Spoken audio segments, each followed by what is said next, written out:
Right, looks like we're all logged in here. And the stream is working properly. And freaking tastical.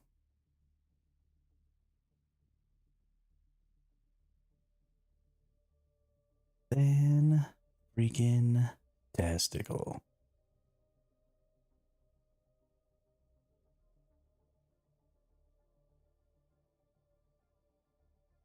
So let's get after it today.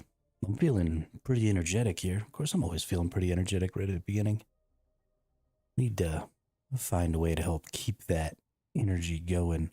Also, I'm not entirely sure that I did put my vehicle away last night good. I was a little bit concerned there for a second. Let's trigger a bunch of crafting. So I should have a lot of water. Yeah, there we go. 130,000 water in the old storage. I've got two of those big old jobbers going on. So let's just trigger that. Boom, 300 right out the gate. And then let's go ahead and get ourselves our 100 duraluminum. We got a lot of duraluminum left. We do need to go on some aluminum runs. We're all out of water. No, we're not out of water. We're out of aluminum. Since we're not out of water, let's trigger up some more stuff. We still have quite a bit of flour sand, almost 1,000 silicone worth of flour sand. So let's go ahead and trigger up 60 of those. And then, yeah, I kind of want to make some of these bigger,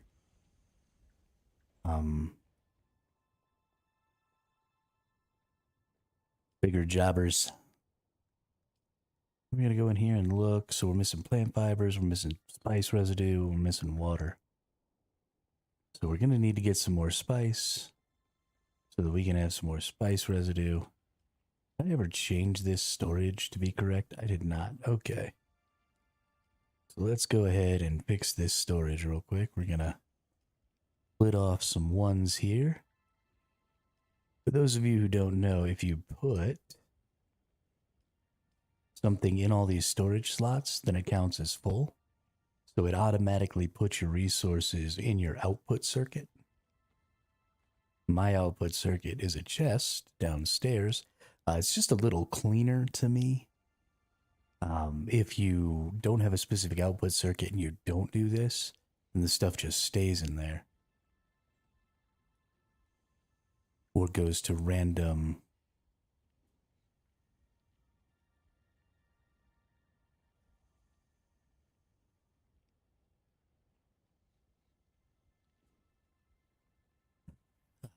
So yeah, so what I could do here, right, is I could set this up where the output circuit was 3, but because the input circuit would be 1 on all of my structures, if I don't fill this up, then the first bit stays in this storage, but because it's output circuit 3, it won't input in any of my crafting stations and stuff, because my input circuit on all of my crafting stations is 1. So all of my chests are input circuit 3, output circuit 1. And that just allows me to keep all of that stuff in a good organized fashion. But we've got some materials here. Let's go. I went and I did some farming out in the deep desert for things like calibrated servos and stuff, because farming out there for that stuff works really well. Nice. We have enough for one of these bad boys.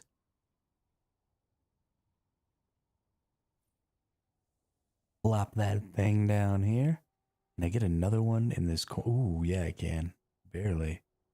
We're just going to put the shadow there for now.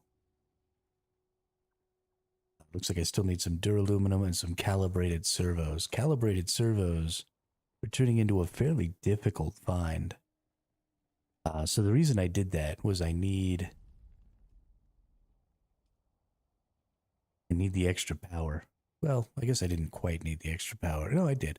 So it takes 135 power to run one of those water gatherers. So this is going to generate another 350. So that should give me another 3 of these water generators, because I've already got 100. So 450, 130, 3 times. Yeah, we're good. So So we'll be able to make 3 more of those water generators without any issues. We don't have any other structures we need other than that. We might maybe want to get another one of these ore refineries, right? Because it takes a long time. This is almost 3 hours worth of aluminum smelting. So we're not going to get access to this 345 aluminum until 3 hours from now. At least not all of it. We get 120 an hour. And you can actually see, I didn't know this, but if you press D right here, you can see the time it takes. You get this expanded view over here, and it's really nice. So definitely make use out of this. Just to keep track of how long things take, right? So it takes 30 seconds to make an aluminum ingot here. And then the duraluminum ingot only takes 5, which is hilarious.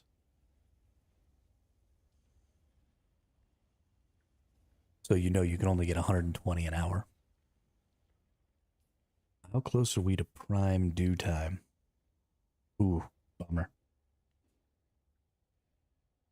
Should have checked that right when I got on, because I got a lot of little jobbers here. So we're going to do a lot of water. We need to go get an aluminum. So let's go do that. Let's go get an aluminum. How's my stuff looking here as well? Looks like we need just lots of duraluminum. We got some industrial pumps. So we can get 3 more of these. I need lots of silicon blocks, but we do have lots of silicon. So I want these because I want to put lots of these things up. And so I think one of these large tanks holds about double what these things make in 8 hours. So these large water gatherers. So if I put one of these per, then I don't have to use any water for 16 hours to fill these up. So every time I make one of those, I also kind of want to make one of these. And I'm kind of falling behind on that. So we've got some duraluminum coming in here pretty quick. Actually, we might just stay and wait for this 8 duraluminum to pop and go ahead and drop this bad boy.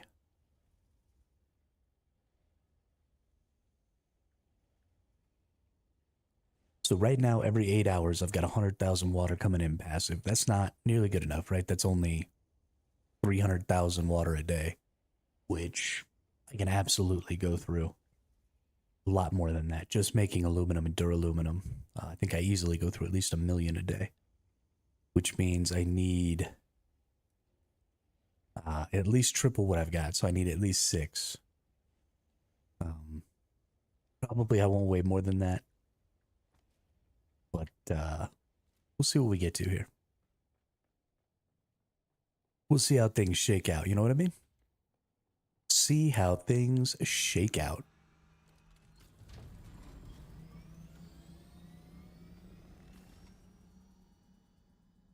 What am I doing? We want to go get some aluminium. Now, we have 3 hours, right? So that's kind of the best thing about the aluminum taking as long as it does, is based on how many refineries I have, I know exactly how much aluminum I need every day to keep those refineries going. Now, I've been doing a pretty bad job because I don't have enough water. I've been doing a pretty bad job of trying to keep my refineries running at night. But hopefully, as I start to get more water, I'll be waking up with a ton of water to go ahead and trigger lots of stuff. And then throughout the day, as that water keeps generating, I'll be able to just keep triggering more and more and more until it is actually going to last a whole 24 hours. Because that's my goal, is to have the water and the refining resources to run all day. And just, you know, I do my farms. I farm really hard for, you know, maybe 4 hours in a day. And then hopefully that's enough core resources, right? So I'll be hard farming plastanium resources later on. But that's aluminum resources, that's plastanium resources, that's duraluminum resources, that's flour sand, that's erythrite, you know, that's all that stuff. And that's probably a couple of big runs of aluminum a day. It's probably a big run of duraluminum a day. And when I say big run, I mean tier 6 buggy, 3,000 storage weight big run.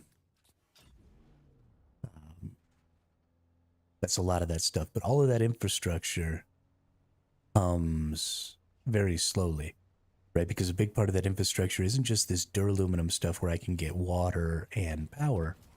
It's also going to be the plutonium storage crates, because I'm going to need those storage crates to be able to go ahead and bring in all of those resources and store all of those resources, because storage per structure is important. That's why I want to use the 100,000 water storages instead of the little ones, is because I could end up using a lot. You know, I want like 50, 100,000 water storage structures so that I can have 5 million water storage. And so that's going to really limit the amount of other storage I have down to about 70 boxes. And you think, 70 boxes, no big deal. Who needs 70 boxes? You're only a solo. But I'm a solo playing 16 hours a day. And eventually, I'm going to need 70 boxes. Right? That's going to be raw resources. It's going to be refined resources. It's going to be, eventually I'm going to get all of the equipment that I want. And so I'm going to want to make some of that equipment and store it so that it can just be there to be used. That's preparing for expansions and stuff like that in the future. That's having, all that stuff. And that's maybe even making some Solari. Right, I actually got to go pay my taxes probably today. Let's see. We got, 1 day, 4 hours. So that's probably how long I have until I can pay my taxes too. I should probably go do that today. But yeah, just tons and tons of stuff. Gotta get that shit done.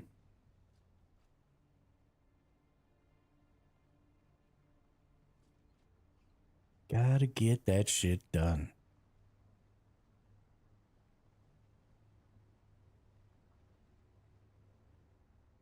I also need to go back to my previous streaming schedule and start streaming at 11 again.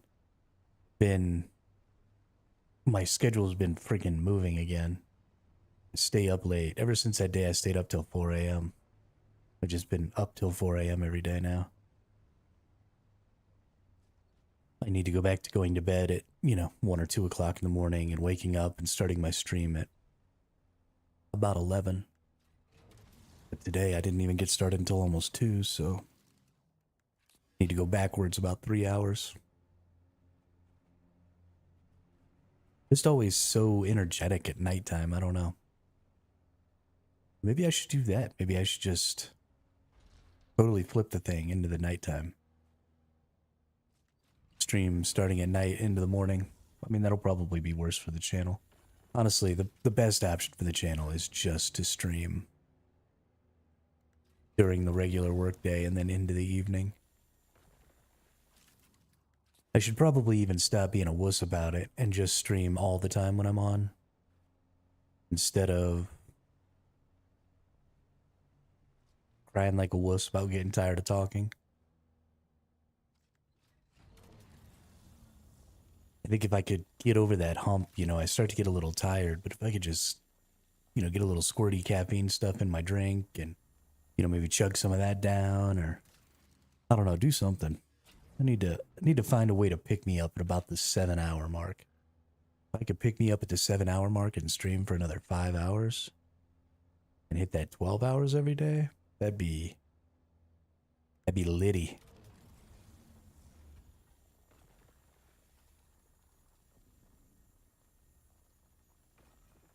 Or maybe I should start streaming multiple times a day. Maybe I stream for that 7 hours in the morning, and then I get off for an hour or two, watch a little TV, take a relax. Don't think about the game at all, and then just boom, trigger up another stream for 4 or 5 more hours. This seems like probably a good idea. I'm insane. I could do that.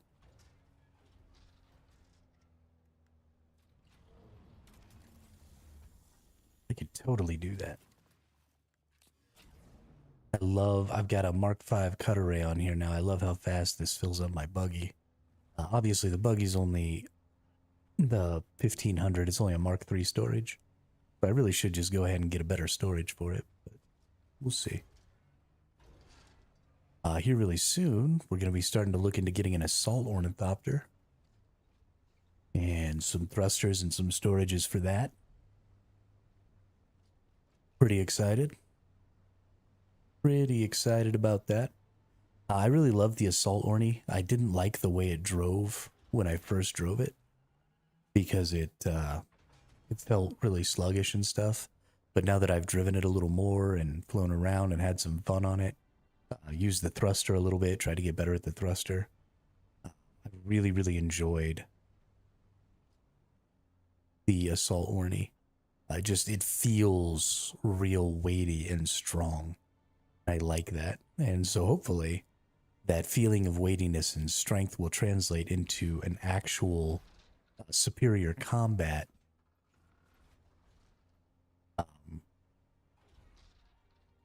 ornithopter from the Scout. So now that we have lower maneuverability and lower flight capabilities, lower speed capabilities from the Scout ornithopters, I'm really interested to see how the assault ornithopter works in PvP against those Scouts, especially because you can have that thruster on top of having your missiles.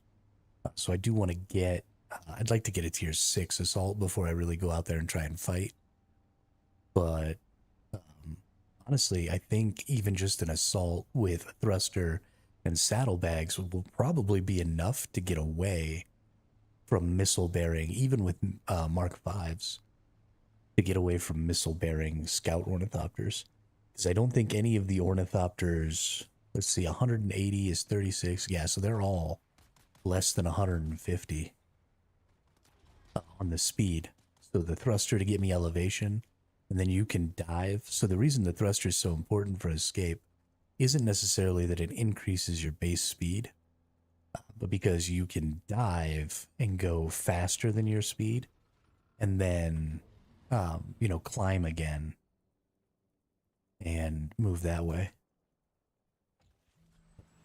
So we're going to go in here. I actually found, I think, a better way to do this where I don't even need all of these storages because I can just go into buggy. We can drop this stuff off. Then I can go to Scout. Hey, what's up, Warhawk? How are you today? Been a couple of days since seeing you. Why the solo restart? Because I shouldn't be around other people, that's why. We had a little issue where some people decided that they should destroy structures in the main guild base so that they could build structures out in their PvP fob in the deep desert. And so I had to take away everybody's permissions to build in the main guild base so that that didn't happen. And I am not anybody's freaking mother. And I don't want to have to be that strict with permissions and stuff. I don't want to have to vet everyone that deeply to prevent stupid crap like that from happening. I expect people to be adults, and that's obviously too much. And so since I don't want to put in the effort to vet everyone like that, it basically means that either I just have to be okay with people doing whatever the hell they want and screwing over everybody else for their own personal gain, or I have to play by myself. And so I chose play by myself.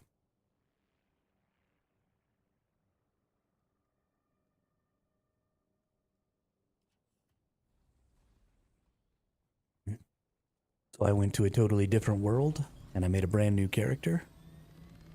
And now we're building our crazy, massive solo base in the sky.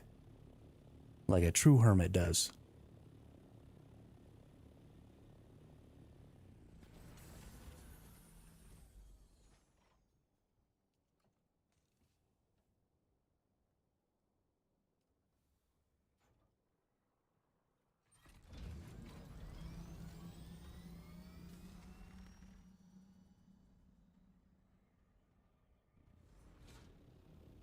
Well, typical MMO drama, like always.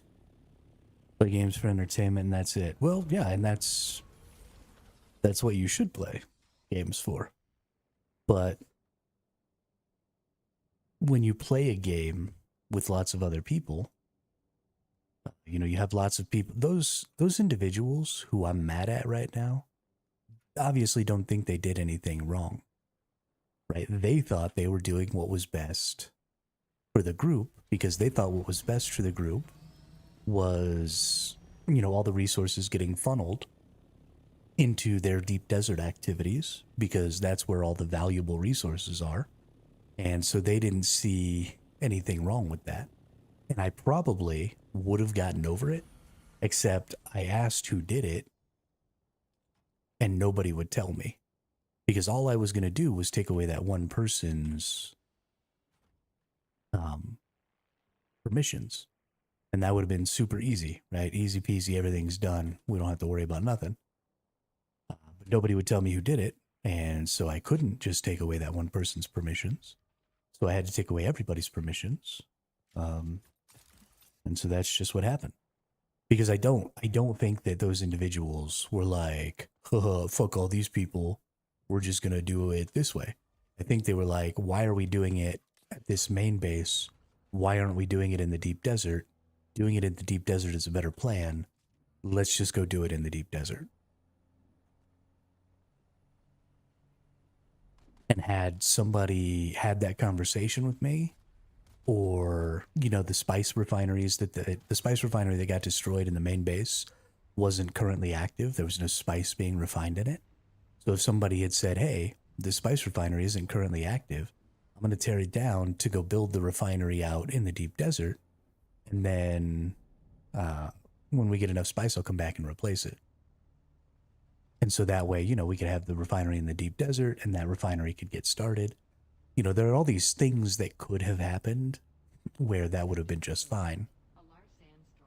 But when you play with a group, you have to communicate with the group. And if you're not going to communicate with me and you're just going to do whatever the hell you want, then I'm not going to be happy with you.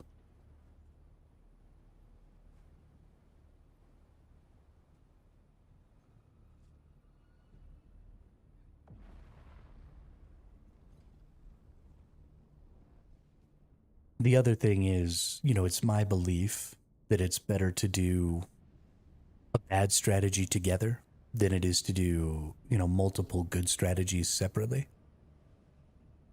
That's just how the cumulative effect of more people is.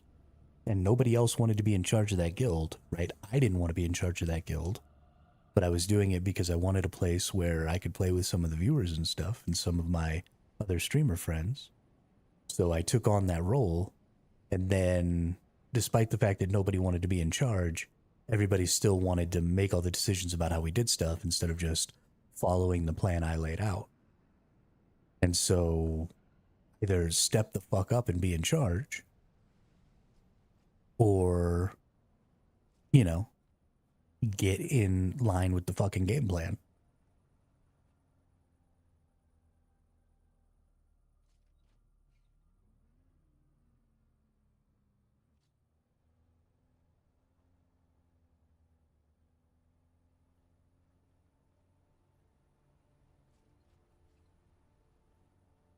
But I don't like having to deal with that crap, and it stresses me out, and it was making me not have any fun.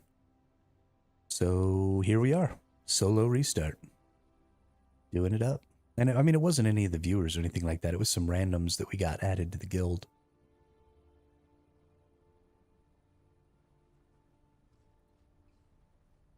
And, I don't want to have to go through the effort of vetting those people. It annoys me.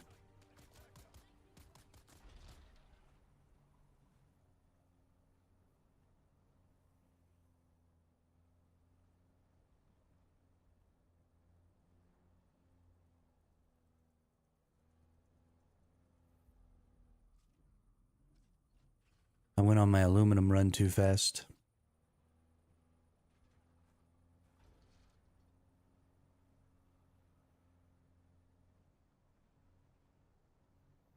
Went on my aluminum run too fast. Now my aluminum's not back yet.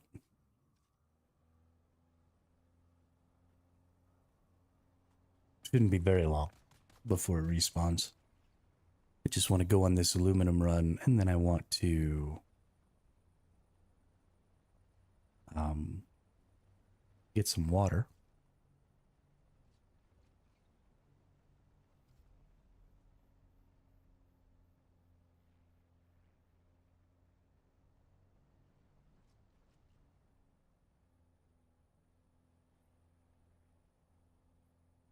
and trigger some more aluminum.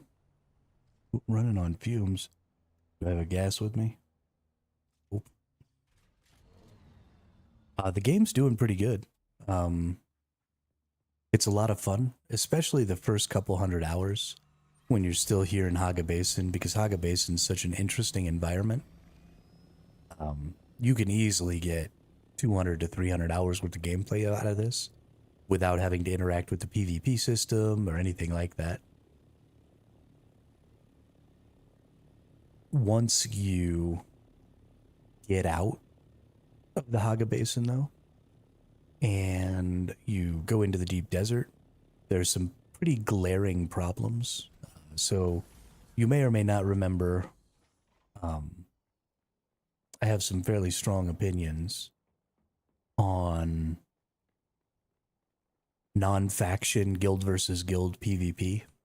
And one of the main reasons that I was so against this game when it was first launching was I thought it was going to be just guild versus guild deep desert PvP until, you know, they announced the Landsrad system and the faction system and stuff like that. I thought it was going to be kind of garbage. And so what's ended up happening is sort of exactly what I feared. And that is that the Landsrad system isn't really working. The faction system isn't really working. And it is becoming just a guild versus guild PvP game out there. And so there's no inner cooperation. There's no anything like that. It's just, if you're not in my guild, I attack you. And it doesn't matter if we're in the same faction or not, because the game doesn't enforce faction alliances or faction allegiance at all. And so the PvP has devolved into kind of a fucking shit show. And I'm not really happy about it. And the way they've tried to go about fixing it has not been great. They expanded the PvE area of the deep desert. And so all that really did was sort of move the issue, right? Because you still get more resources, you still get rarer blueprints and stuff like that in the PvP part of the deep desert. So you're still at a disadvantage as a strictly PvE player or a primarily PvE player. And so the thing that we've been talking about a lot on Reddit, on the channel, just trying to get the conversation out there, is that the problem isn't that PvE players don't want to be around PvP at all. The problem is that when you have a risk versus reward system, at least not the majority of PvE players, I shouldn't speak for all PvE players, there are players out there who want to play this game without ever interacting in PvP. Those players are fairly limited. Most of the players who claim to be PvE players are PvE players, but they're perfectly fine going into a PvP zone and then escaping the PvP players to get their objectives met. The problem is that risk versus reward systems are most punishing on those players because they're the worst at PvP. Oftentimes they're the most casual players who have like day jobs and shit. And so they're going to lose every single time they're engaged. And when your system is risk versus reward, and it's risk versus reward on a personal level, where each person goes out there risking something to try and gain a reward, then your most casual and your least skilled players are going to be punished more severely by that system. And your most skilled players are going to ultimately have no risk and be reaping a huge majority of the rewards because they're not in danger of losing a fight ever, right? Every fight is just an opportunity for them to gain more. And so you end up alienating that portion of your group, that portion of your player base that is primarily PvE and is primarily not great at the game. And those people are the ones who, incorrectly, I think, cry out for strictly PvE regions, because it's not that being chased is bad. Being chased is fun, right? There's tension there, and tension is what makes games enjoyable. If there's no tension, then uh, the game gets really bland really quickly, and that tension can come from PvE or PvP. The problem is that when that tension resolves extremely frequently in loss instead of gain, then that tension starts to be negative, starts to feel negative, because the anticipation of the loss becomes an integrated part of that tension. And so then, instead of that tension being a fun part of the game, instead of that tension being like, oh my God, I might get attacked, that tension is, oh my God, if I get attacked, I'm going to lose all this stuff. Not, not I might lose it, but I'm going to lose it. And that has a really detrimental effect on people's enjoyment of the game. So you have to smooth that risk curve, right? You have to get it so that your least skilled players are not the ones who are taking all the risk. You have to spread the risk of each player out to each other player, so that everybody is ultimately taking the same risk and everybody is ultimately sharing in the reward. And the way you do that is with faction systems. The way you do that is you put people on teams. And this is something we've known, right? When you enter a Call of Duty lobby, you're not going in there to play against the other team based solely on your skill level. And this is why people hate skill-based matchmaking systems, is because with a skill-based matchmaking system, you always go in and your skill level is always sort of equivalent to the skill level of your team. And if you have non-skill-based matchmaking systems, that can change, because you get teammates who are potentially way better than you. So now, instead of your team's skill level being completely based on your skill level, your team's skill level is now based on the aggregate of the skill levels available. And so it creates this sort of dynamic skill curve that allows people who are of less skill to overcome people who are of higher skill, just based on the people that they're happen to be in a team with. Well, the same thing could happen in a faction warfare PvP system with the risk curve, right? My risk doesn't have to be based on my skill at the game. It doesn't have to be based on my ability to protect myself in the deep desert. It can be based off of the entirety of my faction, right? So now, instead of me going out there by myself and risking my resources, I go out there and I find faction allies who will help me protect my resources, help me protect myself, because we have a mutually beneficial relationship where I can protect them and they can protect me, and there's safety in numbers. And it doesn't have to be planned, right? George Carlin said it best, you don't have to have a formal conspiracy when interests align, right? So you create aligning interests and you give people some sort of motivation, some sort of system motivation to legitimately align themselves with their faction. And then I don't have to even go have a conversation with the other people in my faction to team up, right? It just happens. If they see me getting attacked, then they have a motivation to come protect me. If I see them getting attacked, I have a motivation to come protect them. And we start to have motivations to cluster together and share in the risk and share in the reward, which smoothens out that curve. It just means that everybody has a better time in the deep desert. And if you do that, PvE players will happily go out there and be a part of that, whether they're solos, small groups, whatever. And then the solo and small group PvP players will go and protect those clusters, because you're creating PvP regions, right? You're creating areas where the enemy faction is going to want to attack people. And so that's also where your allied PvPers want to be. But they have left the PvP system still pretty broken. They've left the faction system very broken.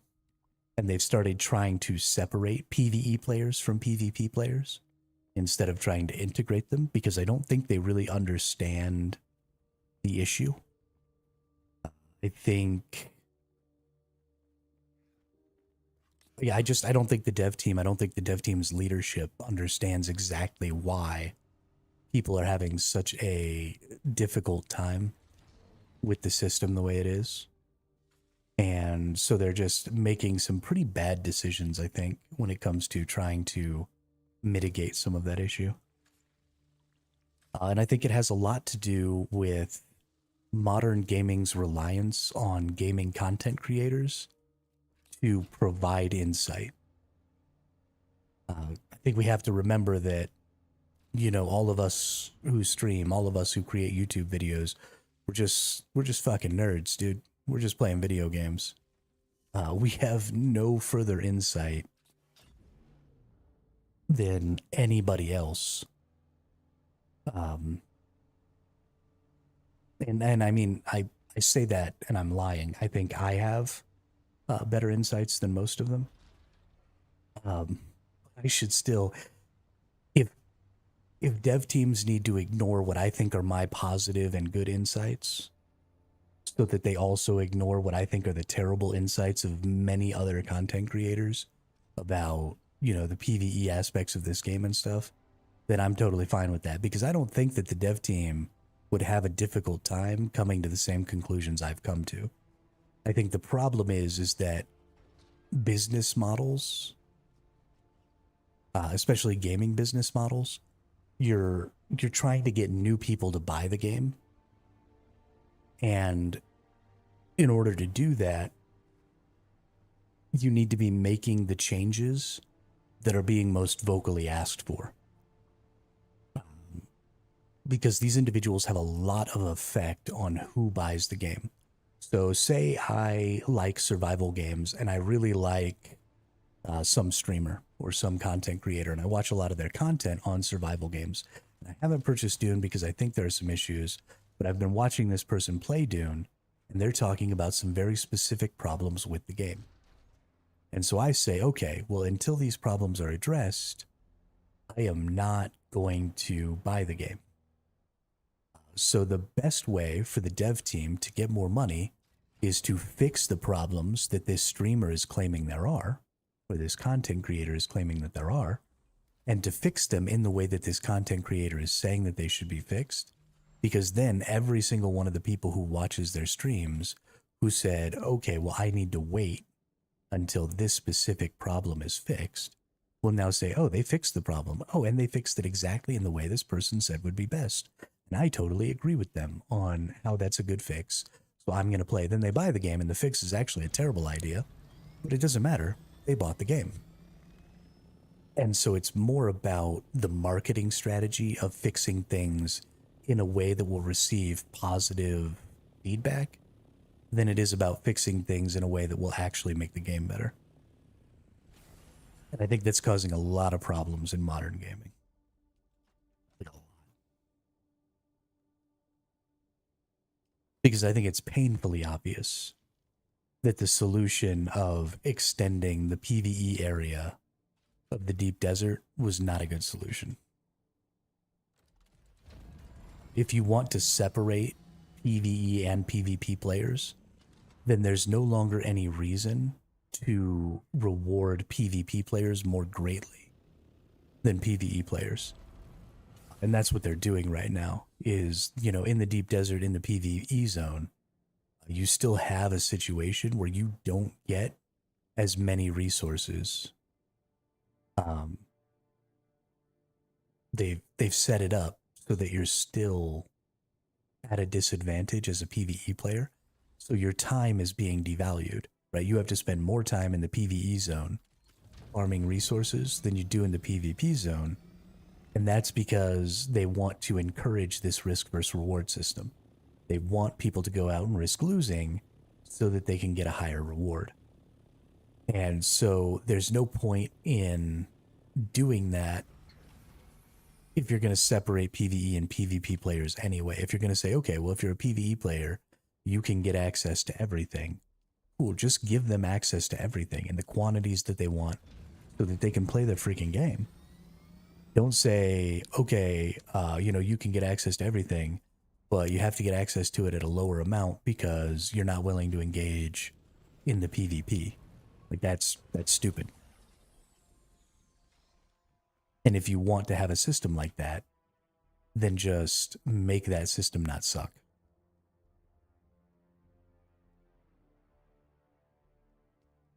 So I'm fairly disappointed in specifically the series of changes that just came out for the Deep Desert. I think they've just lost the plot. I think they're totally missing what the actual issue is.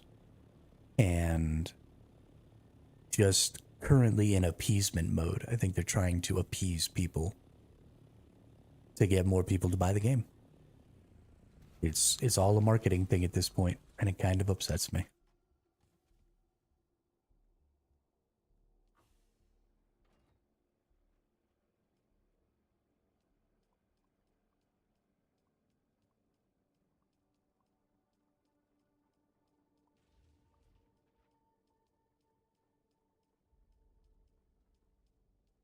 But that's okay, because we can still just play the game and enjoy. The game doesn't necessarily have to go in a good direction for me to get quite a bit of value out of it. Like I said, there is still a huge amount of value to be had just chilling in Haga Basin.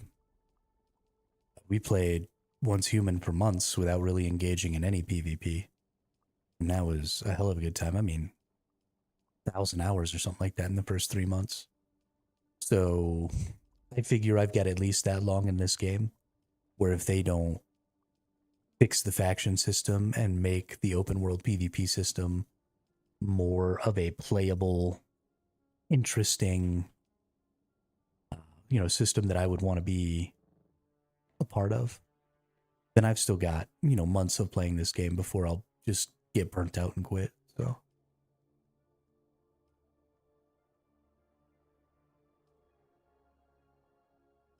All right, 660 aluminum ingots. I think I need to get to 720 to make 6 hours. Is that right? 120 times 5 is 600. Yeah, so 720 is 6 hours. So I'm fairly close, just a little more water. And we'll be able to get that aluminum up to where it'll last for 6 hours crafting. Give me 700 aluminum. I have all of the aluminum ore I need for that, which is fantastic. So we're just going to kind of let that ride for a little while. And then we'll see about some duraluminum ingots a little bit later. Hopefully be able to increase our infrastructure. Something we need to do now is we don't have the calibrated servos that we need. So we need lots of calibrated servos. We've got some complex machinery. But unfortunately, death stills are the ones that take complex machinery, and I'm not doing death stills this time. I want to go after an almost completely passive system. Something I have learned is that getting servos is honestly easier to do out in the deep desert. So I'm going to show you sort of what I want to do out here in the deep desert. I found myself a little path that I think works pretty well. There are, on this deep desert, I don't know about every deep desert, but on this deep desert, I have found 4 crashes in the C sector. So the first one is right here in between C1 and C2. So I'm going to fly myself out there, and then I'm literally just going to fly east across the C sector, the row. And there should be 4 crashes across there. And I can get tons of resources that way. Is this person going to follow me? Nope. But now that this is a PvE section of the deep desert, so the PvE now extends all the way out to halfway through E sector. So half of the deep desert is PvE now. It's not just the shield wall region here at the early part of the game. Ooh, those people got some water collection going on. Good for them. That's the other thing, is I want to get my water right at my home base, because I'll be able to utilize right? Anything I build at the home base, I can double out here in the deep desert because it costs half as much to make structures in the deep desert. So later, when I want to go like out into the deep desert, I can go build a base way out in E sector and then go farm out in GHI sector.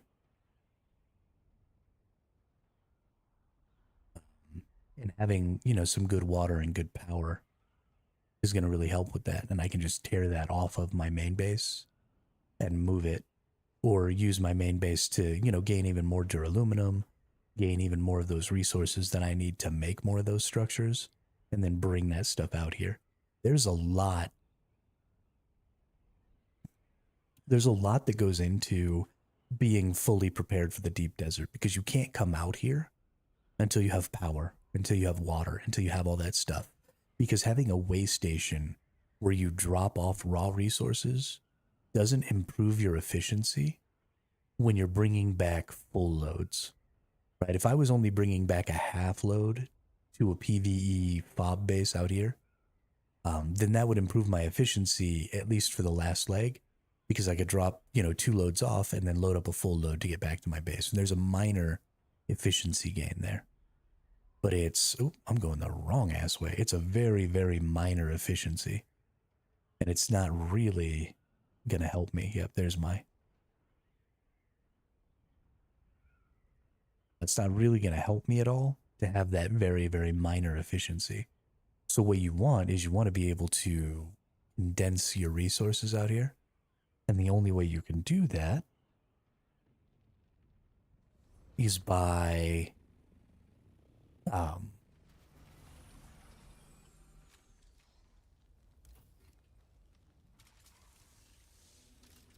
the only way you can condense your resources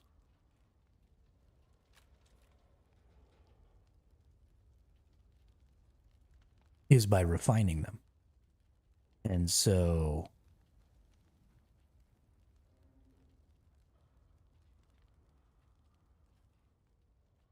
unless you have the water and the power and the infrastructure available to do that resource condensing, then you're not gaining anything. Whoops. Let me up. You're not gaining anything from being out here. And so there's a lot of work to do before you actually need to move into the deep desert.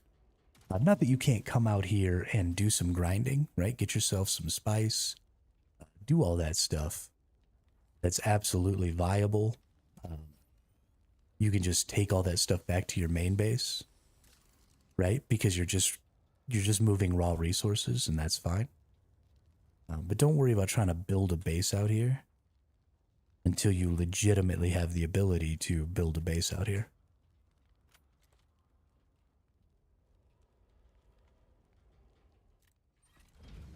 And these things are so good. So let's take a look at some of the super important resources that we're getting by gathering up these things out here. Getting calibrated servos. We have 24 calibrated servos. That's about a half of one of those. We have complex machinery. We gained 100 complex machinery there. That's actually massive. These industrial pumps, we require 25 per large water cistern. Right, so these are all things that go into our infrastructure. We're going to use complex machinery, or actually more likely advanced machinery, which we didn't get any of this time, in order to make our workbenches. We need these plasteel plates. They actually said that they weren't going to give us plasteel plates out here. I wonder what happened, because that was in the notes saying we weren't going to be able to get them. They must have gotten enough kickback from that they changed their mind.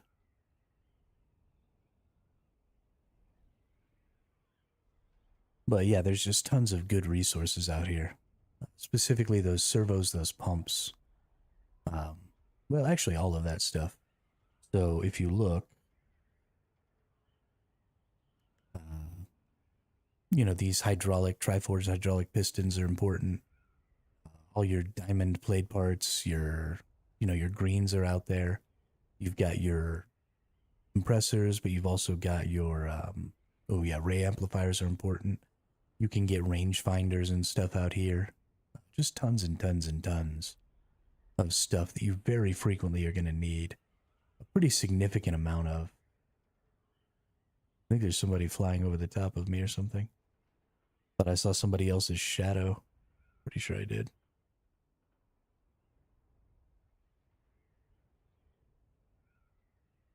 But yeah, we're just going to keep flying east here. We're going to look for more of these because this is a way easier way to get calibrated servos and complex machinery and stuff like that than trying to go, run POIs or anything. You get so many of those resources here. And since this is all PvE, it's very, very simple. It's just a question of flying out. It's going to be turning to nighttime soon, so once it does, we'll be heading back. We'll go do another water run, because water is everything in this game. Like, literally everything. If you don't have water, you can't accomplish jack squat.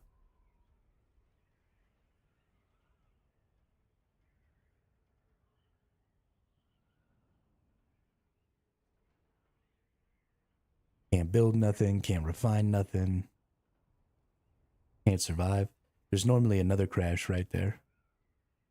It's not there this time. I've seen a lot of crashes get eaten by worms since coming out here and doing this.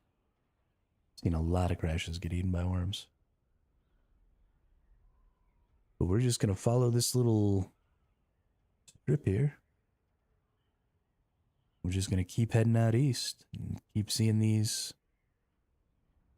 I've also gotten some tier 6 blueprints doing this, because you do still get tier 6 blueprints from these crashes out here. So I got albatross wings, which is cool for my scout ornithopter. I've gotten a couple of engines for my sandcrawler, the walker engines for my sandcrawler, and some stuff like that. So awesome to that. What I'd really like to get is a plasteel unique sniper rifle, so I could snipe some people.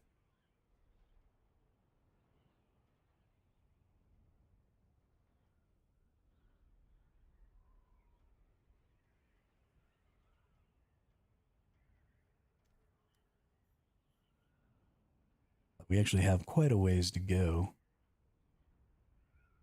Hopefully we can traverse far enough, I think we can, to get back to our home fast enough to go get our water. That's going to be a big deal. Want to get our water.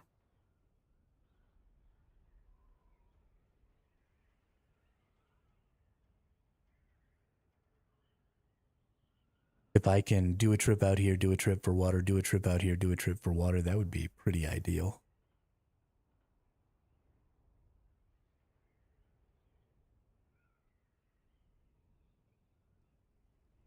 I guess it'll kind of depend on how many of the crashed ships we see.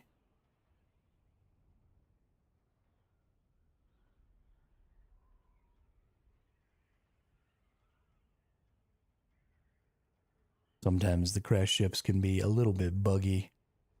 Sometimes it's a little difficult to get into their compartments and stuff like that.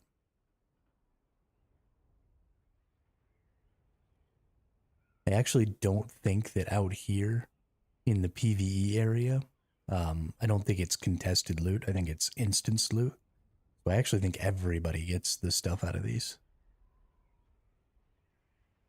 I'm not 100% on that, but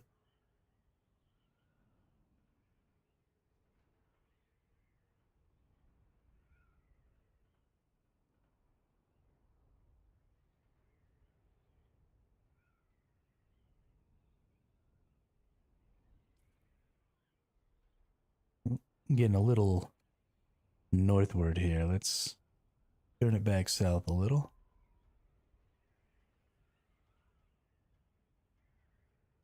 I don't think I've missed one yet, but I could potentially miss one being this far north. I think C7 into C8 and C8 into C9 is one.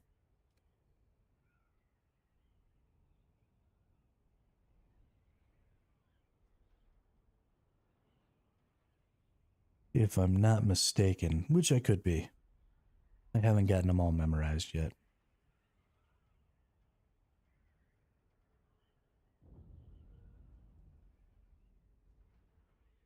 There it is.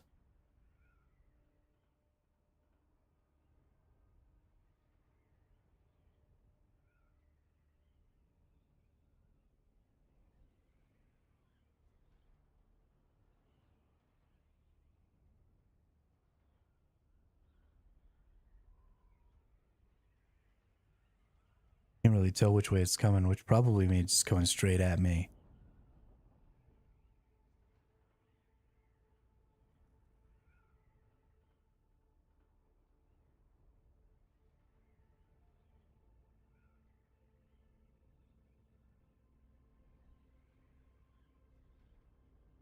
You can totally get killed by these things, so.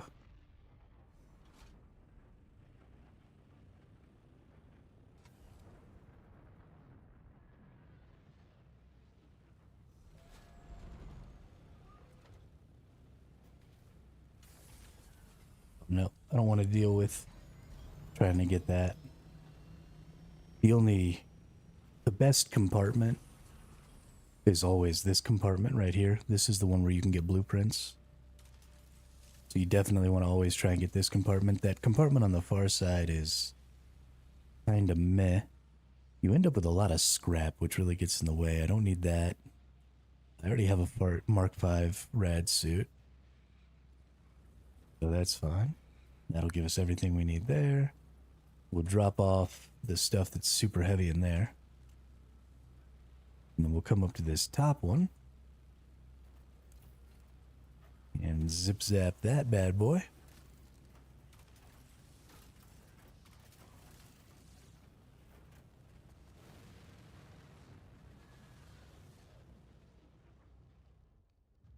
There's that. Lots of like diamondine dust and stuff can be gathered this way too. Yeah, I just don't think I'm going to be able to get that. That's fine.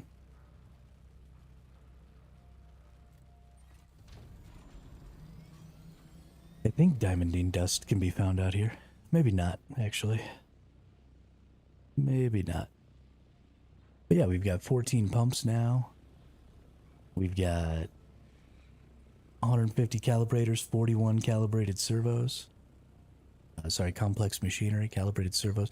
150 plasteel plates, a little bit of spice melange. I mean, just tons of really valuable shit in there. So many weapon and armor parts, right? I'll be able to make new weapon and armor pretty much anytime I want. Thanks to that. Just a couple of trips out here could really solve that problem for you. So if you're having trouble making your weapons and armors, don't let not wanting to come out into the deep desert stop you. Because this is just all PvE zone right here, so.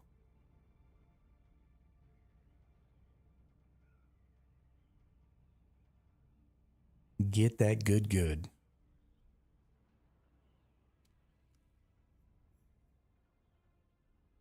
I think we should turn back. I think we've gotten enough. There's potentially another wreck out there, but I want to go get my water. That's more important to me. So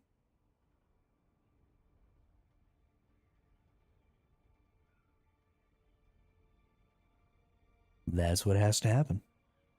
I may or may not make it back in time. We've got a couple of minutes, maybe 3 or 4 minutes. I think I can make it all the way back in 3 or 4 minutes here. We'll use this trip as kind of a timer. I haven't actually been doing this at a very good time during the day, so I haven't been trying to figure out exactly when I need to turn around and go back. But yeah, we'll use this time as a little bit of a timer to see just how long it takes me once I make the turn to get back into the base. I need to drop off most of this stuff so that I can pull out my my leader johns into my inventory. So I do actually have to stop at my base before going to the water, which is what is most likely going to slow me down. Let's see if we can get above this. Nope, doesn't look like we're going to be able to. Had to gain too much elevation too quickly.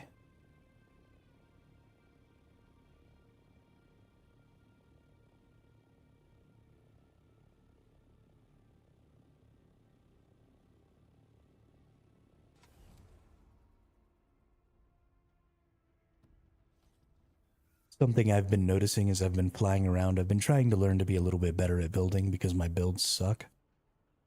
One of the things I've been noticing as I fly around is that a lot of the most interesting buildings have the most interesting roofs. I think that's a big part of what makes everything feel square all the time. That all of my roofs are square. So I need to fix that. Need to fix that for sure.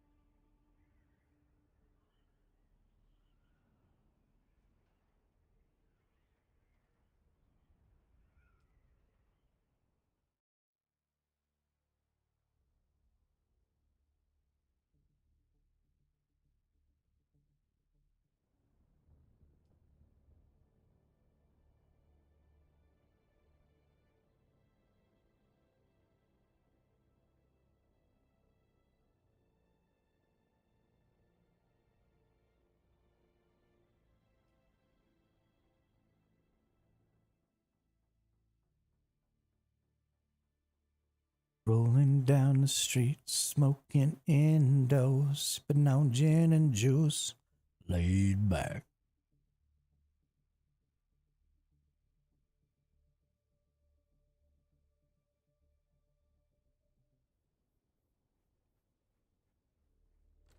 Okay, we're getting just to the due time.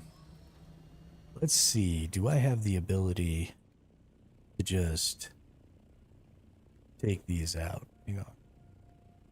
If I can just take out these leader johns, what else do you have in here that's really heavy? Plasteel plates are really heavy.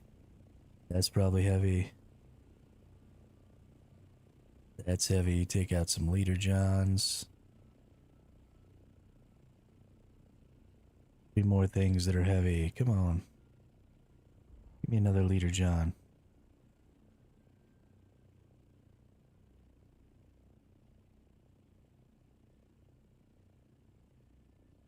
Oh, is that good enough? Nope. Put that over top of that. Okay, well, it took too long to try and organize that stuff. That wasn't worth it. Just stop off. But we'll fly over to where the water's at. We'll get most of our water back.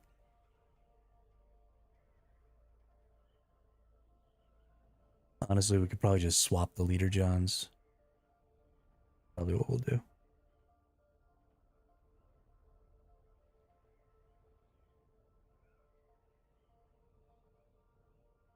I should have enough time to get my 70k water or whatever. Trigger up some more aluminum. I'd like for the aluminum just to run for, you know, all day.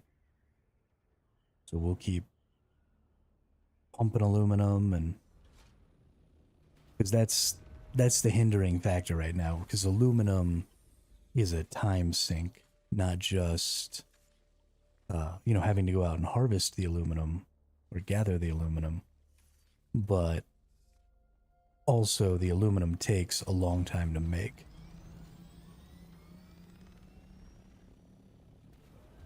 And so we need to have it made already. Point is to just keep the aluminum going as much as possible.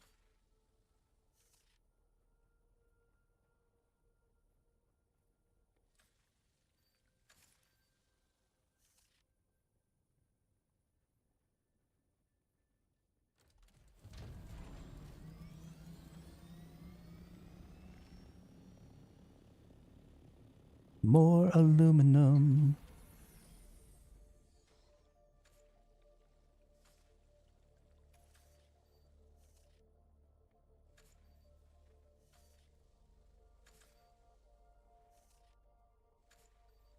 My Dew Reaper scythe is about to break. I wonder if I'm going to get all the way through this water collection session before that happens. I've got some more Dew Reaper scythes, some Mark IVs in the base that I've just picked up randomly. I actually think this thing's going to break before I finish up here.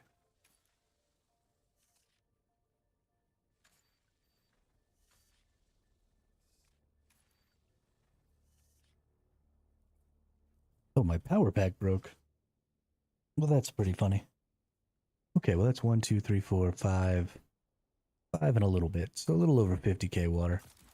Not what I was looking for. That's what happens when you don't take care of your gear. Ship breaks in the middle of doing things.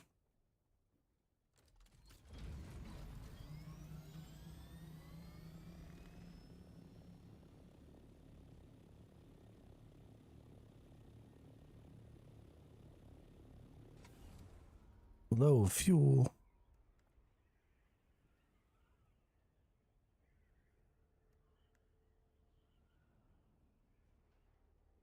Guess I didn't bring any fuel with me. Low bridge. Everybody down. Low bridge, 'cause we're coming to a town. Let's see, what's 120 times 24?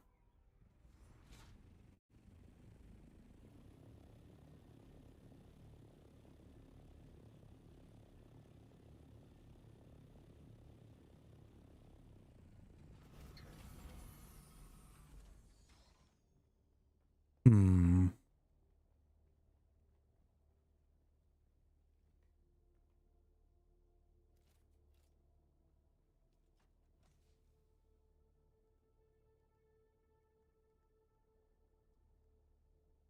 Let's see, these plasteel plates I think go in here already. I take them out. Nope, there they are. Um, these and these come out. These go in. These go in. These go in. These go in. These go in.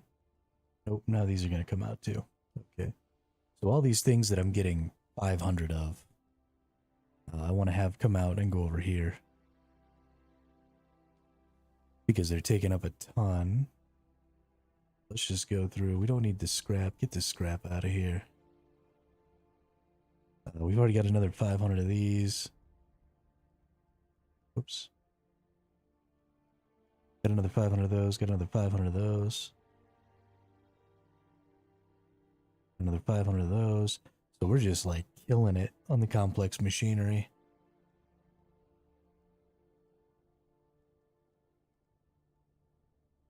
More of those.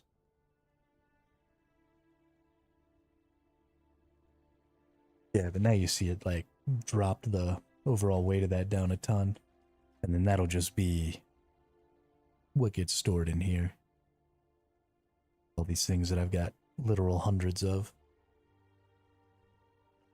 You move these here, move these here, move these here, move this here. Perfect.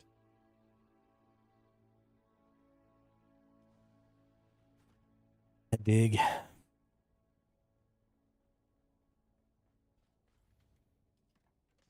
And we come in here and we go to the scout orney and we put that in there. We put that in there and take it. Whoop, put that in there, take it out into my backpack. Everything's been put away. Good job. And deposit water. We already gained 5,000 water passively, which is fantastic. Always nice to have a little passive. But the big goal here is just to get so much water that happens overnight that then throughout the day I just can't keep up, right? I want to constantly be feeling like I need to farm some more resources. I'm more than happy to waste a little water. I'm not really happy to waste my time. So if I don't have enough water to be triggering all the resources that I'm farming, then that's a waste of time.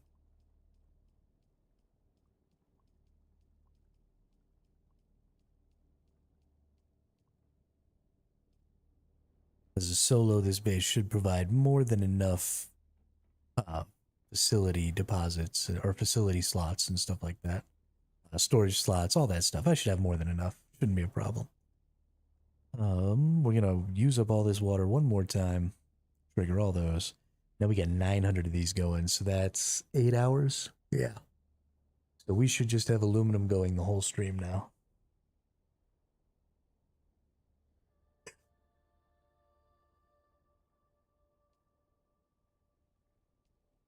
Which means we're gonna get plenty of duraluminum. We got about 500 jasmium worth of duraluminum. So Honestly, that means that we do need to get some more jasmium, but we got plenty of time to do that. Let's see where we're at.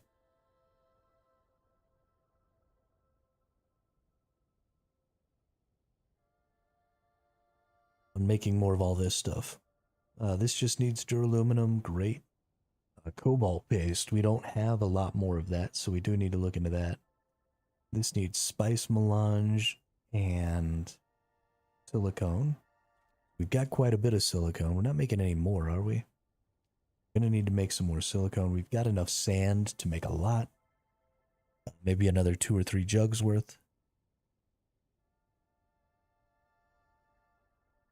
So that's good. But we do need to make some spice so that we can get some spice residue.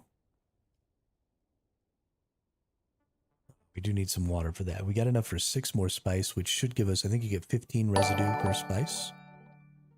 Hey, Hero Fire. Welcome to the chat. Welcome to the channel. Thanks for the follow. How are you enjoying your time in Dune Awakening? Been tearing it up.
Oh, talking to myself again.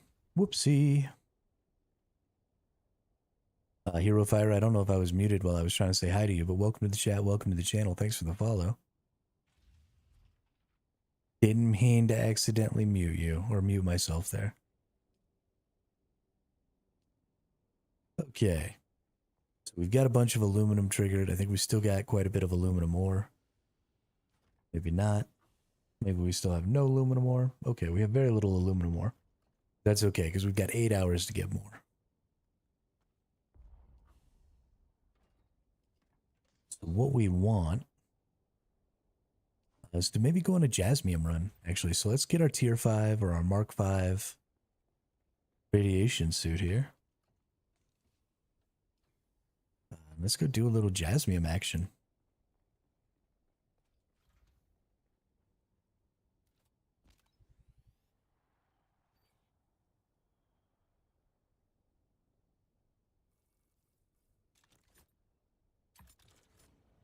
Whoops. I forgot that my power pack died. So that went well. Honestly, I probably should have drank some water before I left too. Oh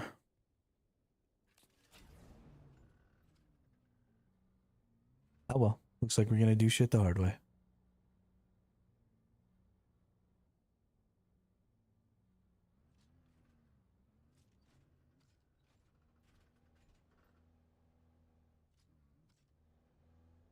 Looks like we're gonna do shit the hard way.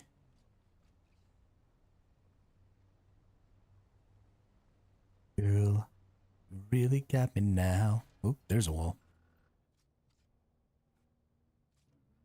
You got me so I don't know where I'm going.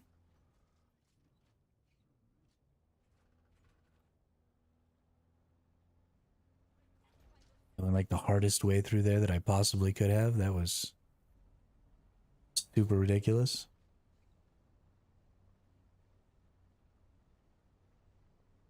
Honestly, I should probably just stick to the edge of the wall because there's a little bit of a place to go all through the edge. And that'll eventually just take me around to where I want to go. Yeah, if I just follow the wall here, I can get all the way around to here. Takes me a little bit of a longer way, but considering I won't have to weave and stuff like that, probably just generally faster.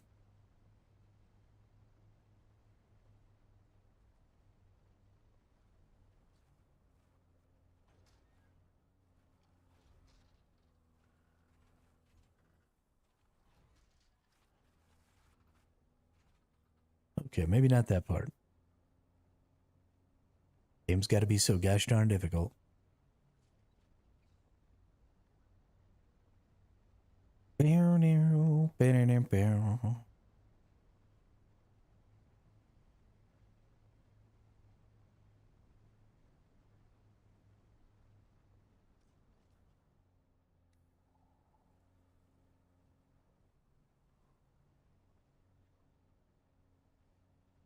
Please don't ever let me be. I only want to be by your side.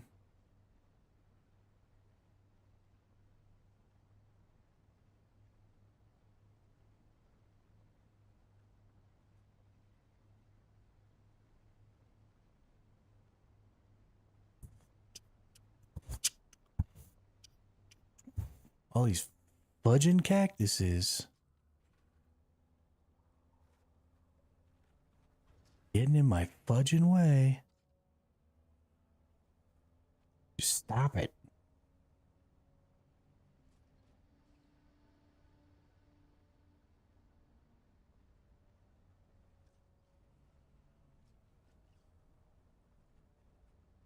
Okay, going around the outside, not the answer.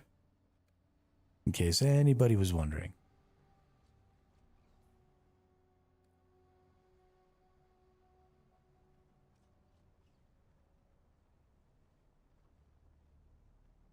Two trailer park girls go round me outside, round me outside, round me outside.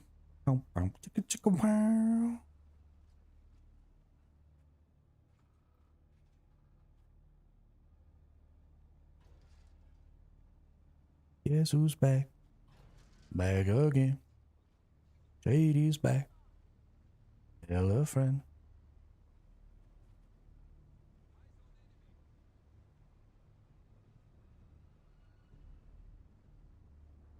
Before I get all the way out there on the dunes, go ahead and find ourselves a little bit of water to drink here.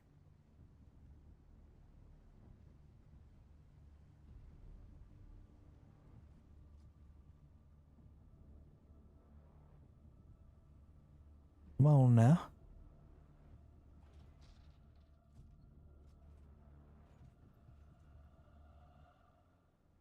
Nice.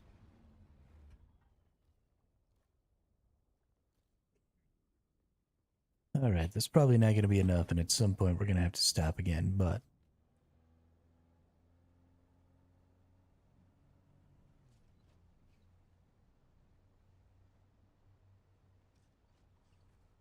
I also don't think I brought extra fuel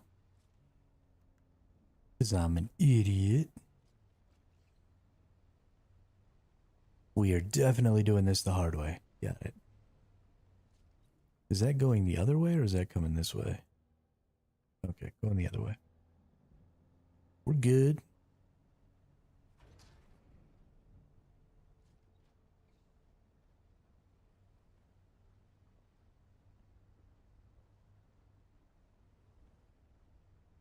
We should get just shy of 4K Jasmium, I think, is what we get in one full load.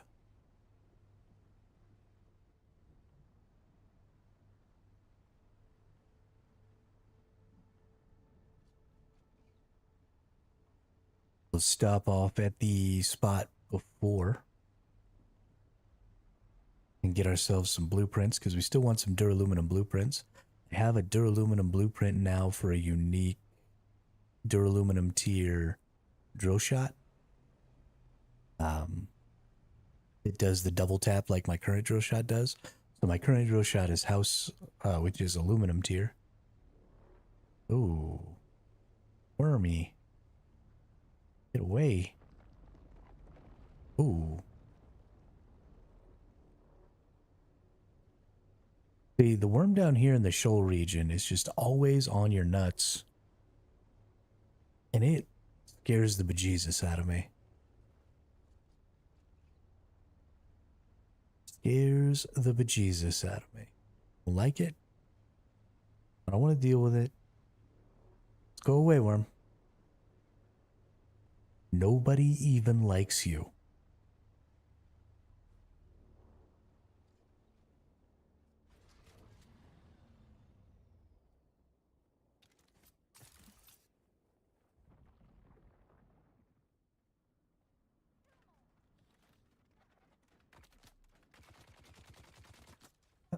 Nerd.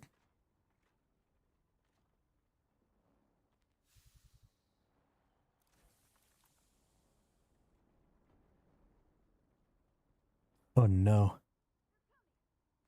Drop that.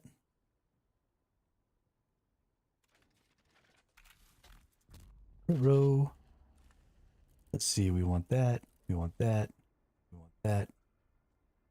Sure, we'll take that too. Nope, we won't.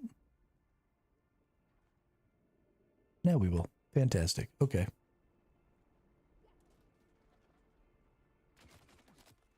Hee. Nice.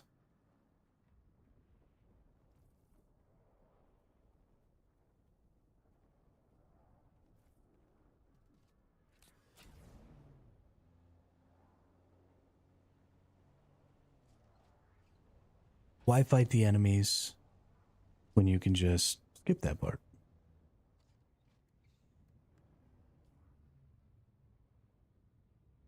We want to put our rad suit on. In order to put our rad suit on, though, we probably have to do something about some of this weight. I do like this bigger buggy boot. This is nice.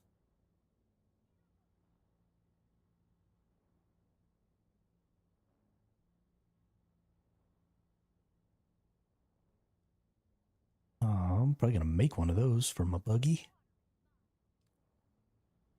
What are you doing? Go away.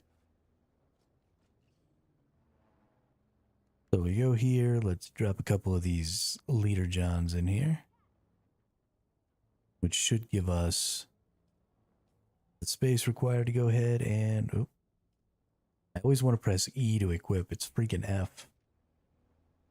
Driving me insane, dude.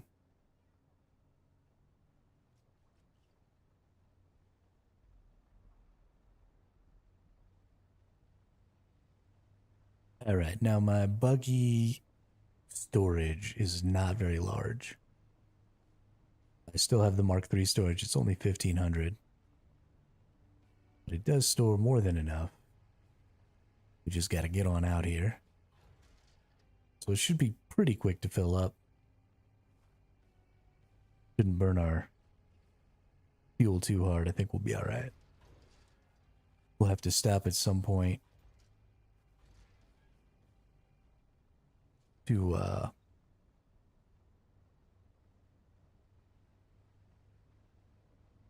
find some water probably, but we'll see.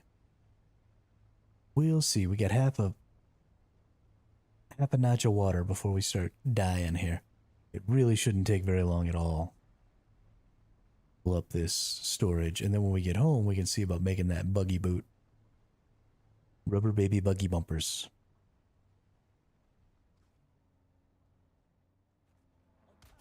Oh, oh no. Oh no.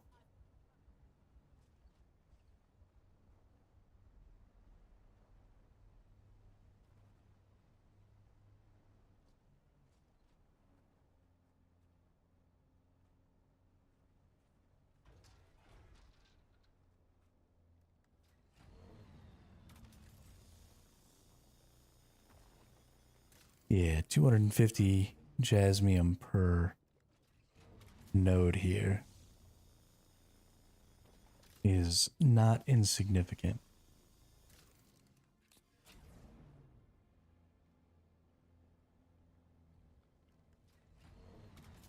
Means we're only going to need about 4 places with 3 nodes, 4 or 5, before we're all done here. Somebody's got themselves a little base right there.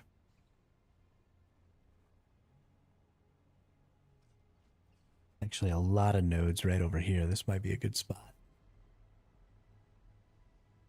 Get all pulled up here.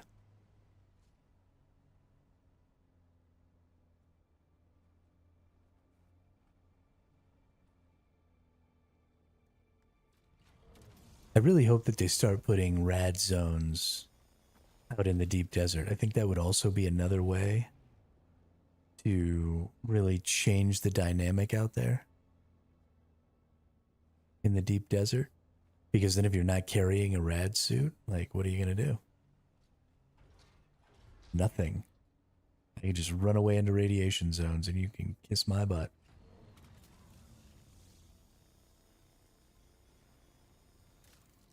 Whoops.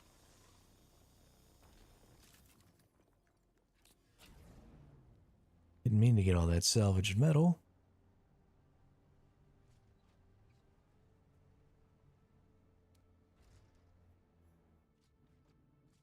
What the hell?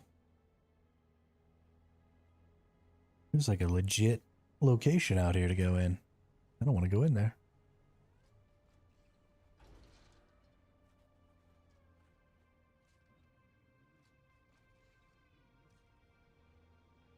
Rin.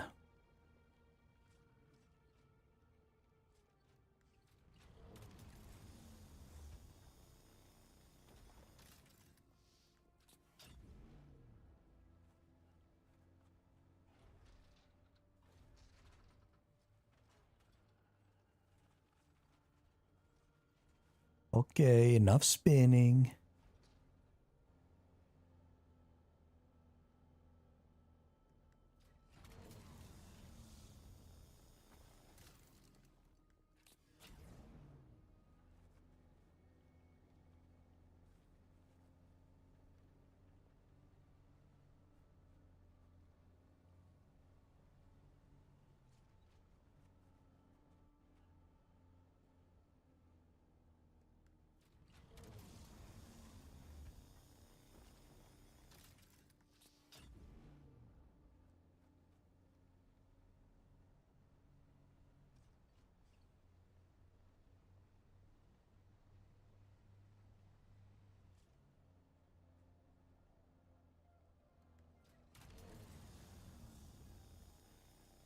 Zap. Zap. Zap. How we doing over here? Hey, we're getting full.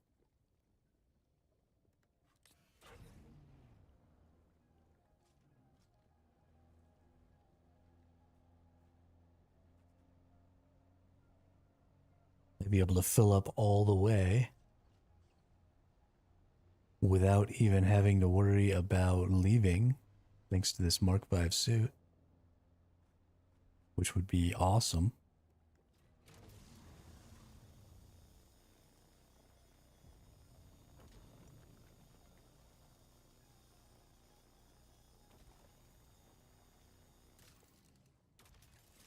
Vehicle inventory is full. All right. Yeah, I think I can bail out of here. We probably want to get... I need to go get the water. And I need to go... Oh no. It's a worm. Please don't eat me. Ooh. That gave me a legitimate shiver. It's creepy enough out here without the worm constantly, like, following you around and shit. Alright, let's go get some water. We'll get out of this radiation zone. We'll come back, we'll pick up our buggy. Oh, the buggy's got all the water.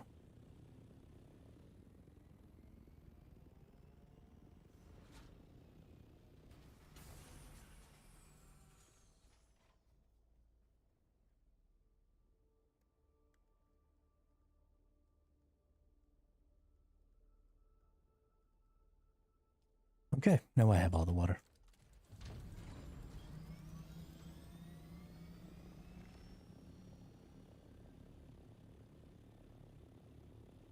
We almost flew our punk asses halfway across the map for nothing.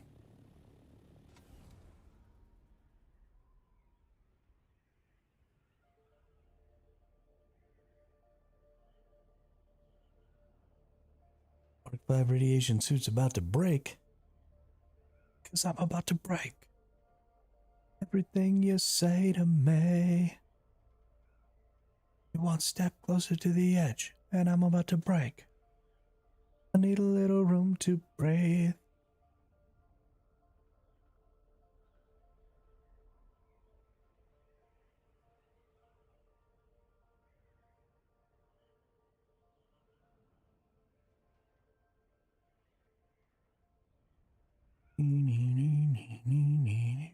Break.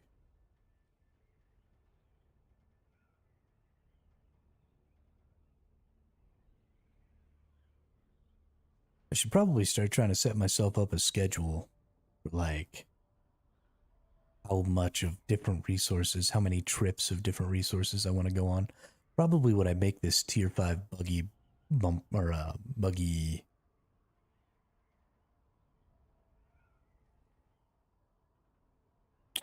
storage thing. I'll see, how much can I get? We'll do a little math. What does it take to use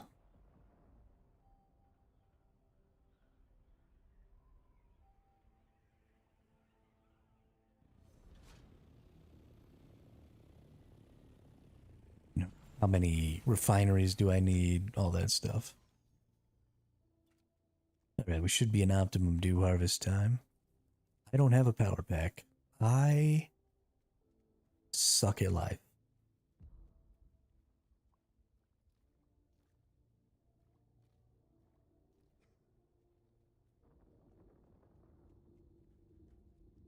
How disappointing.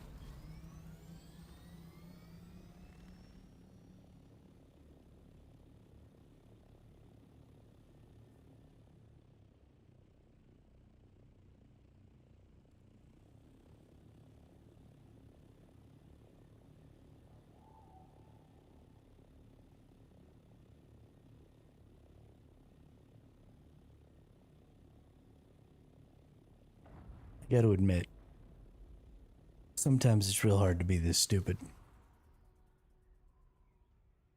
can make life very difficult.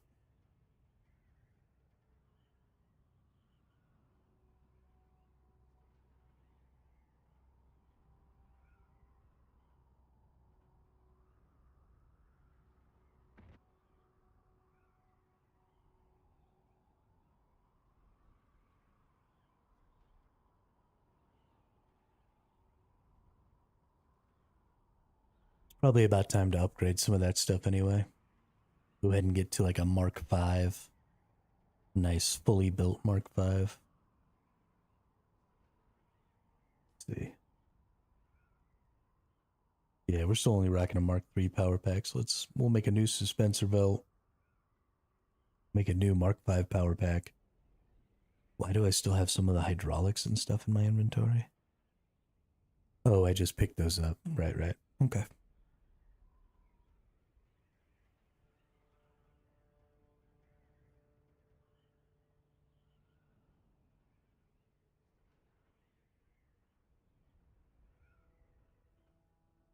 We're good. We're good.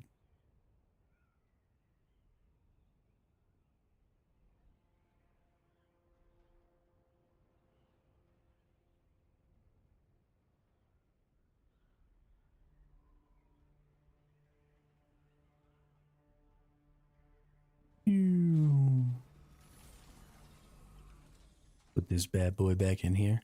Thank goodness it doesn't require power to operate the little pickup tool, the backup tool. That'd be awful. Cause I'd just be leaving my freaking ornithopter all over the place, or not being able to take it out, or oof. I wonder if that was ever part of the build for the game. Did the ornithop or did the backup tool ever require your power pack to operate?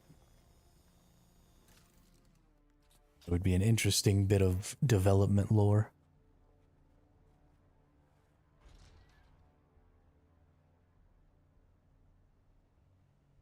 Low fuel. Hopefully we'll get most of the way home at least. Definitely at least out of the radiation zone. I don't want to come back to the radiation zone. I think we should be okay, but...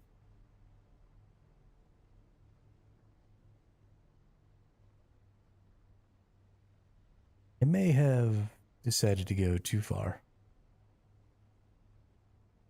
Please don't eat me, little worm.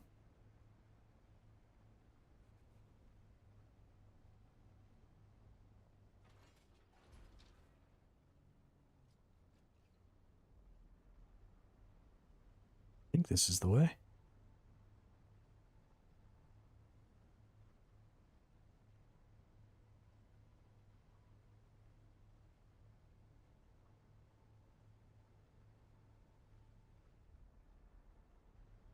Another fairly long distance across the dunes. The first time I ever came out here on my buggy, I was definitely concerned. I did not think I was going to make it.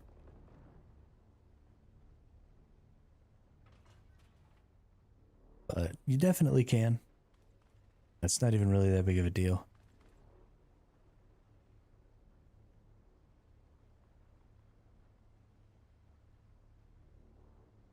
Just zip out of there and you're good to go.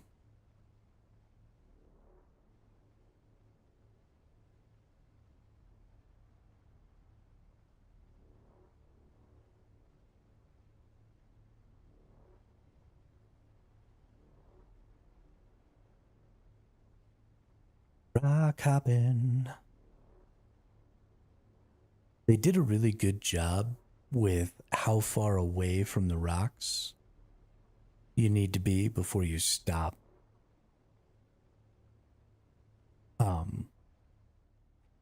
Angering the worm.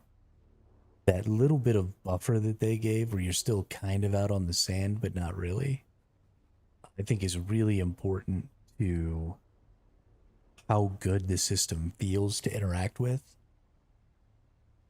If you had to get like all the way up on there and there was never any buffer at all, it would feel really bad, I think. Get away.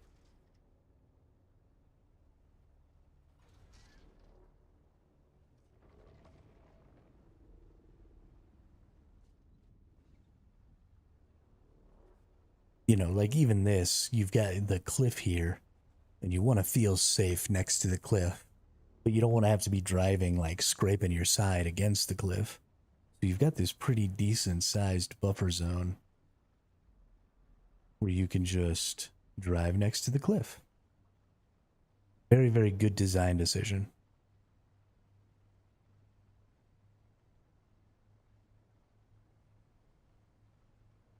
Is it a little bit cheating? Absolutely. But it's a little bit of cheating in favor of the player.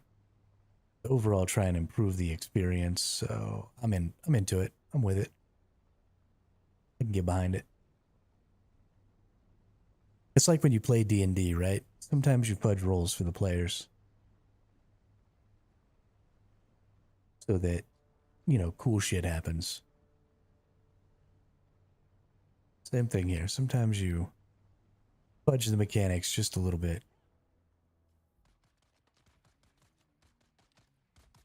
So that cool shit happens.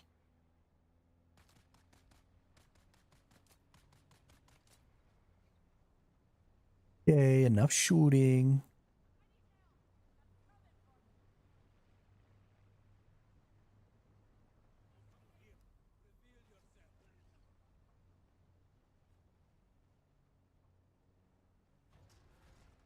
But we're at least going to make it most of the way back. I am probably going to have to go back, get fuel, and then come back for my buggy. But maybe, just maybe we can make it through. I don't see it happening, though.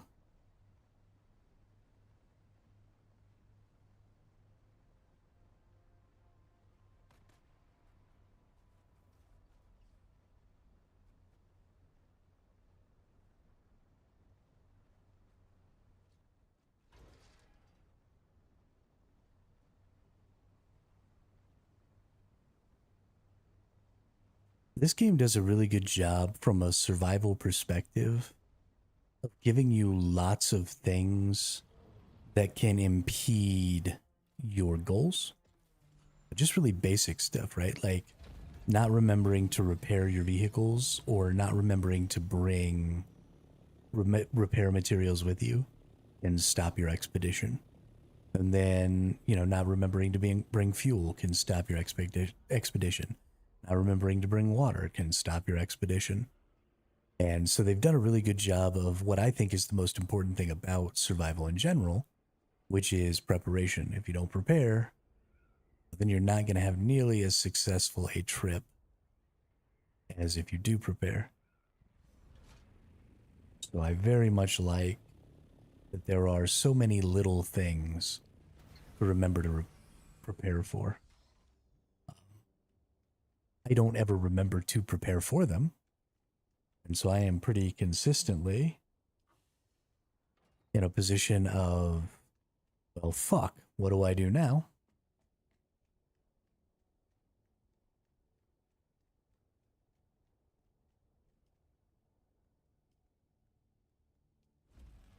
But that's fine.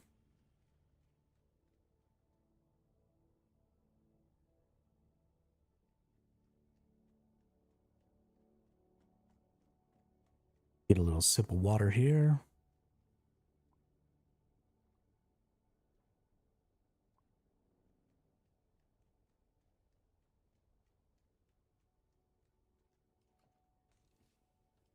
I, in fact, very much appreciate that this game is consistently punishing me for being a jackass.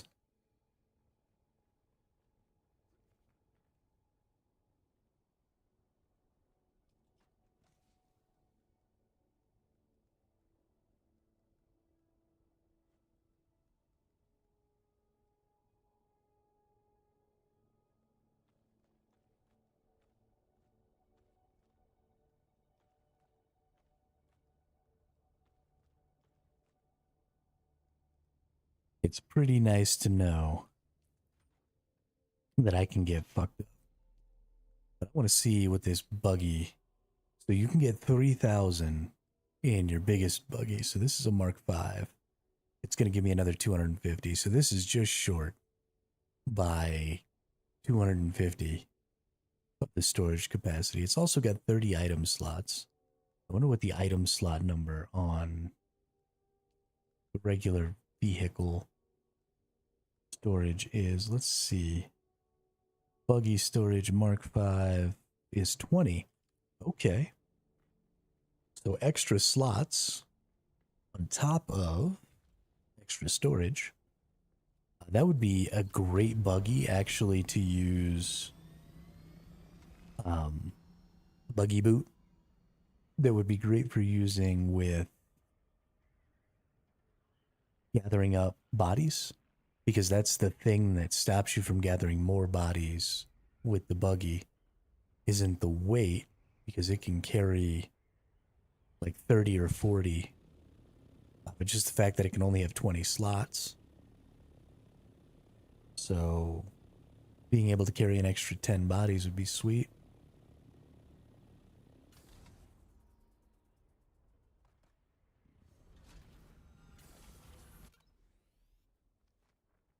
So we're definitely going to make that. We're not going to not going to gather bodies with it, because we're not using the death stills this time. We're going to use the more passive system. Because while I like the death stills and while I could get a lot of water from the death stills, farming bodies sucks.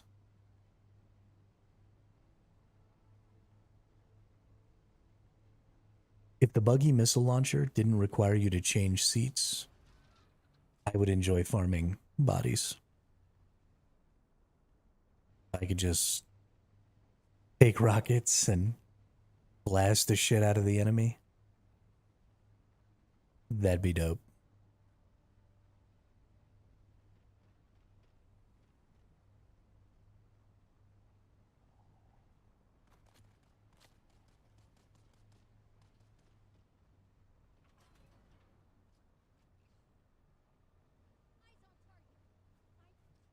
You don't have eyes on shit.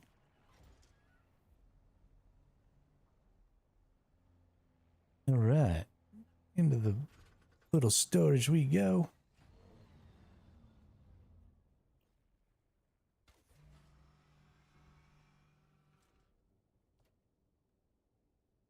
All right, give me the buggy. Blah, blah. Out on it after. Blah, blah. Buggy. Blah, blah. Out on it after. Blah, blah.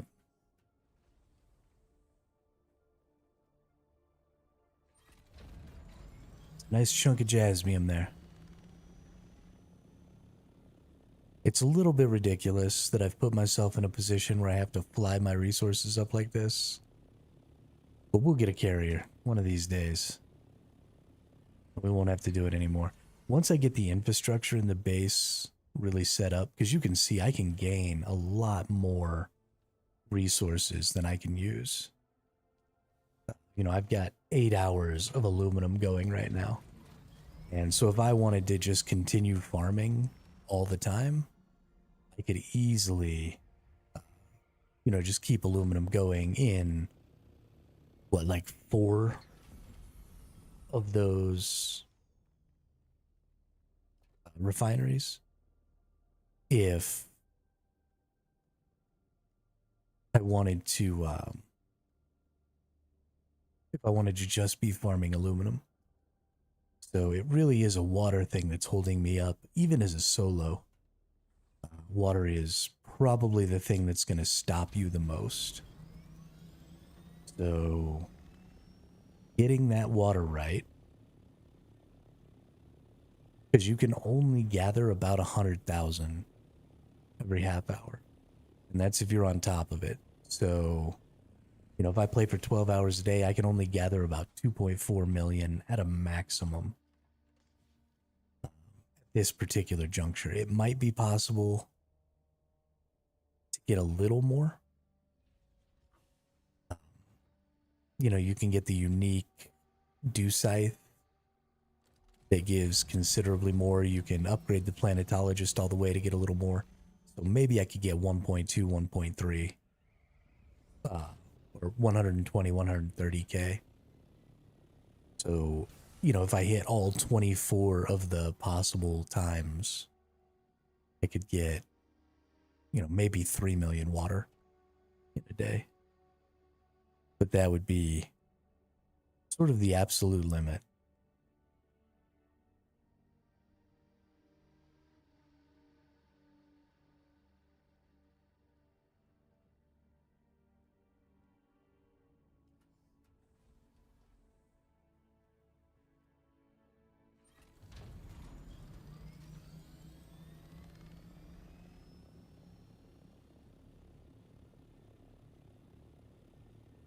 And the limit you can get with passive systems is much higher.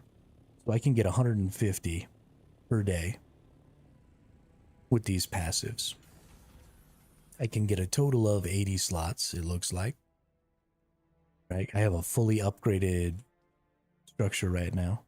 I get 80 production facilities. So with 80 production facilities, I can gain... What am I doing? Let's see. I can get... For every 10, I think I can get 25. So 35 and 35 is 70. So I can get 50 water production facilities at 150 a piece a day. That would pretty much take up all of my facilities, but 150 times 50 would be 7.5 million per base. And that's almost entirely passive. And that's something that can be scaled with multiple bases. That's something that can be scaled with multiple people.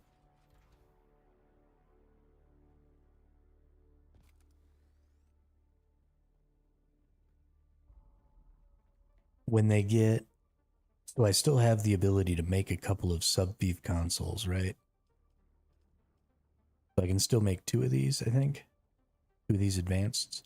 And if I level them all the way up, even if I don't build them out, potentially I could make water with them. And then I could really have some water. Let me tell you.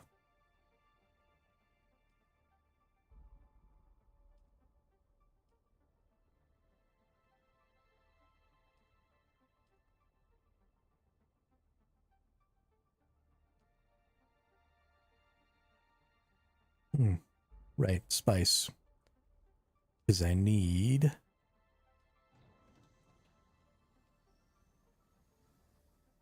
the melange, and I need the other. Can we make this boot? Nope. Need duraluminum ingots, okay. Definitely probably be the next duraluminum thing I make here.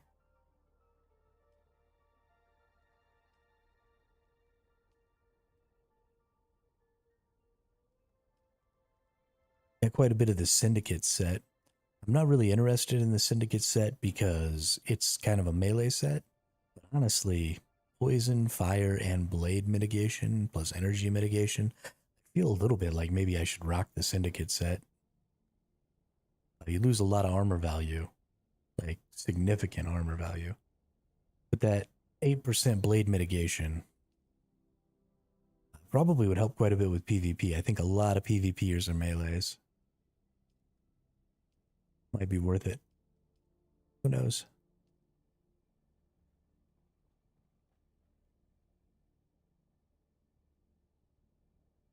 Nighttime. We'll be getting around to dew time here real soon, so we're going to wait. 1, 2, 3, 4, 5, 6, 7.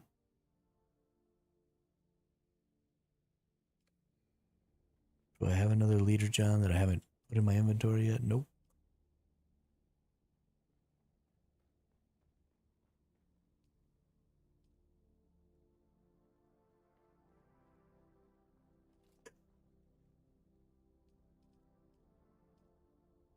We're just waiting on duraluminum and spice melange.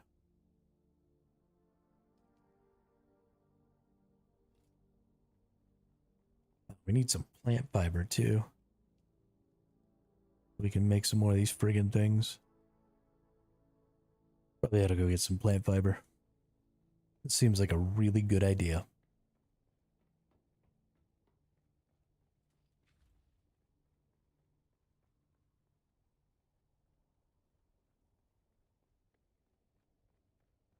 Almost jumped off the side of that building without power for a suspensor belt again.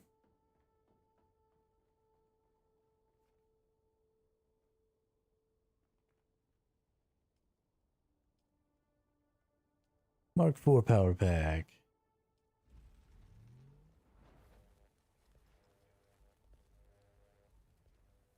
Full suspensor belt.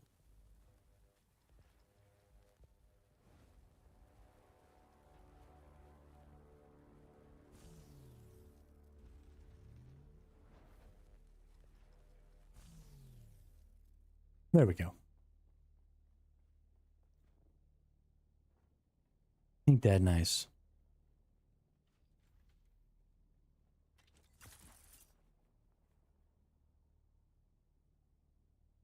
Like the ninja pose.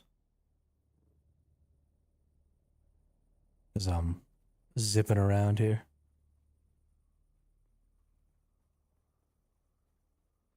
Believe it.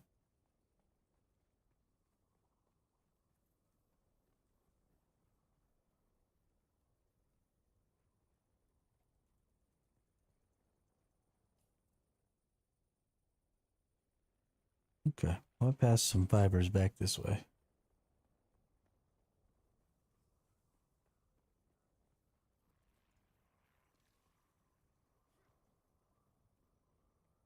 It's sad how difficult it is to find plant fibers in this game.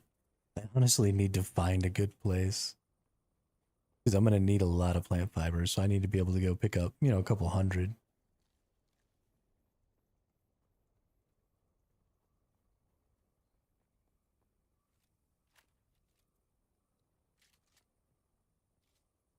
Hey, you're dead.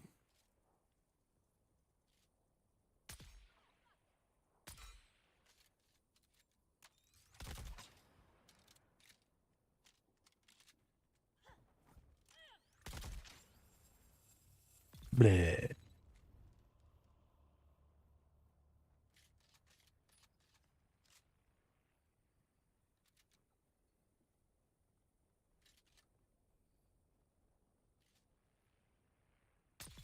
Oop.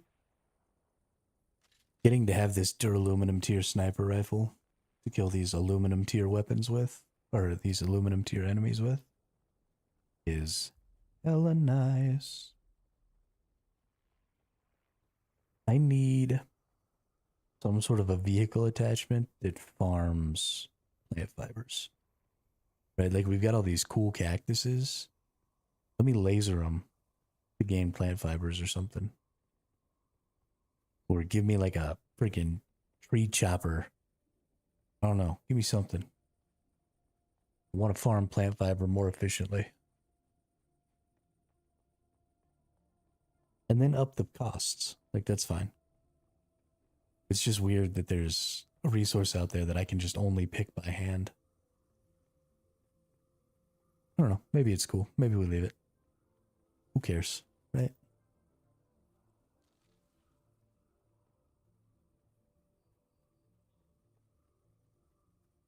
It honestly creates a pretty significant barrier to these passive water systems, which I think is probably the point.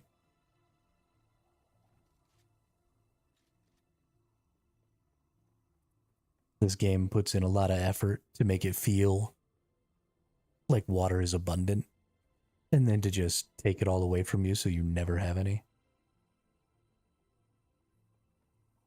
Like, no, it's fine. We'll give you 45,000 water for every corpse you turn into water. But then that only gets you a handful of plastanium and a couple of spice melange. So have fun liquefying thousands of corpses.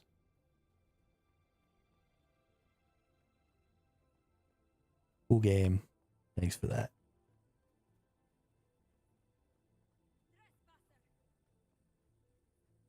You just call me a trespasser?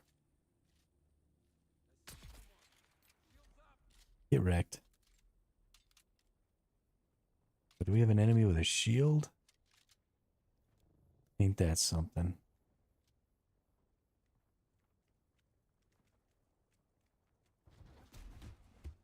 Any Jesuit jackass?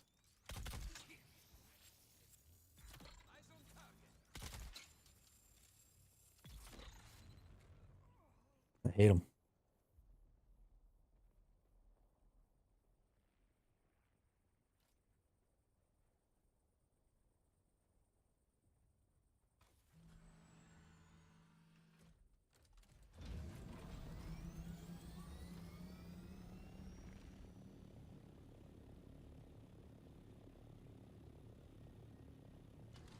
We're just gonna head over to where the water's at. We'll keep picking plants and stuff, but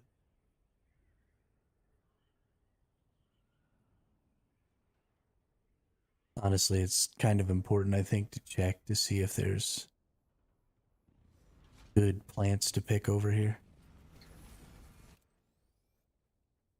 Because then every time I come for some water, I can go ahead and pick some plants too.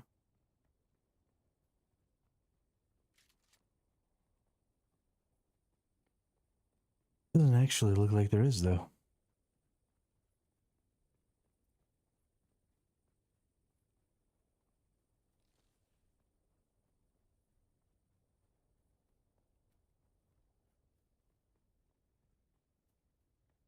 Maybe.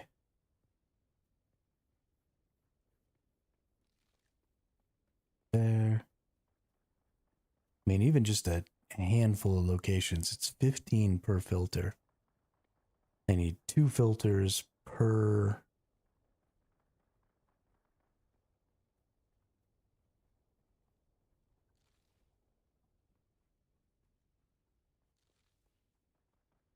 Two filters per water catcher per day.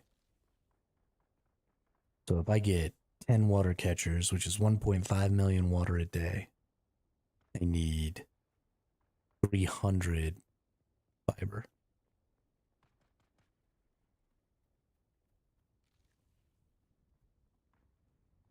Which means I need 30 plants. Because they each give me 10, I think.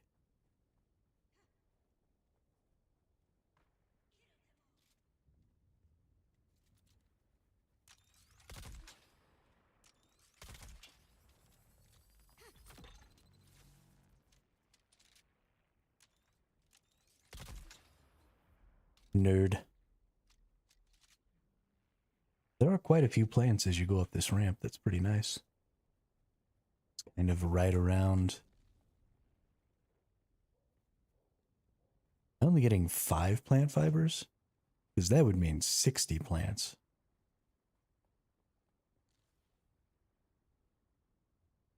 I am only getting 5 plant fibers. Gross. Yeah, so I need 60 plants a day.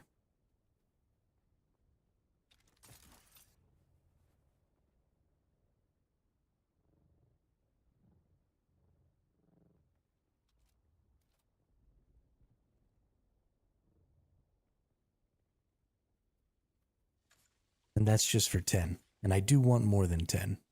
I think I want 30. That would be 1.5 mil. That'd be 4.5 mil a day in the water department. I think I can survive on that. It probably won't be quite as much production as I want, but that'll mean a little less than 15. So probably like 12 of the wind generators. 30 of those, that's 42. So that'd still leave me half my production. So I might even be able to get more than that. Might be able to go as much as 40. And that would give me 6 million water a day, which as an individual, 6 million water is a lot. I still think that I could eat it, especially once I'm trying to do plastanium for everything, right? Like all of the bodies of all of my vehicles and all that stuff, and running out and doing PvP and stuff and getting killed and losing stuff. And we got a long ways to go on that, though. I think if I can get to 10, then I can start allowing things to build up more slowly and more naturally without having to come out here for water, stuff like that. I can spend a little more time in the deep desert. Might take another couple of days to get to 10, though. Just because you need, so many calibrated servos and stuff like that. It's a little blit.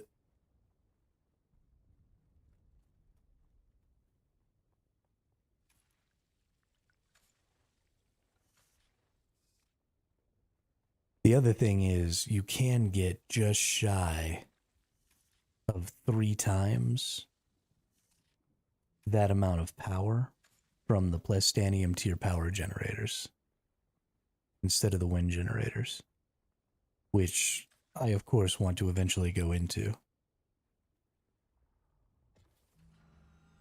And then we could get even more with fewer structures. But that's like a real end game power solution. They're so expensive. I mean, we'll go look. These things are freaking ridiculous. This right here, spice powered generator. Takes 430 plastanium, 270 spice melange. Thankfully, it's complex machinery and advanced machinery instead of calibrated servos, which honestly goes a long way to making that kind of cheaper. Not really, because it's got, so much spice and stuff that it requires, and 300 cobalt paste and all that. But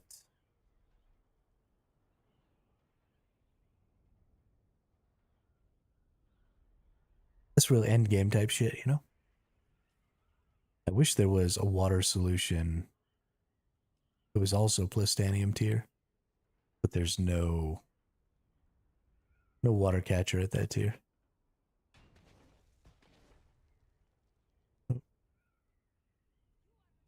I just ran into a wall.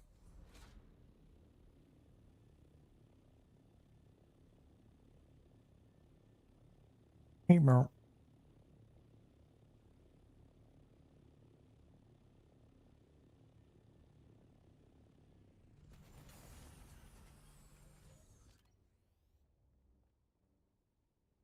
Let's go ahead and put my stuff right there. Forgot to drop off my water.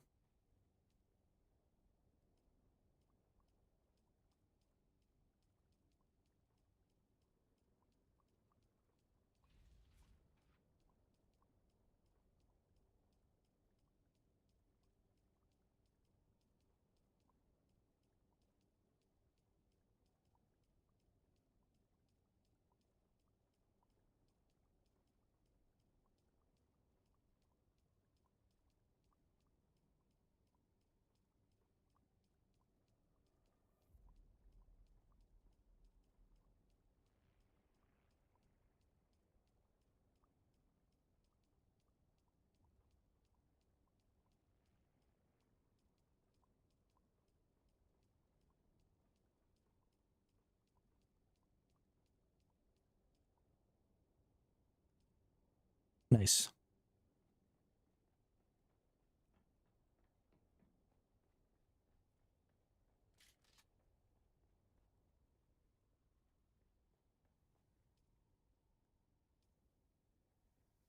Let's use up that water to make some duraluminum.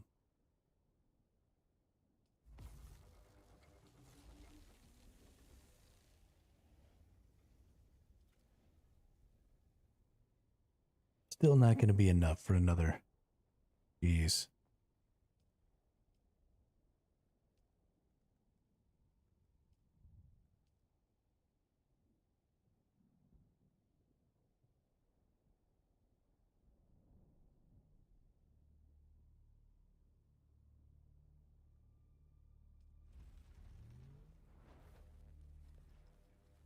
Just keeping up with those filters is going to be impossible. Let's see, where am I at on this? Maybe I should make another one of these. Maybe I should go see about some legit spice trips. Because I think I was wrong. I think I'm only getting 5 from each of these. 5 spice residue. So I need to be making a lot more melange. Because I need a lot more residue. It was something I didn't really have to worry about when we were playing all together. Because we were using the death stills and they didn't require any of these filters or anything. But I definitely need to be pumping out more melange at this point.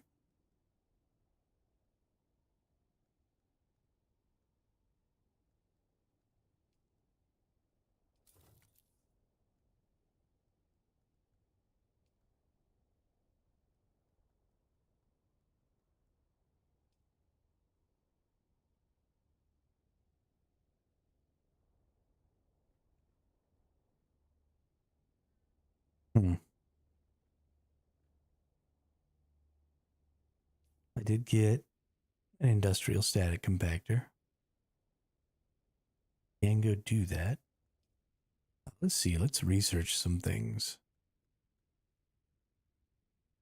What do I want to research at the duraluminum tier? We definitely want assault ornithopters. That's actually where we're going to go. We're going to get storage for it. We're going to get thruster for it. Because we definitely want to have an assault orny.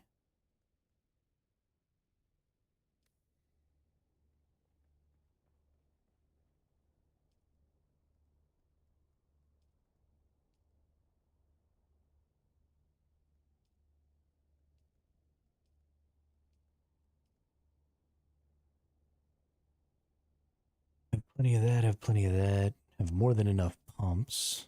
How's my diamondine dust? Okay. Definitely need more diamondine dust. I already have an engine. It'll be likely that I'll get a generator if I keep running that little thing over there.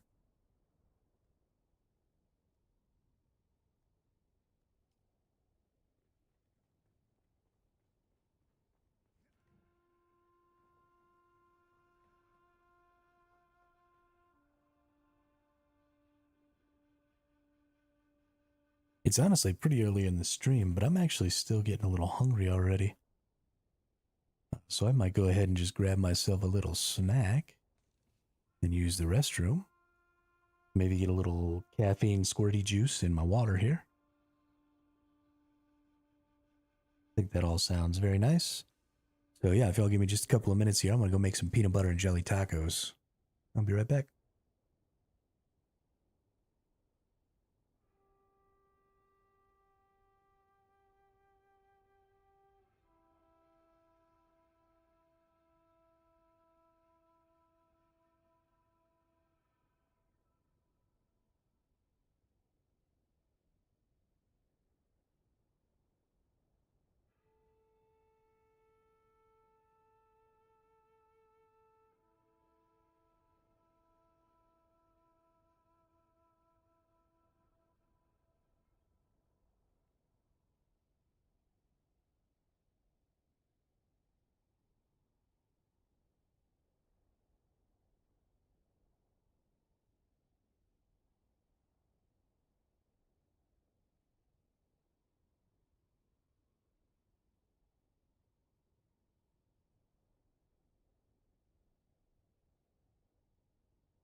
All right, we back. We get some of that good crunchy peanut butter now too. Haven't had some crunchy minute. Like I like the crunchy texture.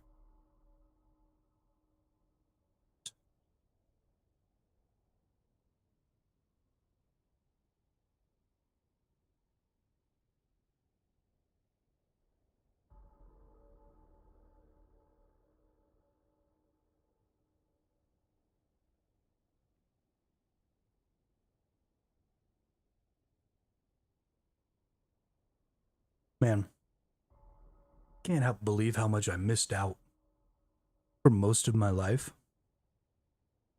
The deliciousness of peanut butter and jelly because I hated bread.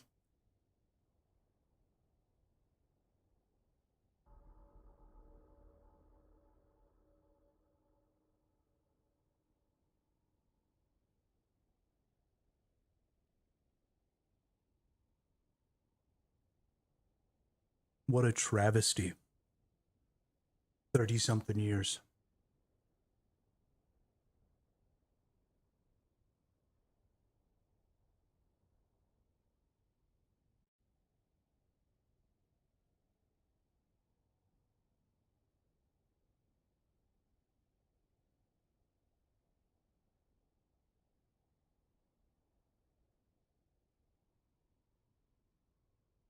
And all I had to do was just roll that shit up in a corn tortilla.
So I probably need to do a big spice run. Because if I fill up my scout orny,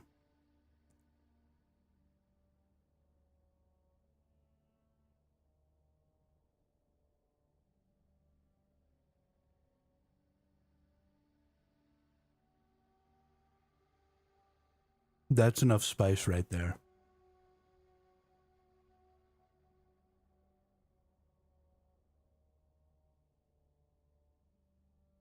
Or, I mean, like all of my infrastructure. Takes 5. Well, I need 50 just for my water. And then another 15. So I need about 65 total.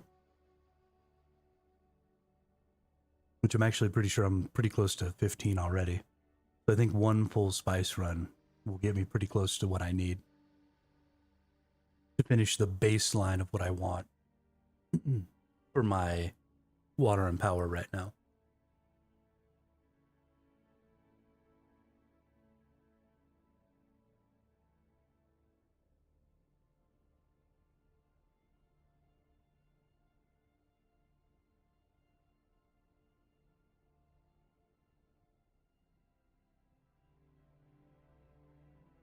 So let's go get out in the deep desert.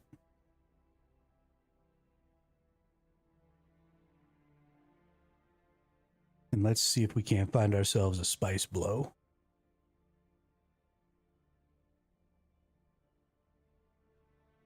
Good medium spice blow, because we can easily fill up in a medium.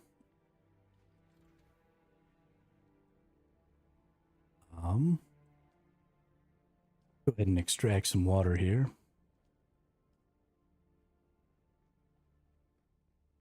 Let's leave most of these deciliter johns behind.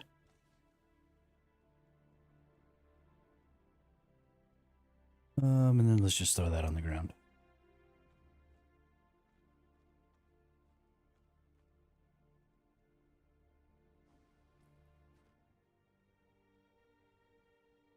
Okay. I think that looks good.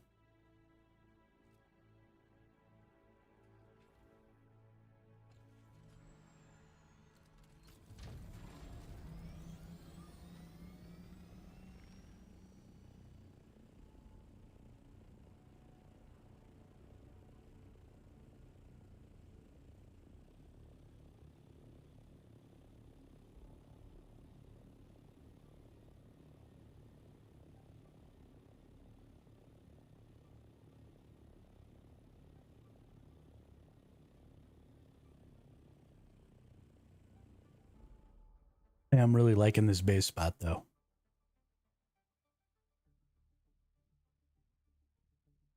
We do still have a lot of work to do on the base. Thankfully, none of that work on the base actually matters.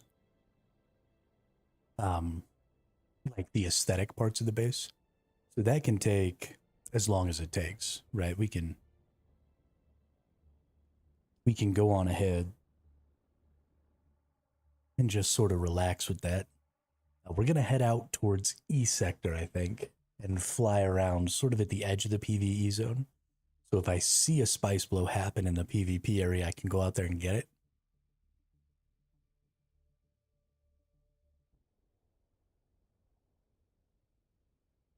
This is completely a Mark IV Scout.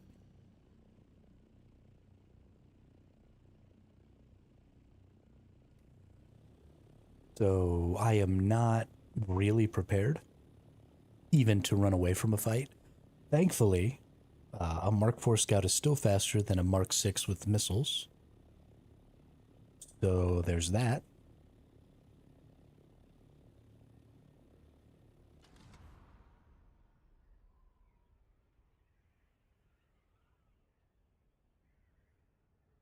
So I might still be able to escape. My stuff's a little broken.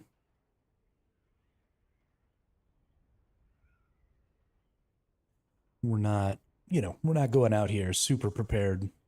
So we may very well lose our Orny and all of our gear, which would be a little sad. But it's okay. We can replace it with bigger, better, stronger stuff.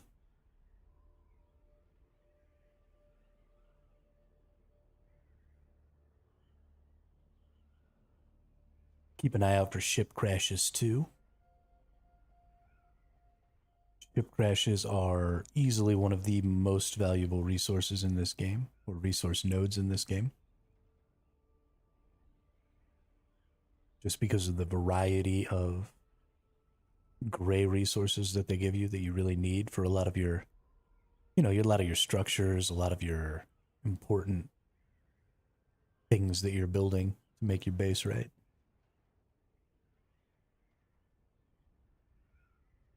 A lot of your vehicle stuff uses a lot of grays. All very important.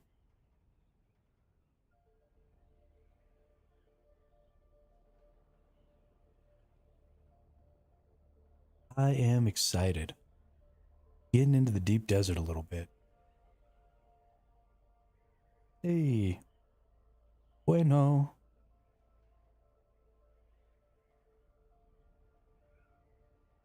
Somebody out here in their scout Orny, or their assault Orny. Doing some of those fatty resources.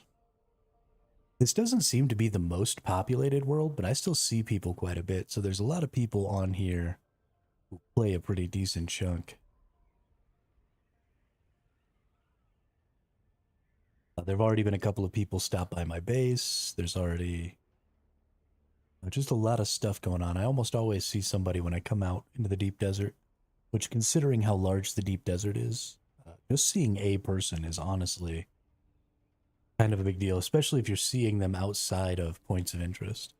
Right? I haven't been going to spice blows or anything like that, and I've still been seeing people out here.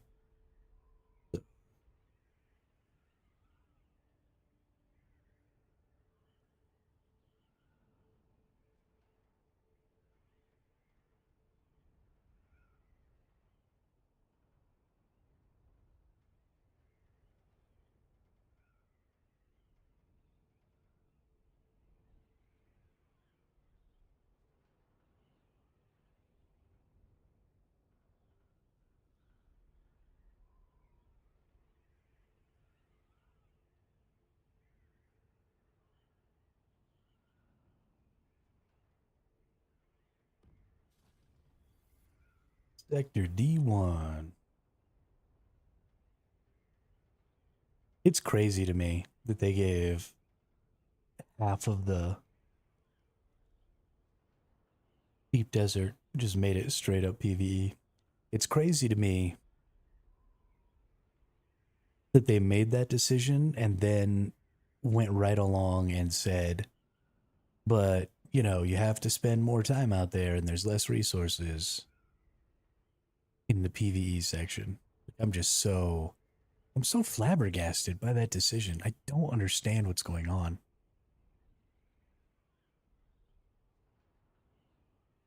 I don't understand the thought process at play.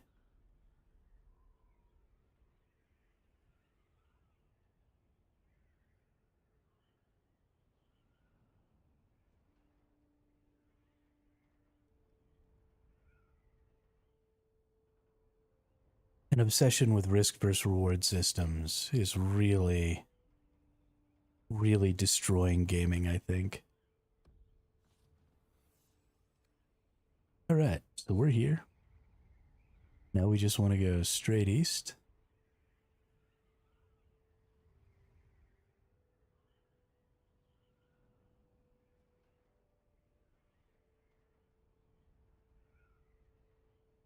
We're just looking after the old spice. Old spice. Like I said, I'd like to get me a medium because I can fill up my whole inventory there. But I'm not going to fly my happy ass out into the PvP zone quite yet. We'll go all the way down E sector. It looks like there's a little spice right there. Let's go get the little spice.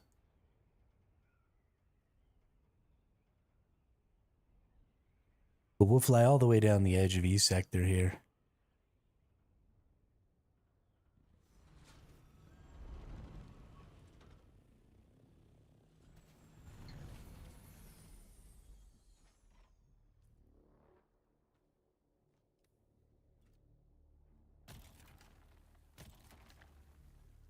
Whoa.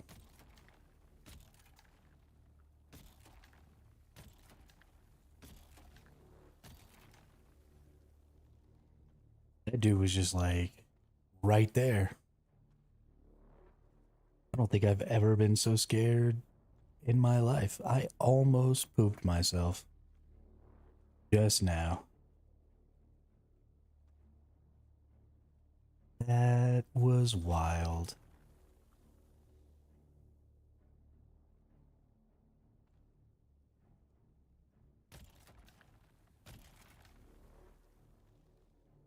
Don't mind me, Mr. Worm. What am I getting out of these? 34. Okay. Sometimes I get a bunch and sometimes I don't get shit. Yeah. We'll just keep going until the worm gets mad. There we go. And then we'll fuck off. There's no point in hovering and landing. With such a little amount of spice, I'd only get another, I don't know, 50 maybe. So we'll just bail. We've got a pretty limited amount of fuel on us right now. I don't think I'm carrying any extra fuel. I'm not. I can just fly around out here on fumes, so it's not really a big deal. But there's 4 spice.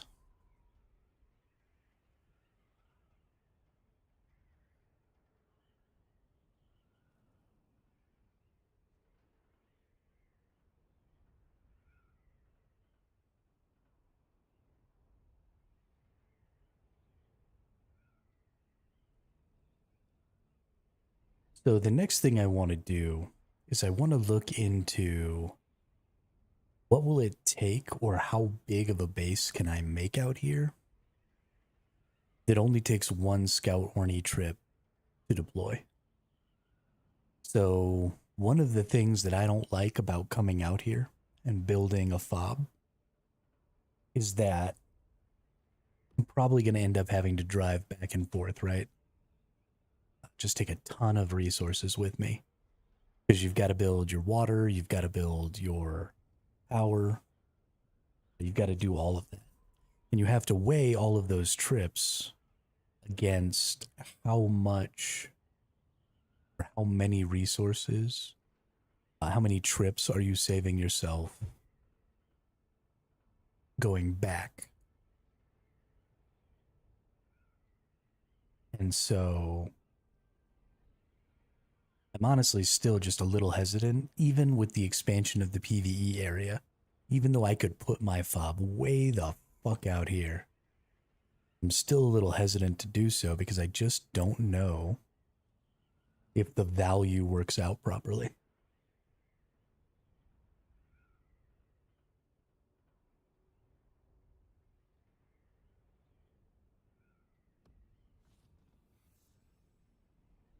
Because it's so much work every week. You got to bring out a ton of granite. You got to bring out, and I mean, so building a compact base, right, is honestly very important. But then you've got to be able to fly your vehicles into the base. You've got to be able to, um,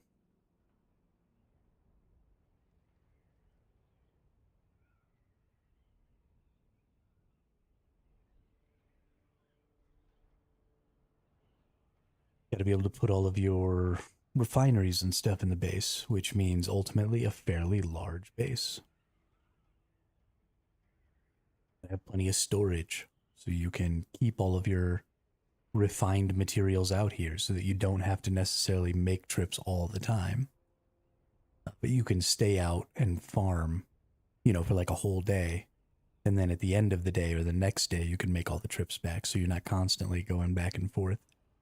Because doing things in stages and doing things kind of grouped together is just more efficient because you're more focused on how you're doing it and you're not, doing shit in a weird way.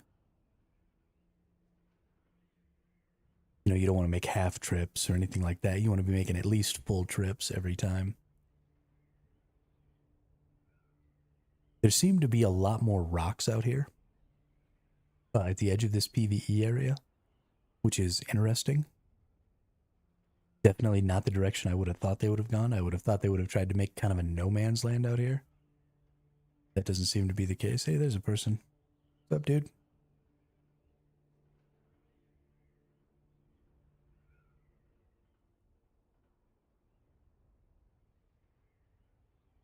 Lots of bases out here, though. Lots of little bases.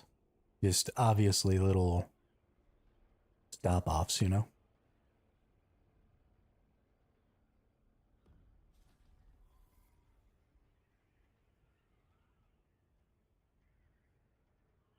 Oh.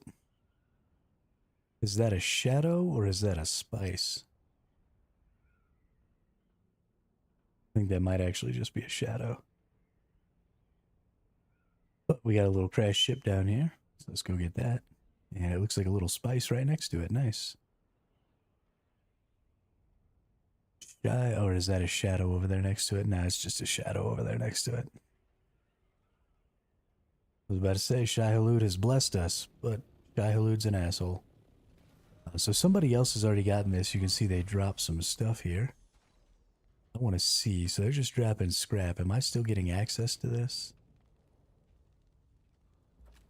No, okay.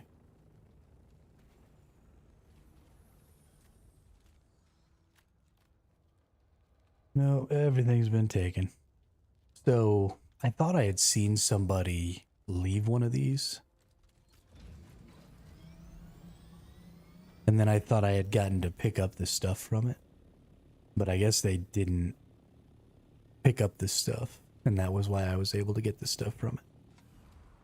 I'm also dying of dehydration. Despite having plentiful water.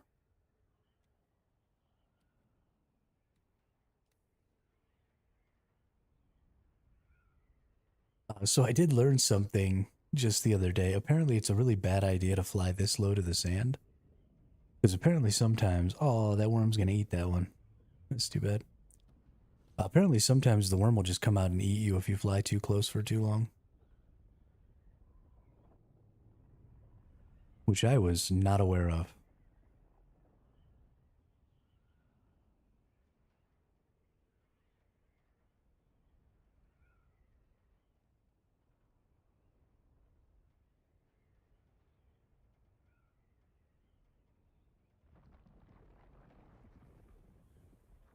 Yo, dude.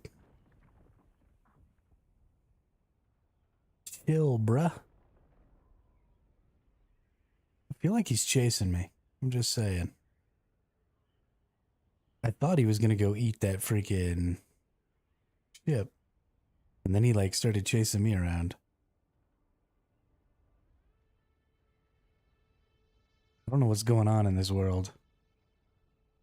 The game is trying to eat me. See, look at this. He's chasing me around.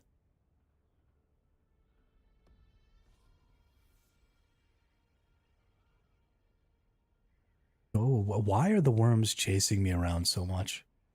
They chase me around in the radiation zone in Shoal. Chasing me around out here. I don't like it. Leave me alone, worm. Freaking butt face, dude. Freaking butt face. Your face is a butt, bro.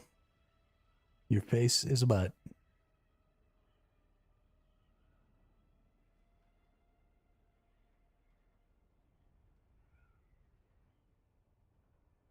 Hey, there's another person.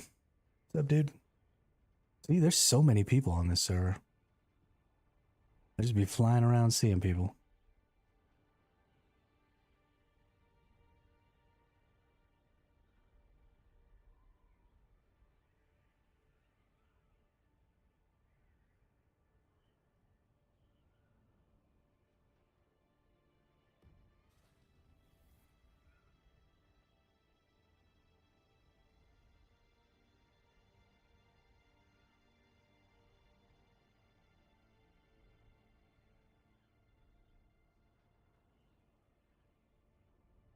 Rolling on 20s.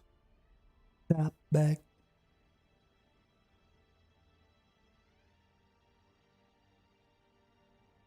Oh, there's another ship. Always make sure you look for a little worm sign, because you never know if there might be a worm out here waiting to just gobble these ships up.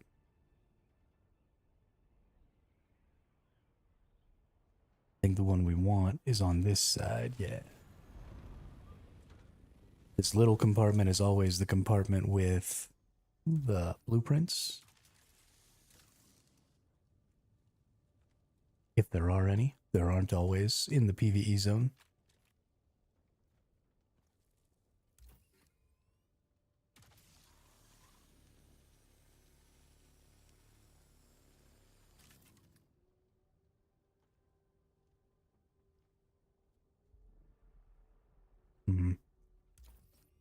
Might be too high. Yeah, I don't know why they put these up there like that.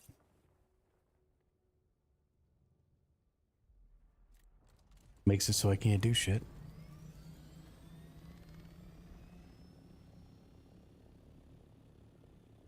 Probably some stuff I need to get rid of in here. I wish I could drop stuff while I was flying. Like, I don't need this adept drill shot. I don't need these scraps. We'll put these in there because they're really heavy.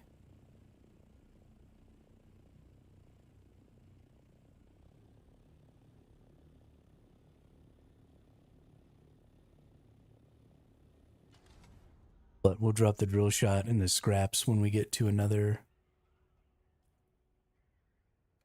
Oh, we're in Sector E9. We have not seen... We might just have to go out into the freaking deep to find ourselves some spice. But this is what I'm talking about. Like, why extend the PvE zone out to here if there's not going to be medium spice blows, if I'm not going to be able to, like, get resources with any sort of efficacy? Like, what's the fucking point? There isn't one. The answer is there isn't one. We're going to fly into F. We're going to go back using F. We're going to go the other way and see if we can find ourselves a medium spice.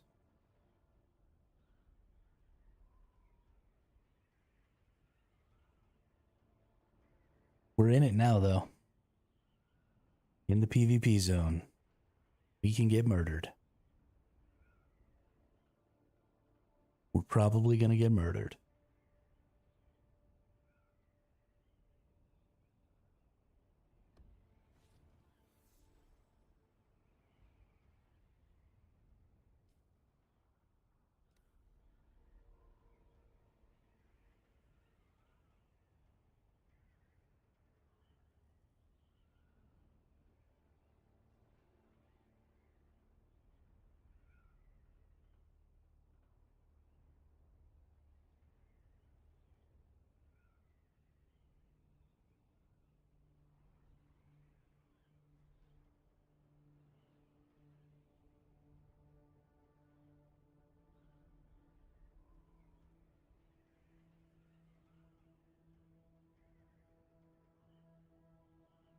I don't want to get murdered.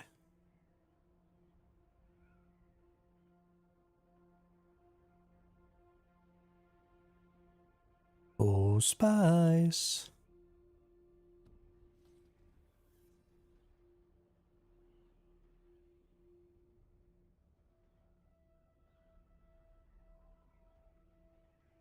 One day in the middle of the night, two dead boys got up to fight.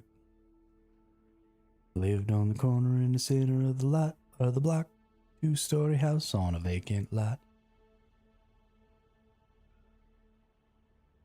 Back to back they faced each other, drew their swords and shot each other. Deaf policemen heard the noise, came to kill them two dead boys.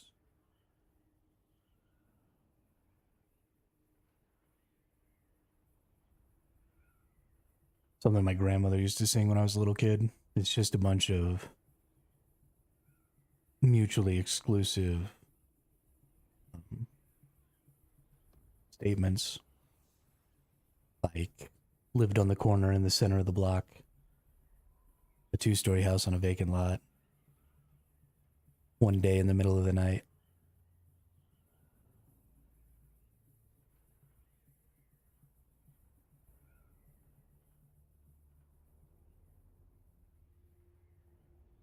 I don't know why it entertains me so, but it does.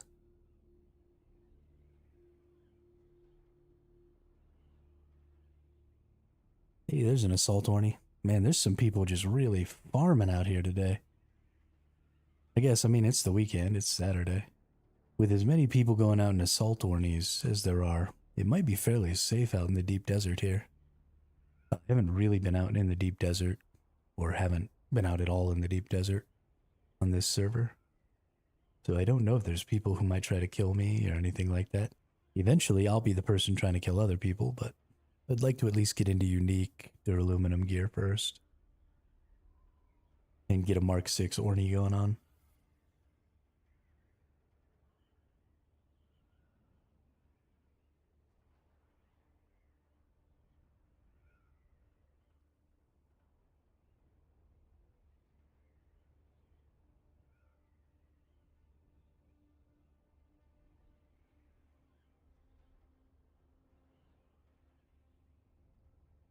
I would definitely like to try to get a Mark 6 orny that has my special Mark 6 booster and my special Mark 6 wings from my ornithopter. I feel like that'd be super cool, even if it wouldn't be super useful. Especially the thruster, because, you know, you can't equip missiles and a thruster on the scout. But still be kind of fun to have. I'm out here and scout and stuff at the beginning of the week.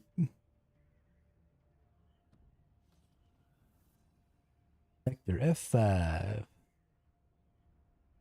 Hey, there's a ring mouth. Imagine it's a dead ring mouth, but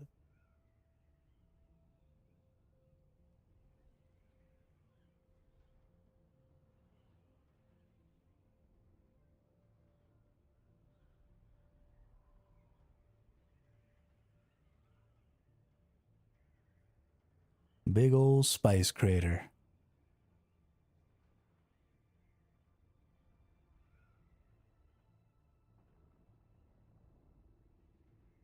So there's supposed to be 5 medium active at a time, 22 smalls active at a time,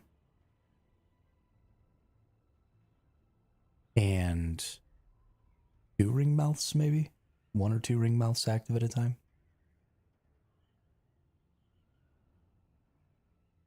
Or maybe that's just the maximum. Maybe that's not always what it is. Maybe that's just peak.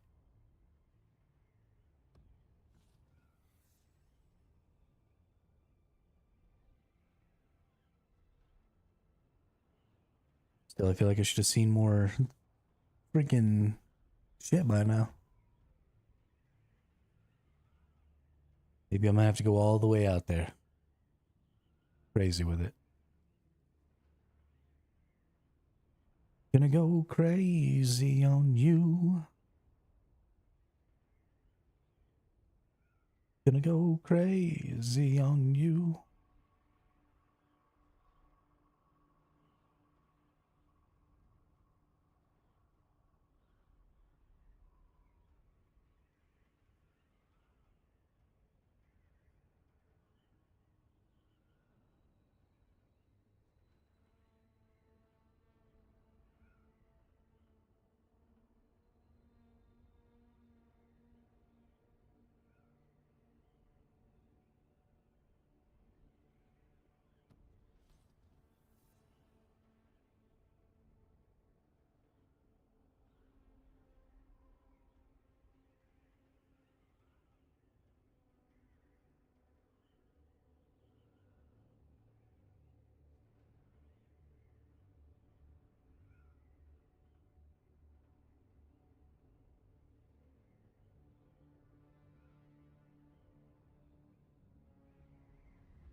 All right, we're gonna get dangerous here. Let's get dangerous. Darkwing Duck. When there's trouble, just call DW. Darkwing Duck. Ooh, look at all that. Albatross wings, IX core legs.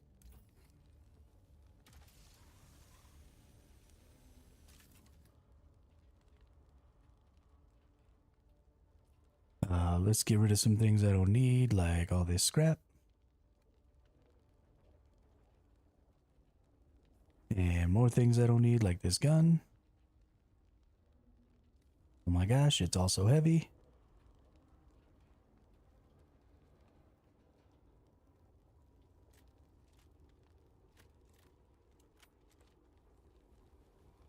And the other one is just super high, so I'm not even going to worry about that.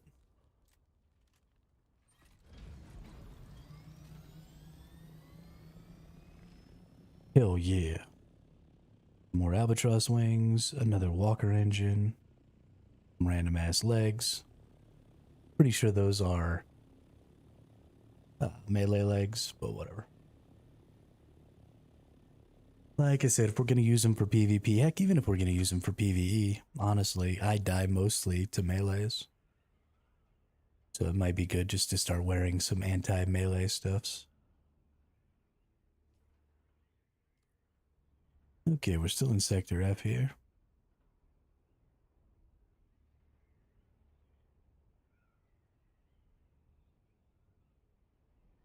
Crazy how many more blueprints we got from those. Definitely like that. So they changed those to also be like the testing stations and stuff out here. So you just get more from these, which is interesting since the ones in the PvE area are still contested, right? You don't get your own personal loot from those. So it's weird that they would give you more blueprints from the ones out in the PvP area, considering it's also contested in the PvE area. I don't know if they changed everything the way they intended when they made some of these changes.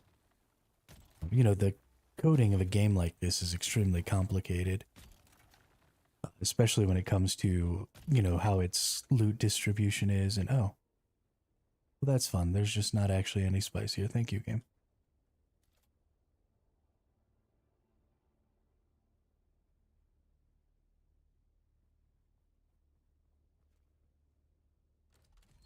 Super dope.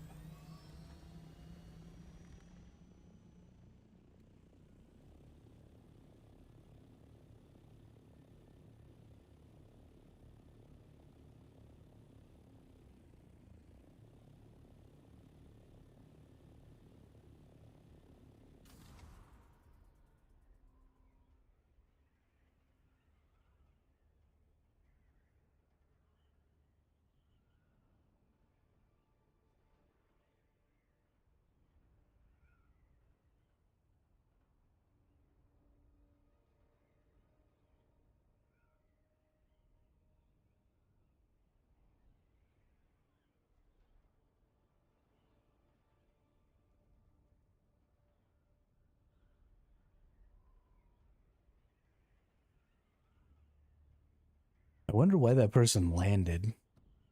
I feel like they were maybe trying to hide from me or something, but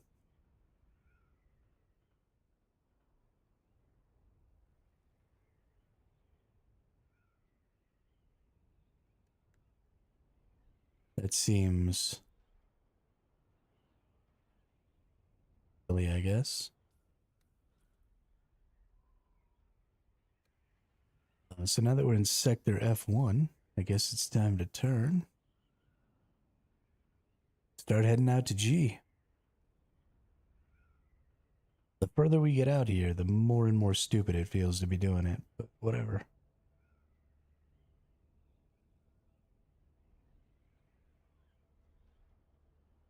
Let's fucking rock and roll, dude.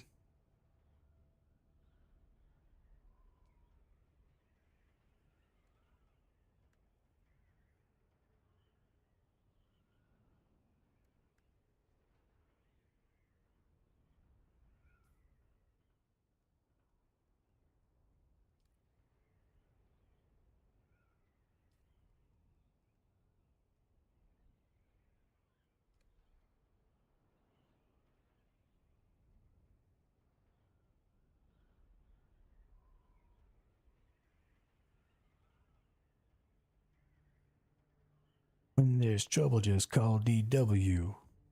Duck, wing duck. We got about a zone and a half that we have to cover now if we get attacked, which is about 4,500 meters.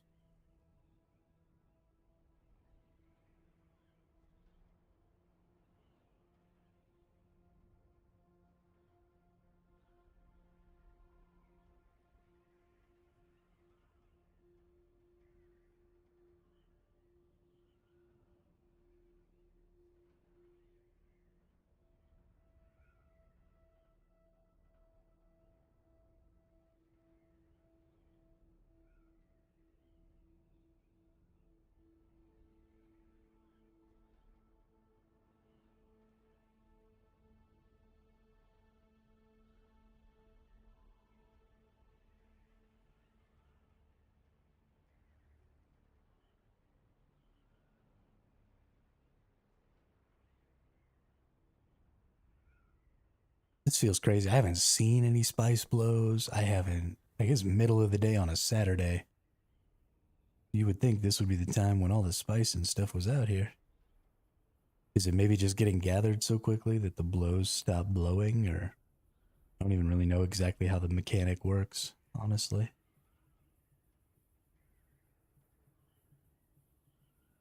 I just want to see a medium spice blow that I can gather. Fill up my inventory real quick, take it home, then I don't need to be out here anymore. Not for a little while anyway, not till I can defend myself. Definitely want to come out with a Mark 6 assault, thrusters and rockets. Just fight some people. And like actually fight some people, not like all the griefers like, I want PvP, and then they just chase down people with storage units. There's not a single ornithopter in this game that can have storage and missiles. So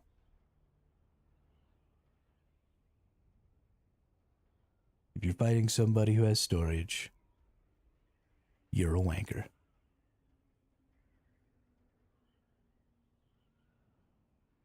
Unless the person you're fighting with storage also has a person with them with missiles.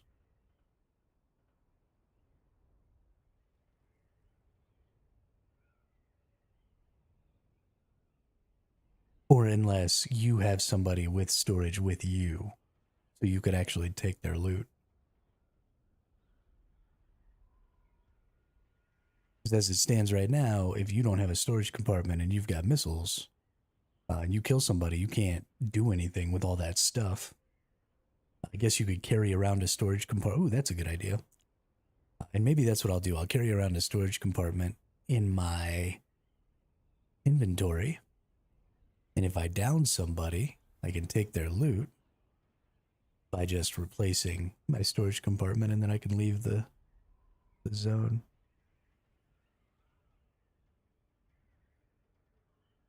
That's a good idea.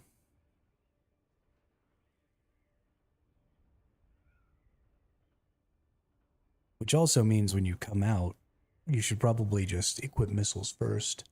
And then if you see something you want, like a good spice blow. Sandstorm in 6 minutes? I've never gotten a 6-minute warning on a sandstorm before. That's absolute insanity.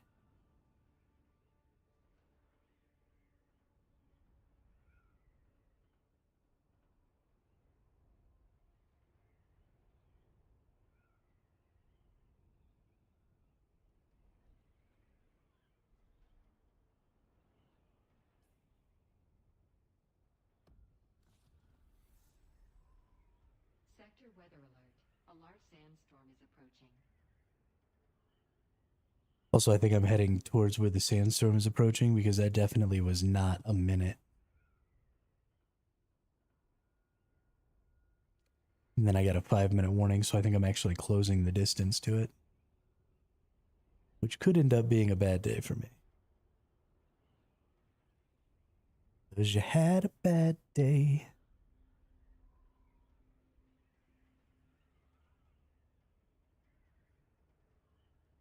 Sector weather alert. A large sandstorm is Yeah, approaching. we're definitely flying right at it.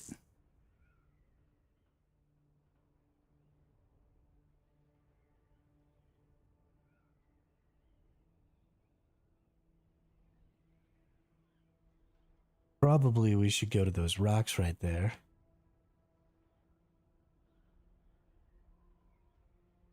And try not to die. Or turn back towards the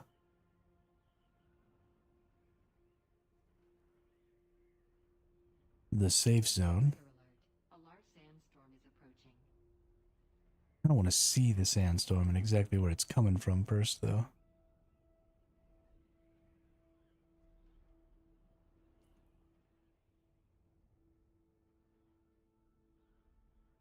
It's just not even on the map yet.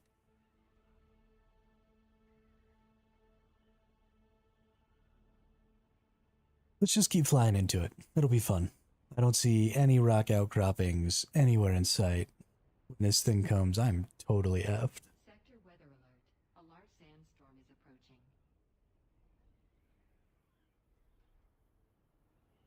But it's fine.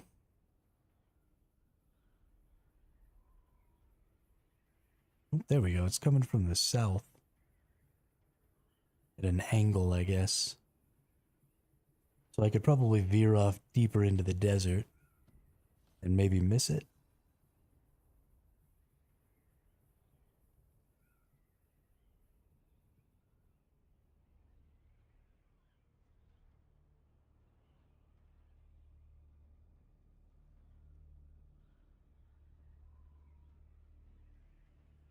Sector weather alert. A large sandstorm is approaching. 1 minute. I think I'll make it.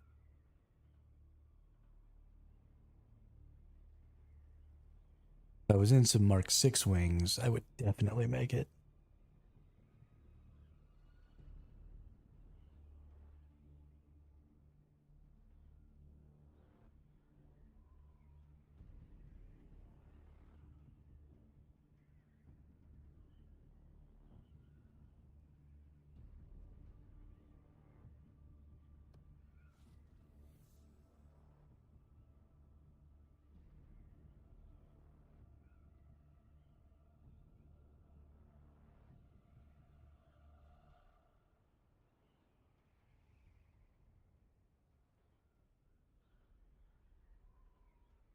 But I think we're in the clear. I think we're around it.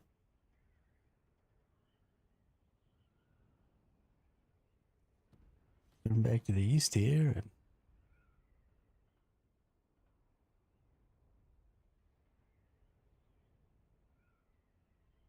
I feel like there's just so much less spice out here now. I mean, I used to see spice blows all the time on my old server. But like there was just spice everywhere.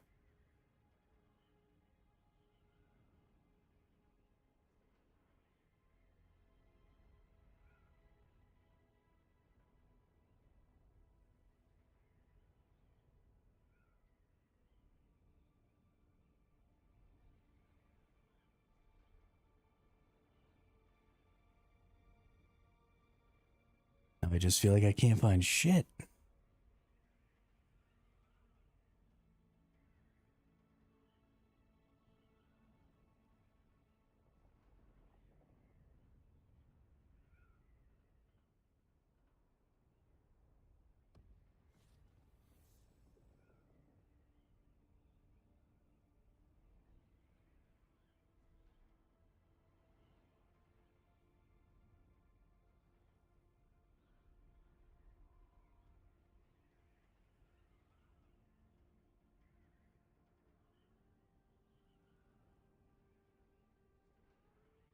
I really don't want to fly all the way back home empty handed, but shiznit, dude.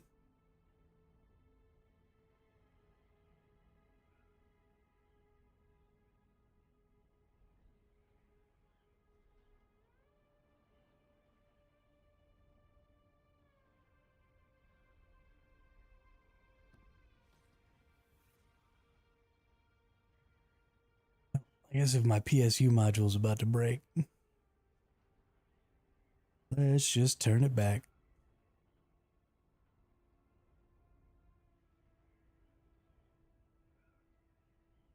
It's a long flight home.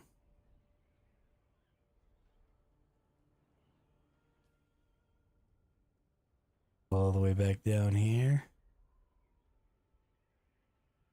Let's see where's the entrance at. Yes. Get ourselves lined up, and away we go.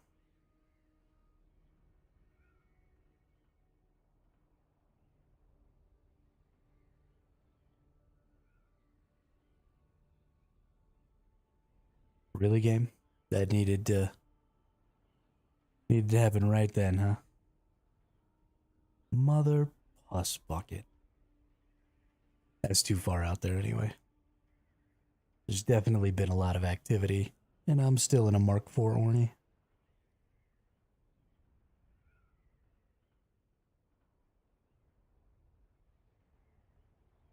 And I don't have any of my forms of communication active.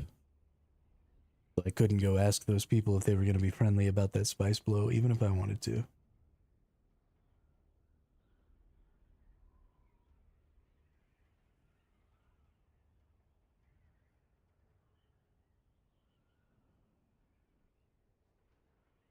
Maybe I'll just wait until later.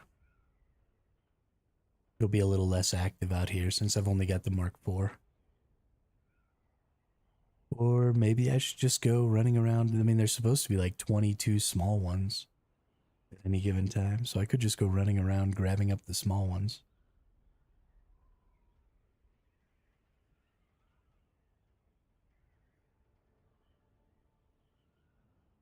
But they're just so hard to see unless you catch them while they're blowing. And they only blow for a really brief period of time, so they just kind of sit around, you know? Nobody ever sees them, nobody ever goes to them, nobody, any of that. Especially since you're only going to get like 300 or 400 spice from it, like the.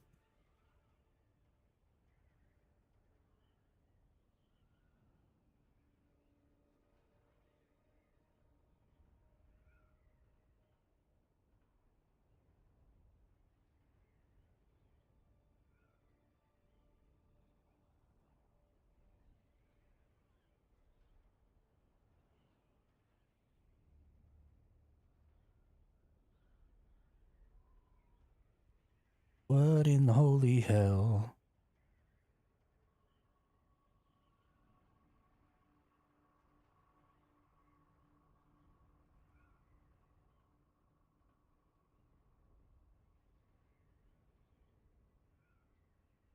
There definitely don't really seem to be any medium spice blows. I mean, I know there are medium spice blows in the PvE area, but they're definitely going to be harder to find. I imagine there's probably only one active at a time in the PvE area. I think there's supposed to be 5 active total. So it'll probably be 1, maybe 2, and then, have 3, maybe 4 in the PvP area. And then there's no big spice blows, no ring mouths. Hey, there's a little spice. Just a little bit. Just a little bit. Respect. Find out what it means to me. Respect. Sock it to me, sock it to me, sock it to me, sock it to me, sock it to me, sock it to me, sock it to me, sock it to me. Wow. Just a little bit.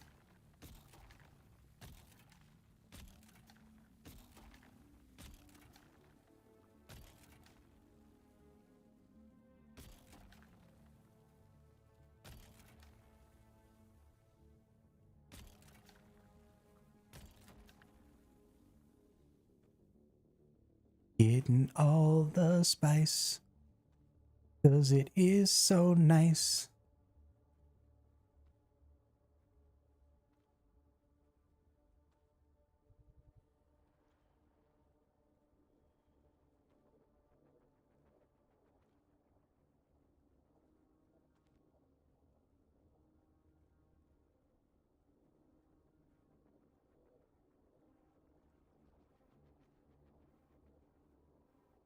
Yeah, just a little over 400 there for us.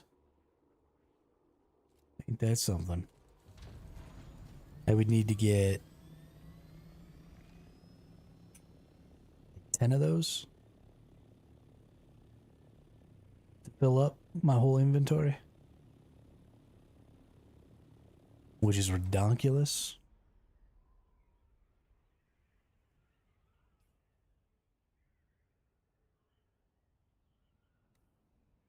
Ridiggity donkulous. But we are in the PvE zone. We don't have to worry anymore about getting ganked by some nerd with a rocket launcher.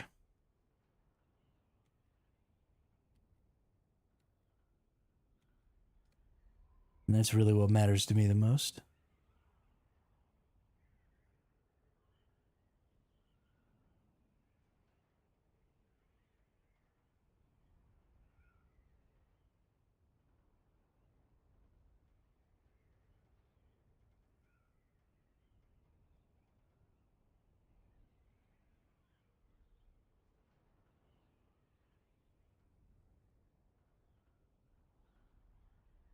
pretty sure I saw on Reddit the other day that there's a quest line that gives you a las gun. So I should probably figure out what quest line that is and see about getting that bad boy and learning how to use it.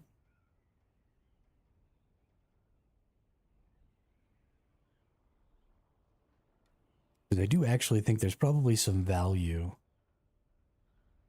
to killing people on the ground or killing vehicles on the ground on foot. People complain a lot about the foot PvP in this game, but I think foot versus vehicle is actually pretty solid. Based on some clips and stuff I've seen. Not any personal experience, obviously. I haven't really gotten into much PvP. But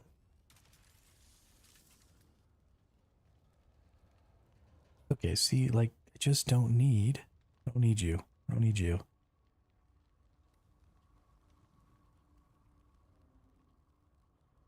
I need blueprints, dude.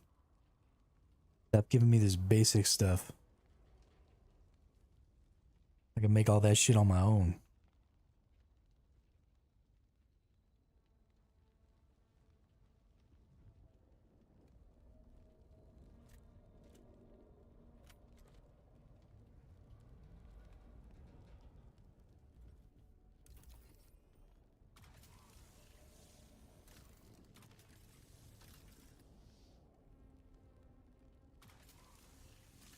Sounds like there's a worm coming.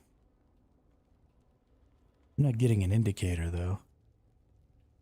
I'm still piss terrified.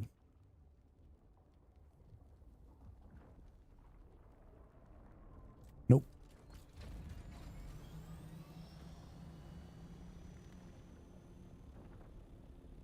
I don't know if it's angry at me or not, but I got everything that I want out of there. And I'm leaving. I'm not dealing with that. It looks angry. I don't want it to be angry at me. I'm out.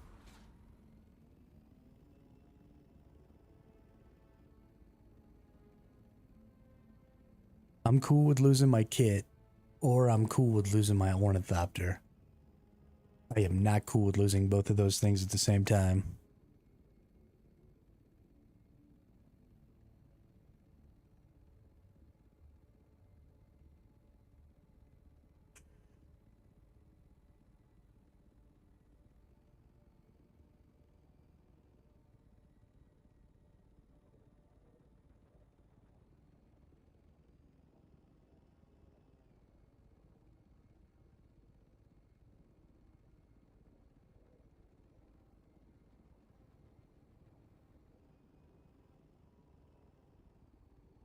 Not okay with losing both at the same time. At all.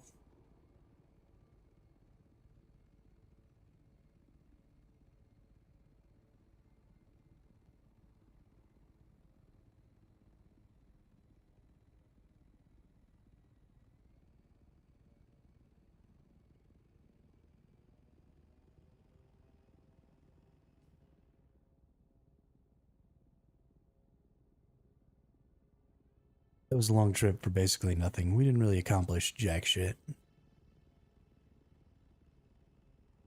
And I'm not thrilled about it. Not freaking thrilled. Thankfully, we've accomplished a lot already so far. I mean, we've only been playing for 3 hours.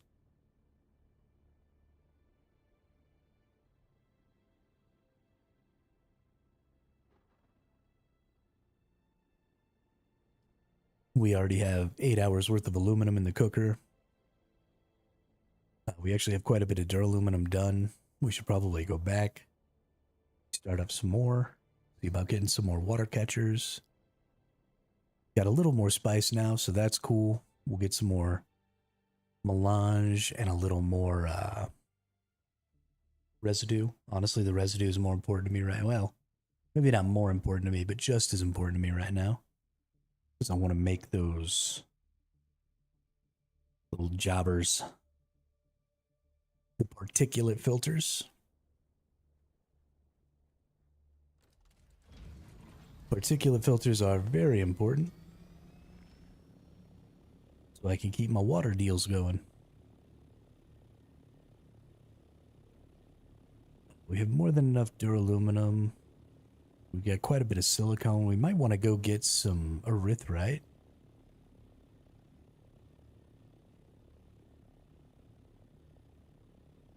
I hate farming erythrite. It's literally the worst thing in the world, but something we need.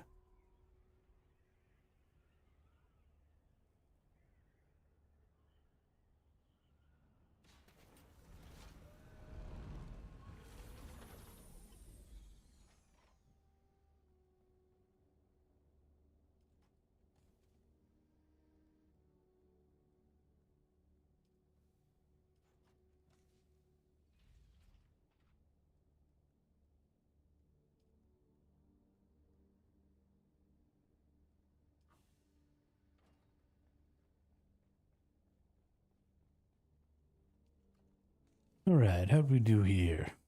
Nice, nice. We've got so much complex machinery. Not even funny. Let's drop that.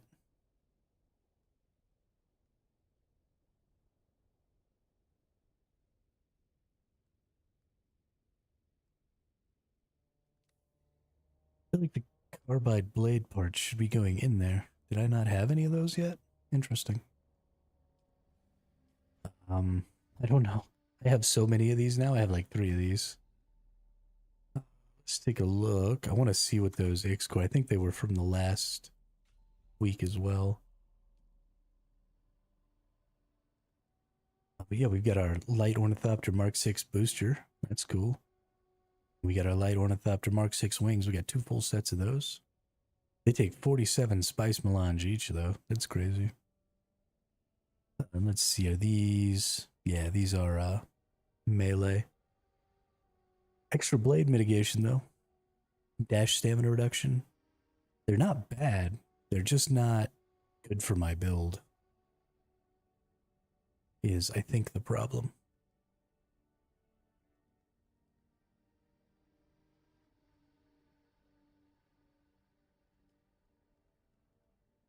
I want to get the little indicator off. There we go.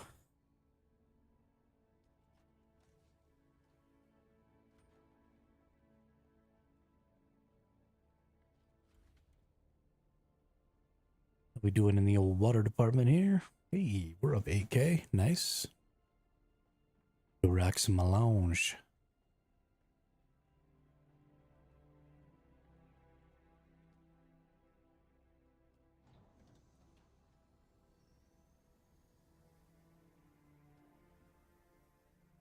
What do we got in the builder over here? I think I dropped something that I actually wanted. I think there should have been something here.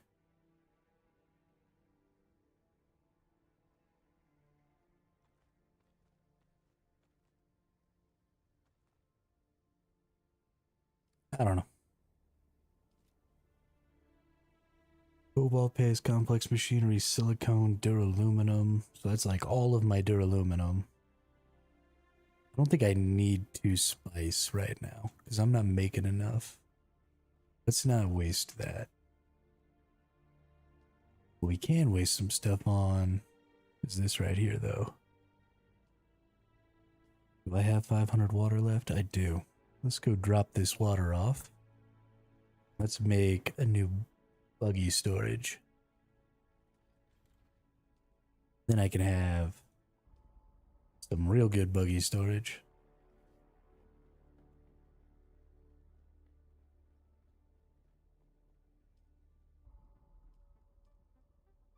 Bigger buggy boot.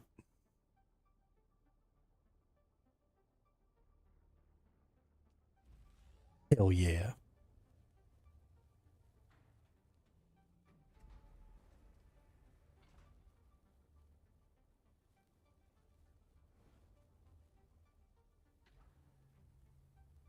Hell to the yeah.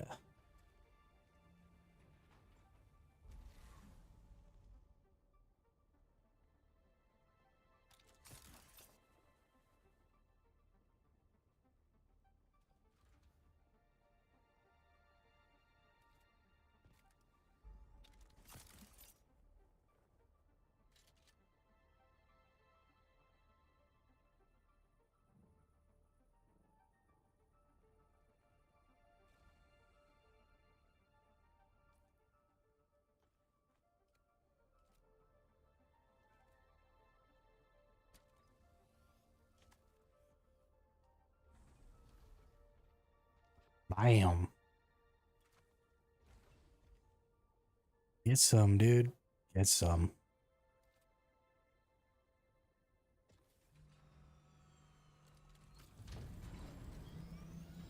Need to repair this Orny.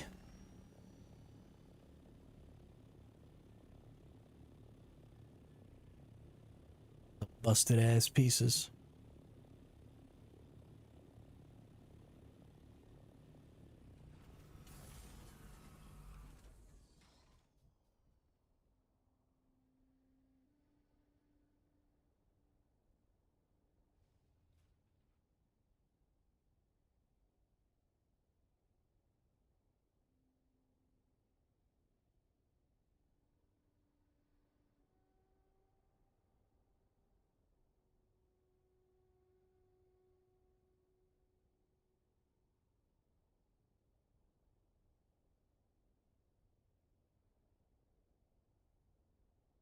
That's funny.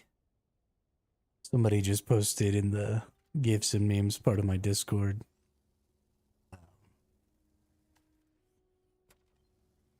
They went to a coffee shop to get a coffee, and apparently the barista had tried to make a flower or something in latte art and messed it up. Accidentally made a sandworm instead.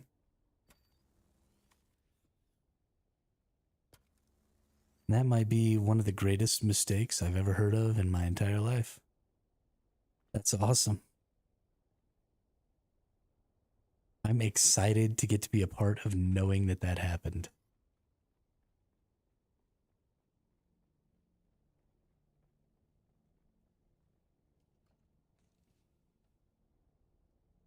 That is fucking hilarious.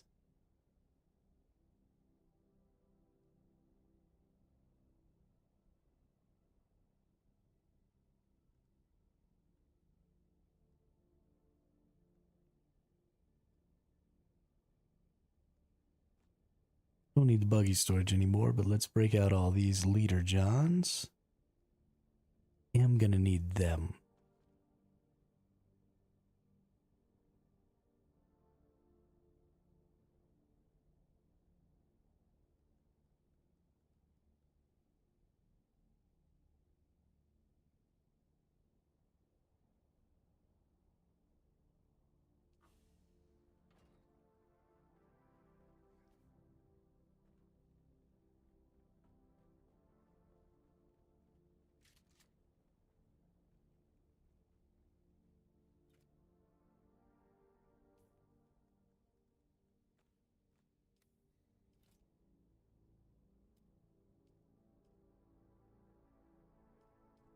Man, it's literally just about duraluminum at this point. I am just waiting for water. I guess we're gonna need more calibrated servos.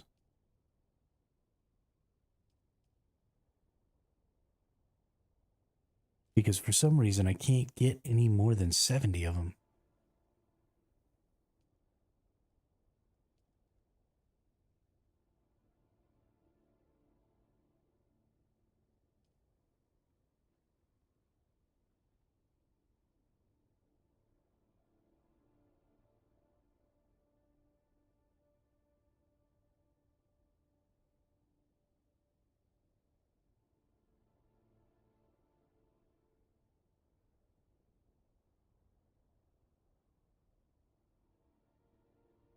Instead of getting them from those shipwrecks, because I'm getting a whole lot of everything else.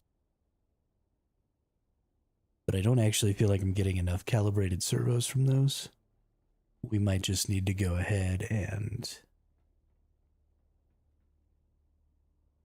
do something else for that. Also, I kind of want to do some more leveling up.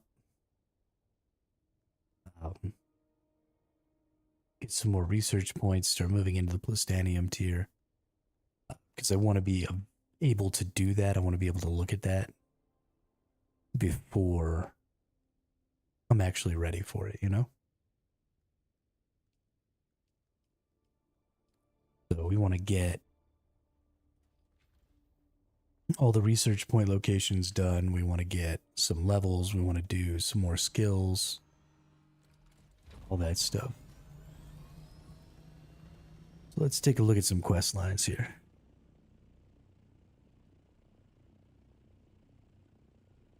I already did the first Sword Master. I already did the first Bene Gesserit. So I guess it's time to go to Harco and get those quest lines, the advanced quest lines.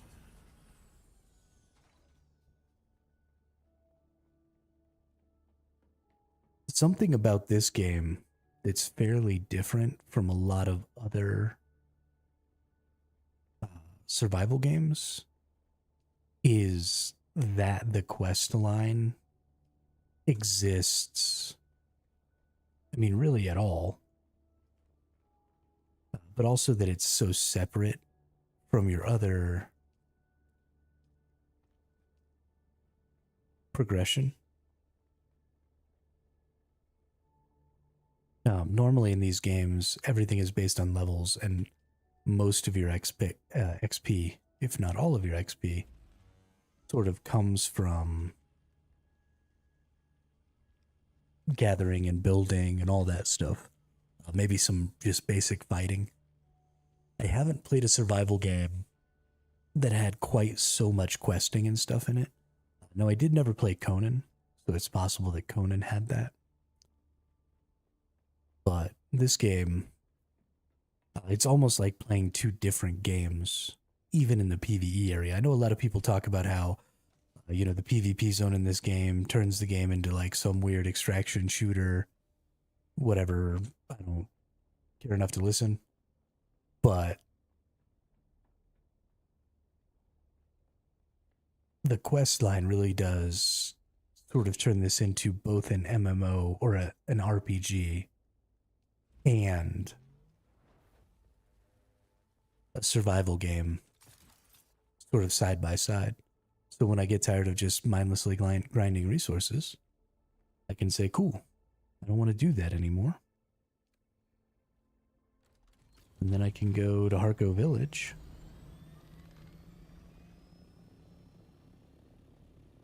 And pick up a bunch of, legitimate quests that take you to lots of different locations and have lots of different objectives, finding things, killing people, doing stuff like that. Are they the most well thought out quests in the entire world? No, not really. But they're certainly better than any survival game quest lines I've ever played.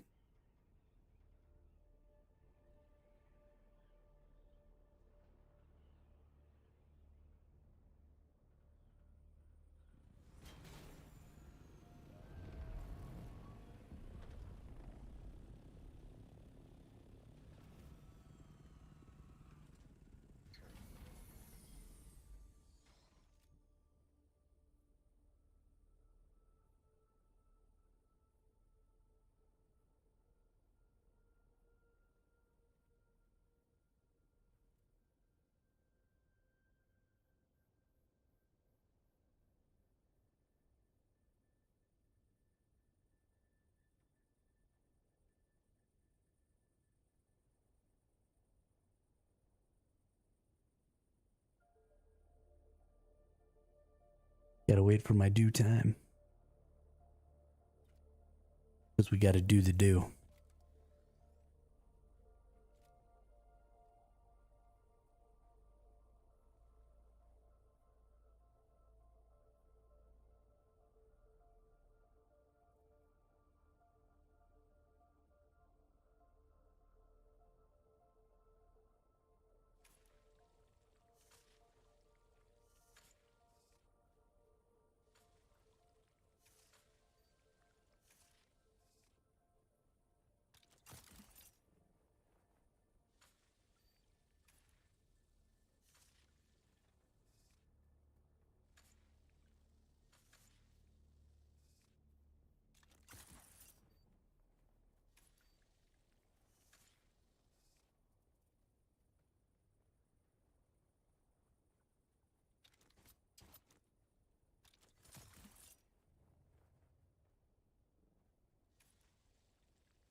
I can't wait. until this game's been under development or out. I guess it's been under development for significantly more than a year. But I honestly can't wait until this game's been out for over a year. I am really hopeful, even though I think that some of the solutions that have come about for some of the problems have been pretty bad. I am interested to see what some of the expansions and DLCs and stuff like that are going to look like. I am really looking forward to the growth of this game.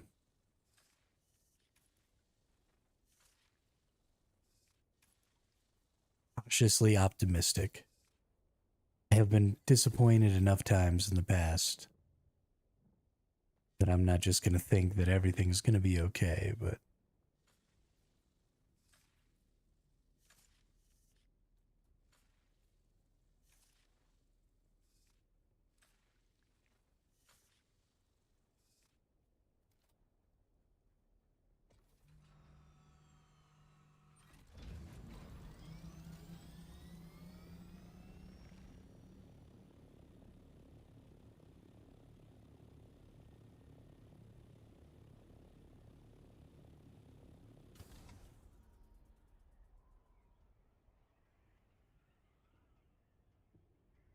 I'm really excited to see what they do with vehicles. If they don't change vehicles at all, I'll be pretty disappointed. They've got a really good foundation here for what could be the most interesting vehicle system we've ever seen.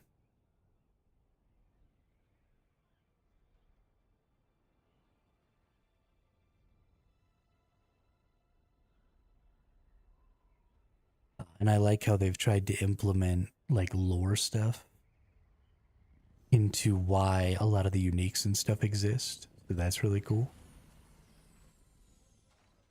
And I think adds a lot to it. So having more modules and stuff with more uniques, always going to be a positive.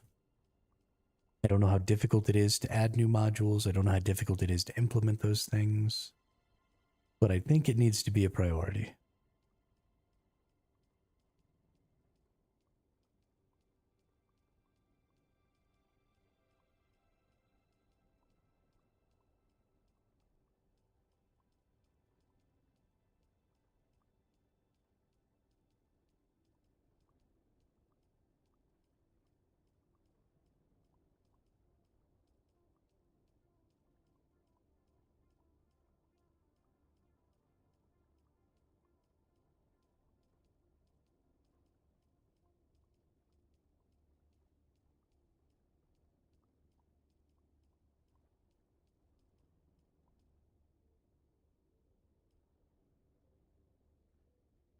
A lot of button presses to make that happen.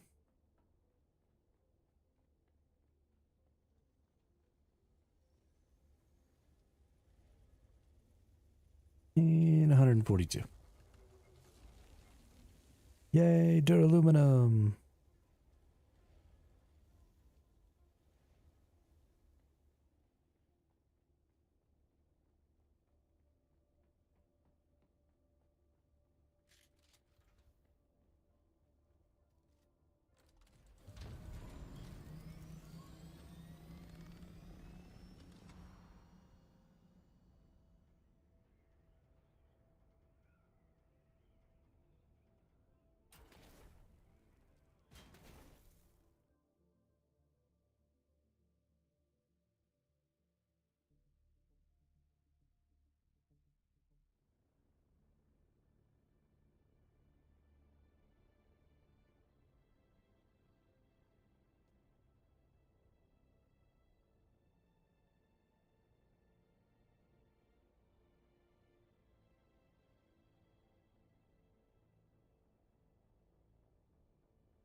These are all going to be completely new quests for me, so I'm pretty excited about that.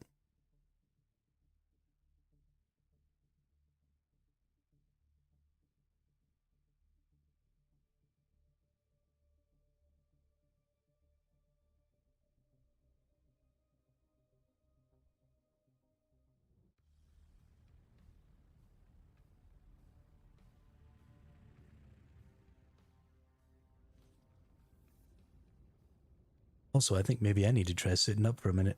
I'm about to fall asleep.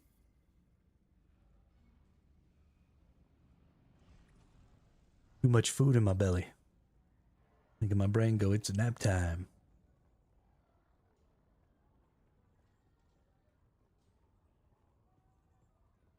Okay. Where is the sword master? Where is the Benny Jez trainer? I'm just gonna go wandering around. We know that they have the little blue lights over their heads. Not these circle ones, but the diamond ones. So they should be fairly easy to track down.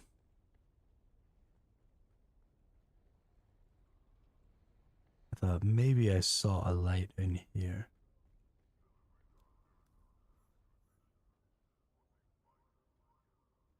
Doesn't look like it. Who are you? What do you sell? Oh. Well, I guess you can kiss my ass then. Top to bottom, left to right, dude. Kiss my ass.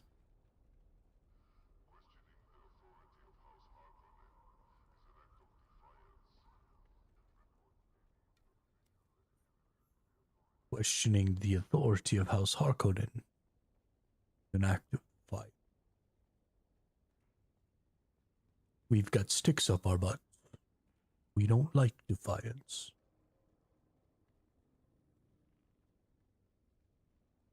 Maybe, if you got the stick out,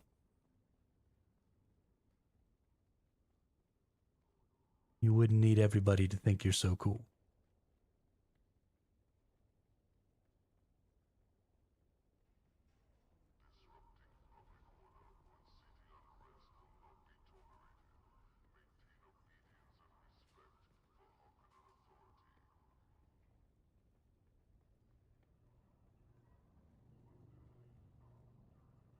Personally, I don't really do very well with obedience.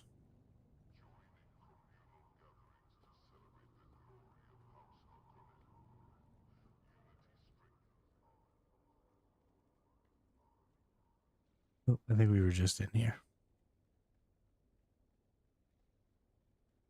I don't think any of the nerds are in this place.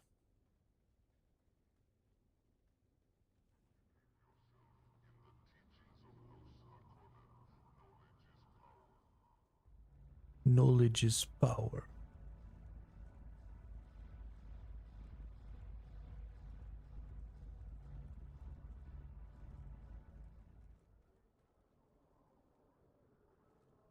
Yo, where are these trainers at, dude?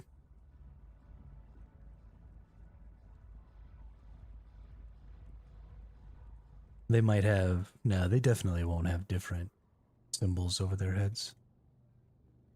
That's not a thing. Oh, oh, oh. Are you the Bene Gesserit trainer? Who wish to train in the Bene Gesserit way? You possess. If your skill, I have a task for you. I've come to Arrakis. Direct into the Iquan that you must seek out from.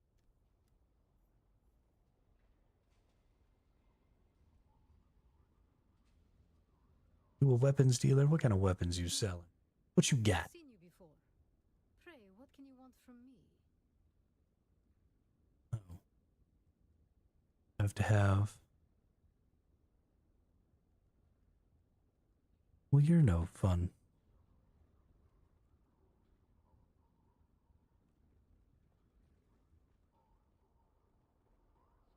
Alright. Found the Bene Gesserit trainer. Hey, is that the swordmaster down there?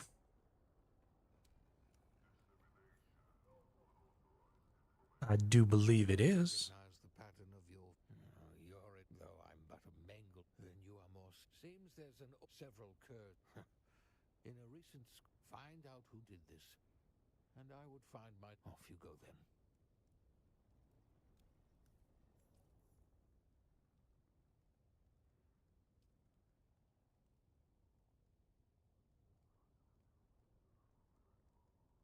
It's going to give me 8,500 and unlock level 2. 500, unlock level 1400 XP. I'll probably pass 2 levels for beating both of these. That's nice.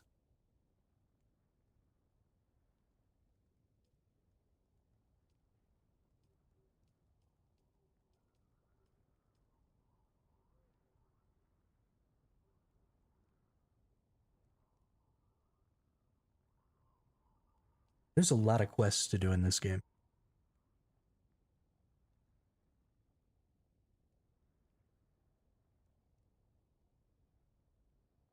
While it can be made fairly quick by, getting in a guild, getting an ornithopter for free, and then banging through quests, it's still a lot. And if you're coming into the game, want to get all this stuff done, want to max out your character, and you want to, get a good base going with lots of infrastructure and stuff, I mean, you're just looking at hundreds of hours.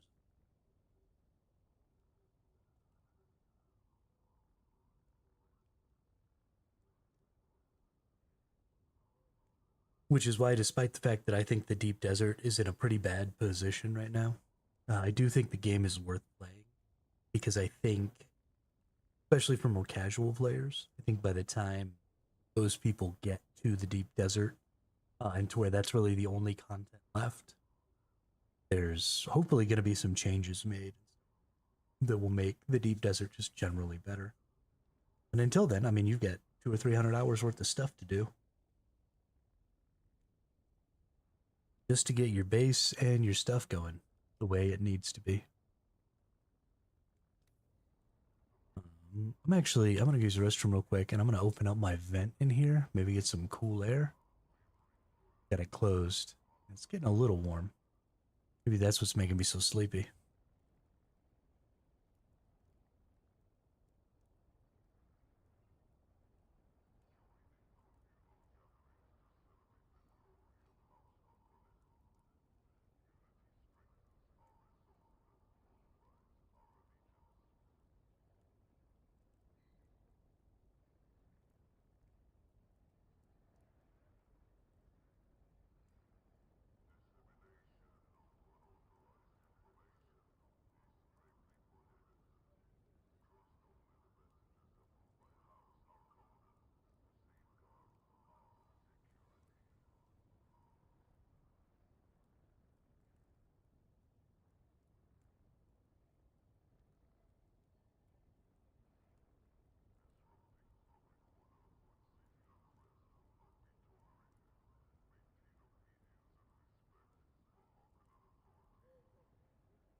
Drat_erratic says OMG Hermit is fully hydrated. Arrakis must have frozen over. Ha ha.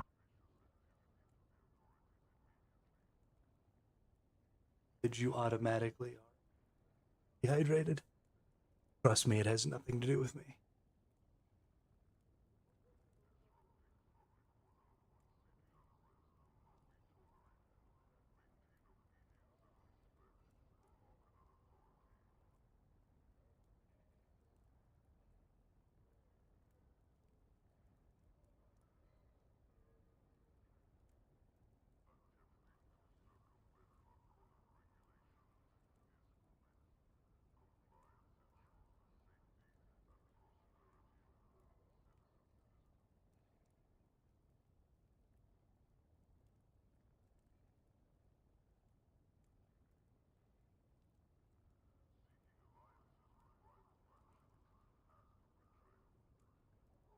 Going great.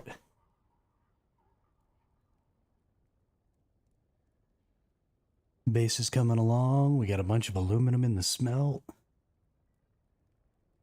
We got all the things happening. All the things. I'm trying to fall asleep sitting in my chair while I'm playing and streaming.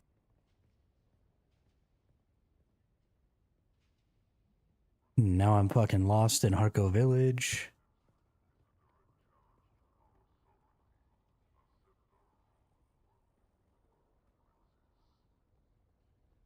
Hey, found my way. So, okay.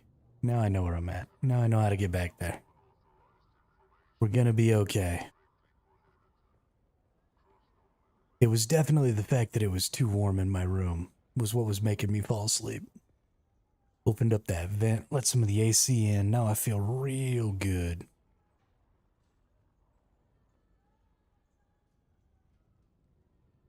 Oh, chicken salad. How about you, Drat? How's your day going? Other than your chai halud latte.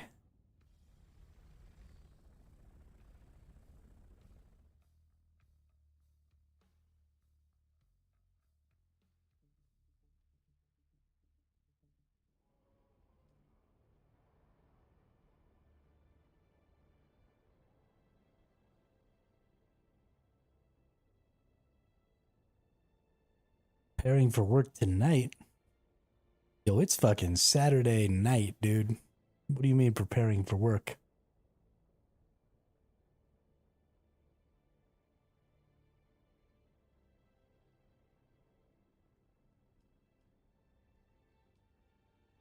You tell those motherfuckers to fuck off.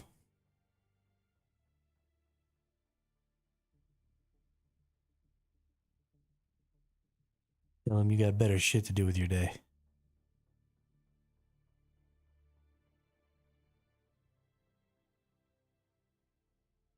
Like, play fucking video games.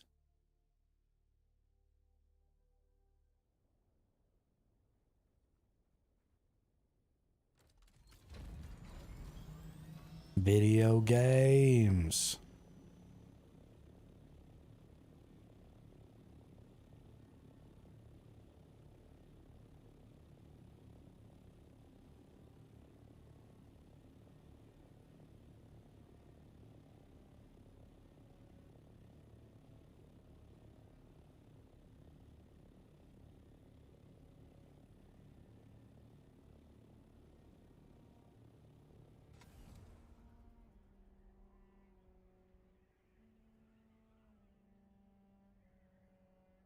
And slap. How did I come back to my base? I don't need to come back to my base. It's time to go do quests. Rockin' and rollin'. Mirzaba. Search Hannibal for clues. Oh, this one I'm supposed to do in Harko Village. Okay, well, we'll deal with that when we get back, I guess. Figure out the landing pads. I had a little something going, and then I broke it because I wanted to make them bigger. And I have not figured it out since I broke it. I honestly haven't even really looked at it. We didn't do any building today at all. I really kind of just want to get my infrastructure up. You know, get all my water and stuff going and all that shit. So we're kind of on hold with the landing pads and stuff right this moment.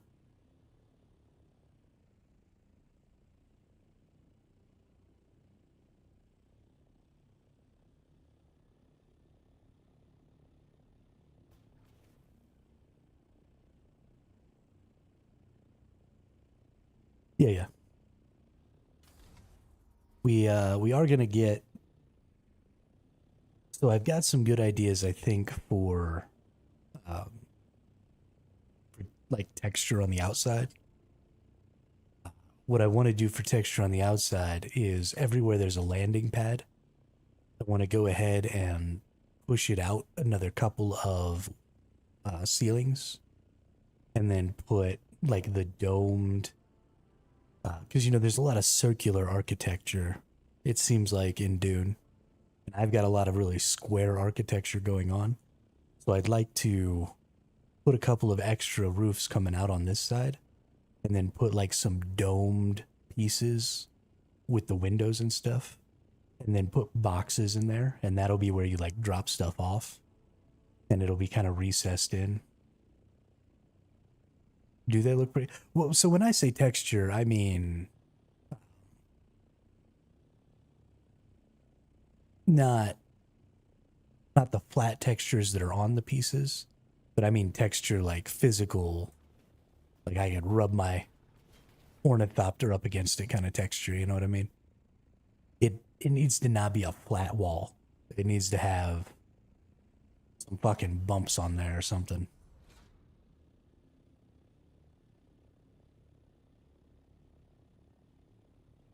I don't like it.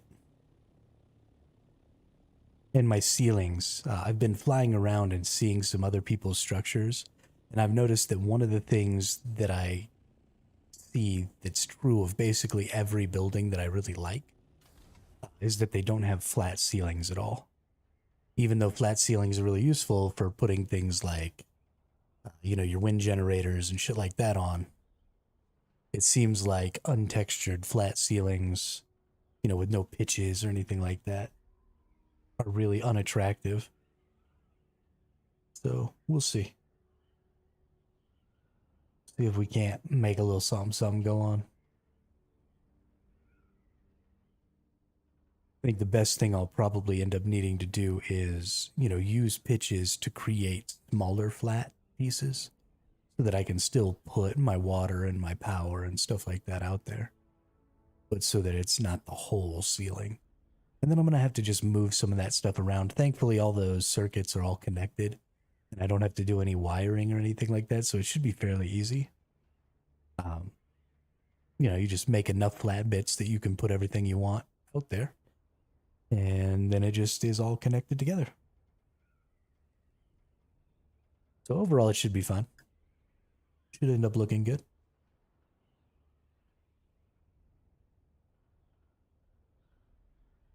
Still got a lot of work to do on the base, though, because it is a big-ass area.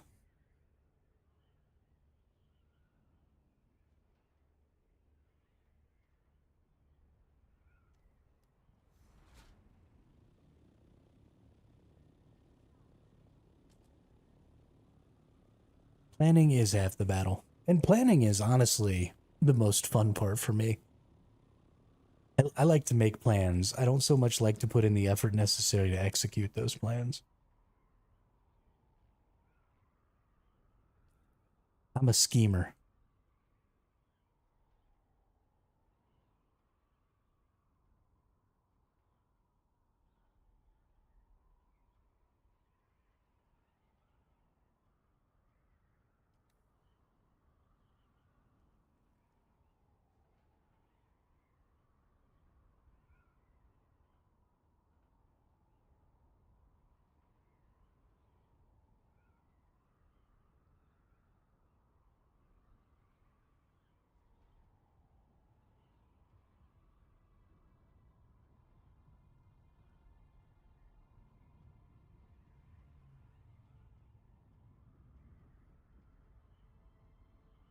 Oops. Flew right over the top of the location.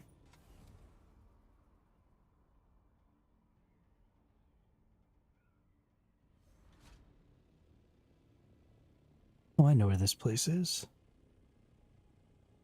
Where's the secondary entrance? Is it right here? It is right here.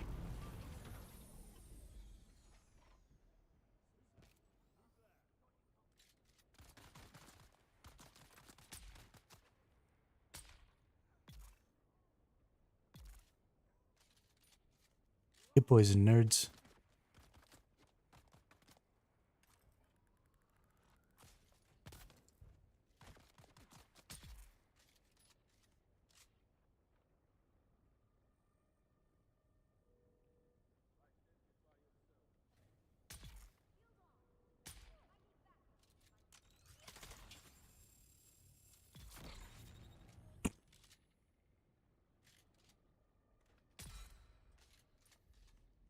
Man, it's fun to come back to these places with super overpowered weapons and just nuke everyone. I think it's below me. There's another level right below me.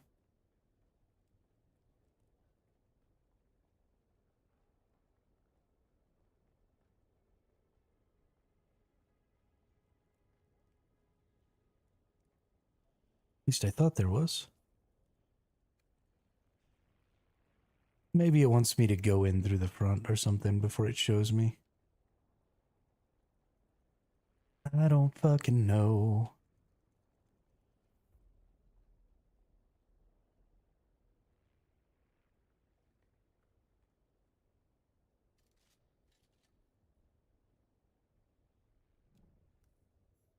Yep. That is what it wanted.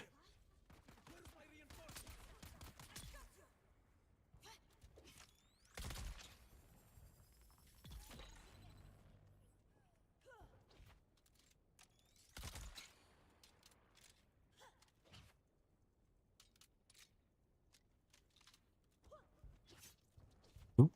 Backed myself into a wall there. You're dead.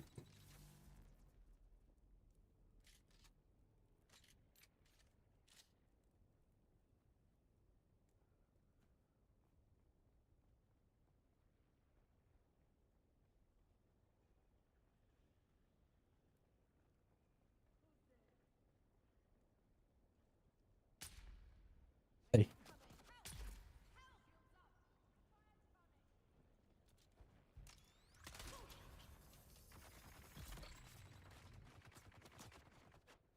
I don't see any of those bullets. Why are the bullets all invisible? What's going on, game? Stop shooting me with invisible bullets.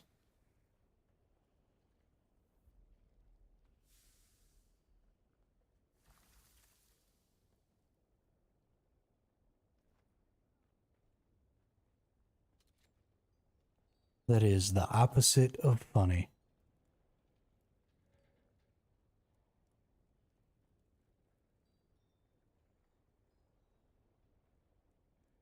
There's what we wanted. Might as well pick up all the EMF generators and the micro sandwiches I can while we're here.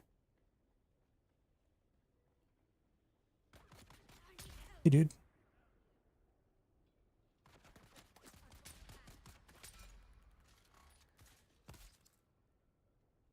Ow.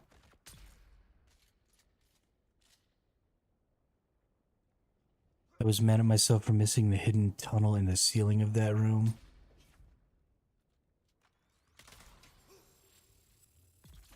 Had like 3 quests in that area. There's a hidden tunnel in the ceiling of this room?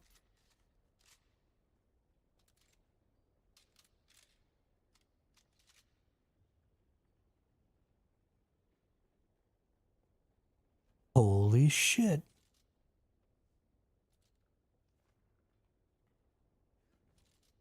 There is a hidden tunnel in the ceiling of this room. It's not even all that hidden.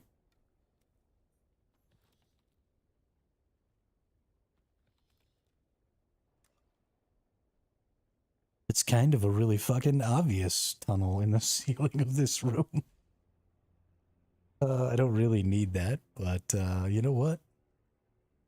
We're gonna get it anyway, because why the hell not? This. Oh. Yeah, I was supposed to come in here, so I had no choice. I was eventually gonna find this thing. Find the path to the Stone Sentinel.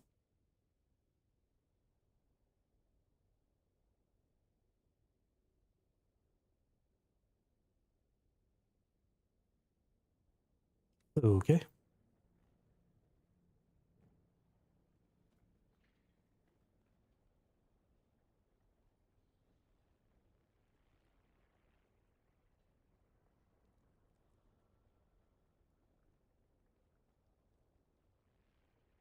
Yeah, I've been in here 4 or 5 times and I've never seen that. That's crazy. That's not the first time that I've gone into an area behind one of those doors and not seen the thing that I expected, the celestial chest that I expected. So I'm willing to bet that I've probably missed a couple of celestial chests.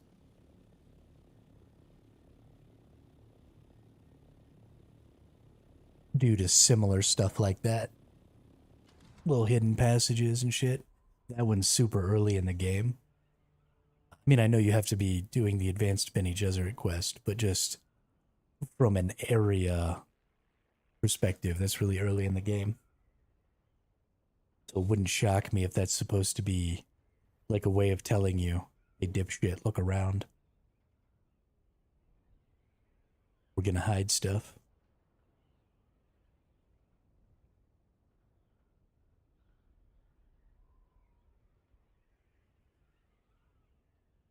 And you know what? I appreciate that.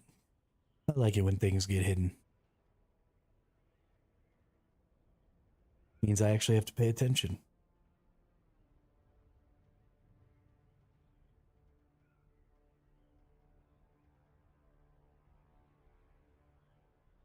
I think a lot of the reason why games feel so mindless is the indicators for where you're going are too good, and the path on how to get there is too straight.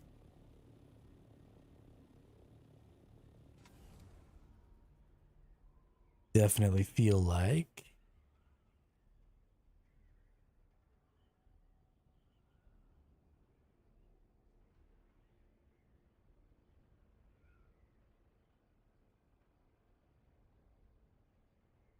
yeah, it makes you complacent, and then you just kind of run mindlessly from point A to point B, you know?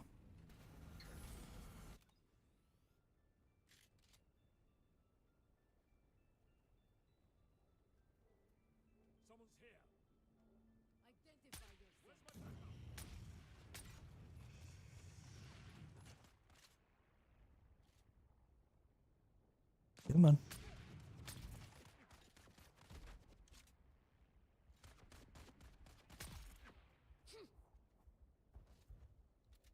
You just try to melee me, asshole?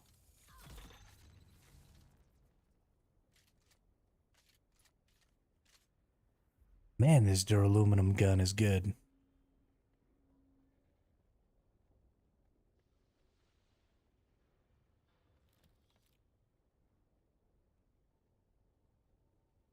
But I think it wants me to go up. I don't think it's actually in here. I think it's up there.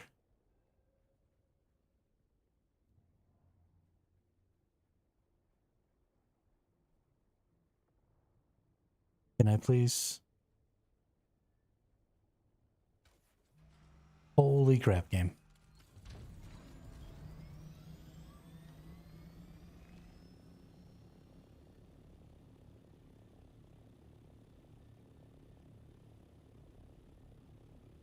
It's fine.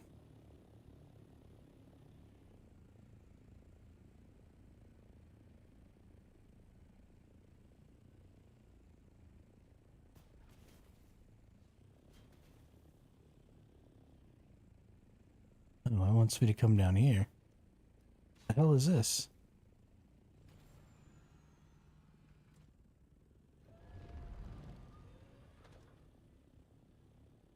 Oh, okay, I see. So there's like a legitimate climbing path. And that's what it wants me to do. Is like actually climb up here.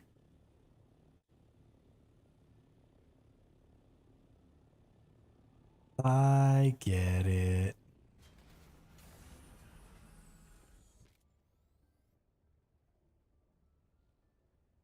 I mean, that's honestly a pretty cool little,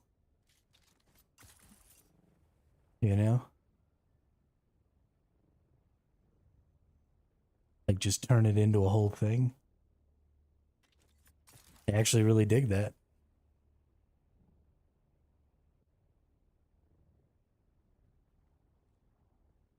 They've left some, you know, some chests and stuff to pick up on your way. I imagine there's probably a big chest at the top or something that I've never actually picked up. I don't think I'm going the right way anymore either. You're supposed to follow the staked out lights.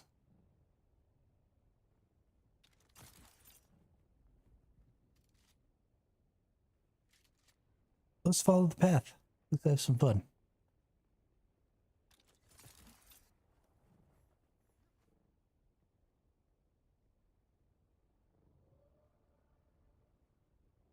Climb to the mouth of the stone sentinel. Choo. Oh yeah, you could totally do this with no suspensor belt or anything. I mean, it'd be tough, but it'd be a super fun little trip. I'm a little sad that I kind of got here too early for that, or too late for that. And I'm just able to zip my way up.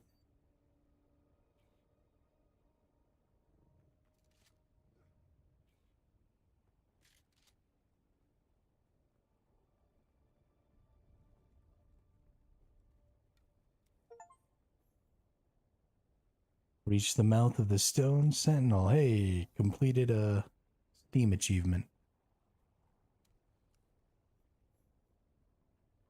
And there is a celestial chest up here. And it gives me a stammer shot.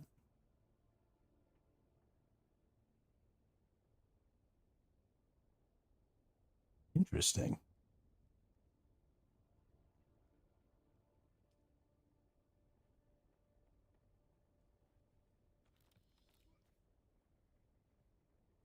And there's a crashed ornithopter. Nice.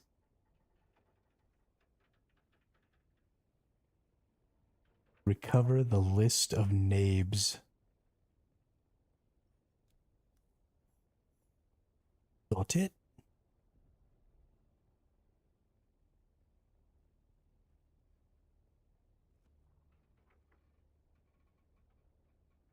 Okay, so there's obviously still a little more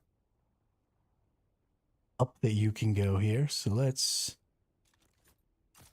not quit right at the top.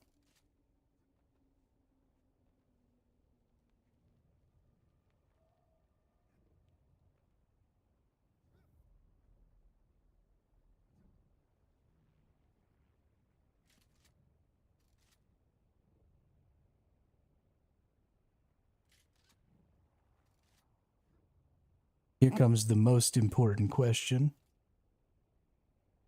Aw, the whole thing's a no building zone. Because you know the hermit would totally build on top of this. I don't care how much of a pain in the ass it would be. I would just do nothing but make fuel all day so that I could bring my carrier up here. Look at that view. Girl, look at that body. Girl, look at that body. Work out. Okay. That's pretty dope.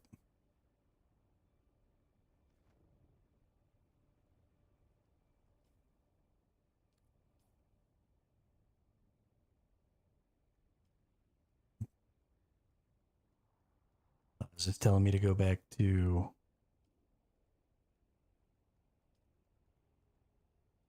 Harco? Yeah. Okay. So we got to go to Harco, but let's have a little fun. Let's suspensor belt ourselves right off the top of this cliff.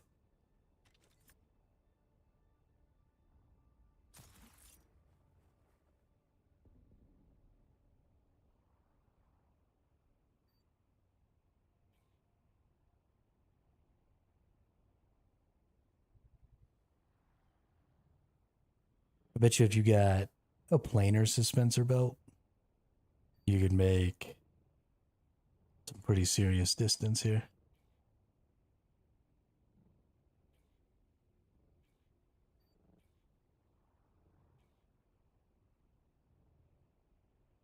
I, however, am not going to make any distance.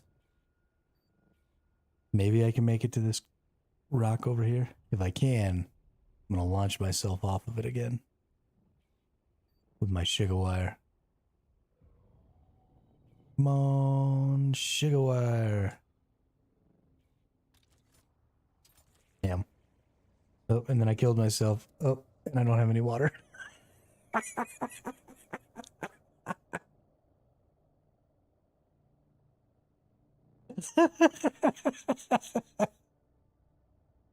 Oh, shit, that's funny. Oh, man.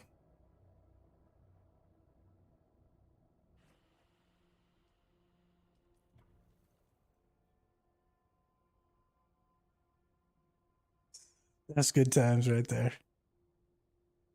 That's good times right there. I don't care who you are. That's fucking funny.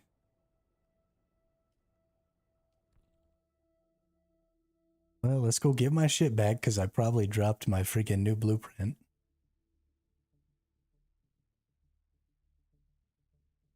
Fly my ass over there.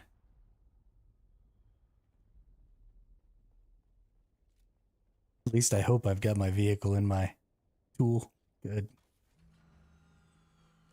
There was definitely a non-0% chance that I had left my vehicle just chilling like a jackass.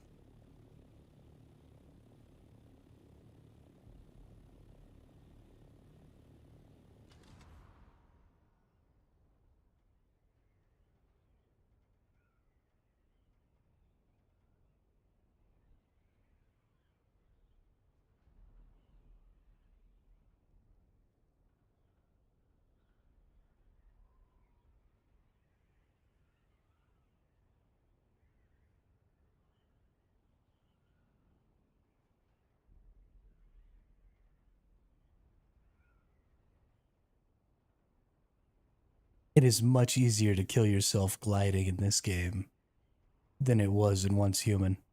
I never really felt like I was at risk of killing myself in Once Human. But I'm pretty much always at risk of killing myself in this game because I'm an idiot. And this game seems to very much enjoy punishing stupidity.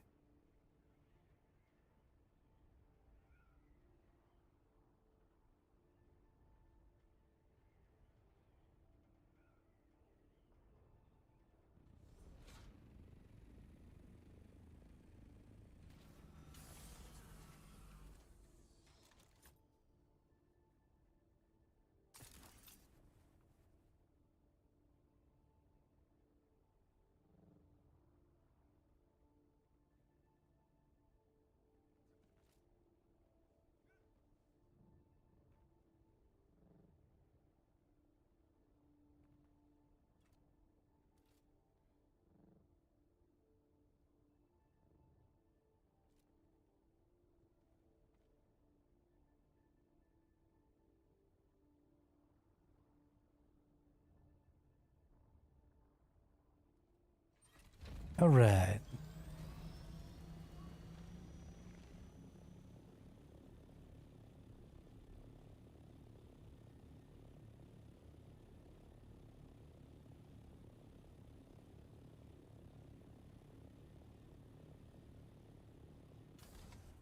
We got all our stuff back. Is this a player built structure or?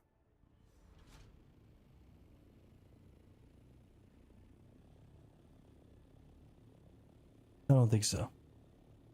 Oh, it's a PvP location.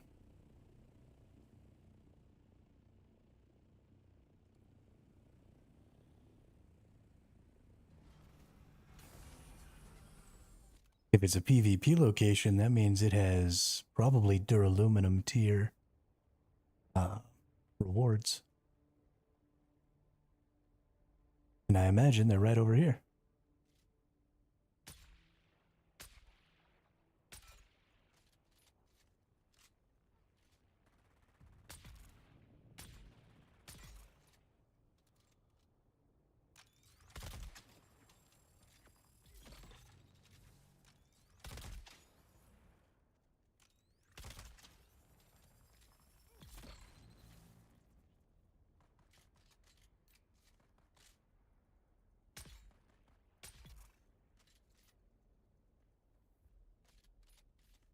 Back in nerds.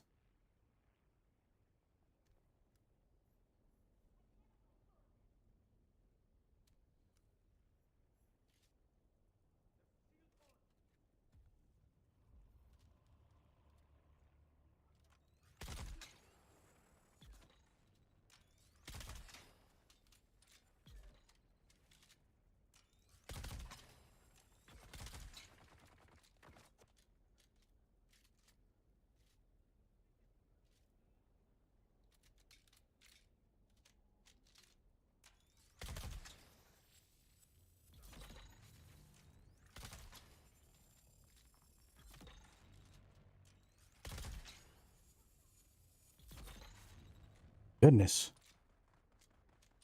Little tanky boy. Oh, we got another one.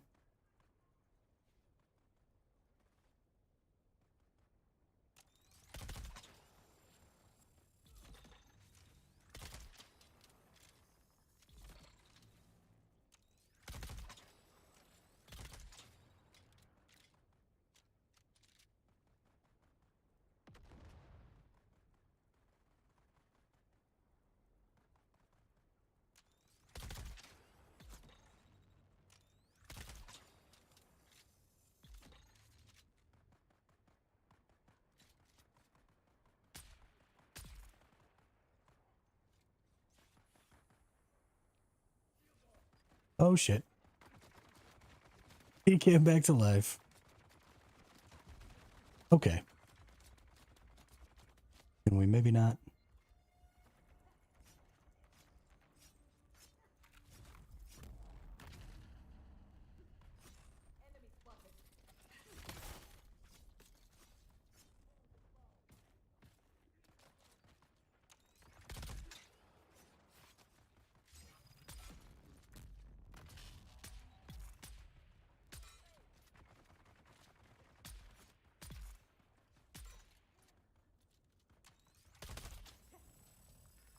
No.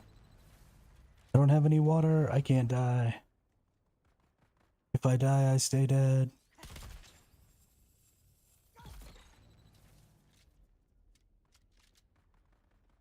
Do I have a blood sac? No.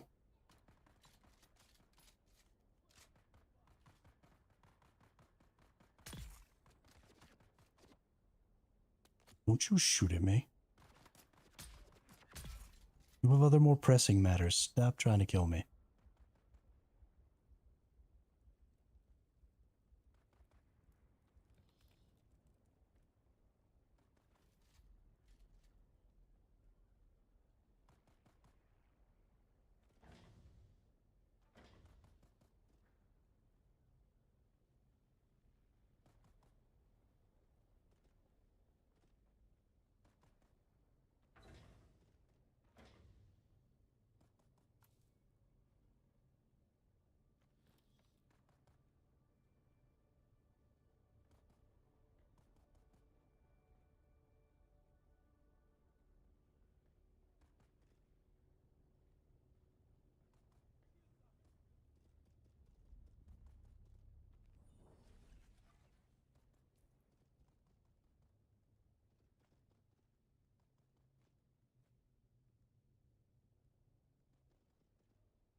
Yeah, I was just dying from not having any water.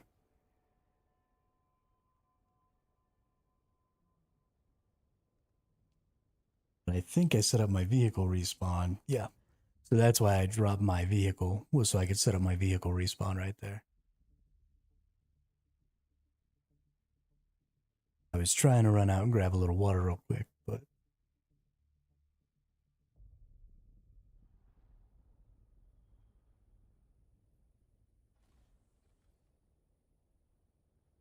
wow. Okay, game.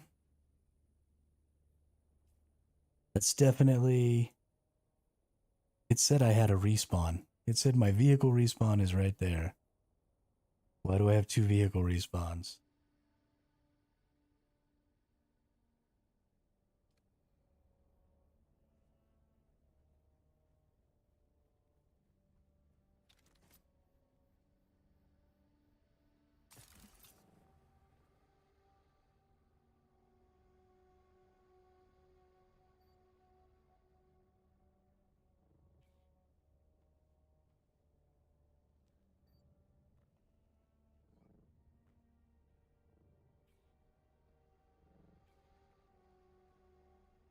That's fine.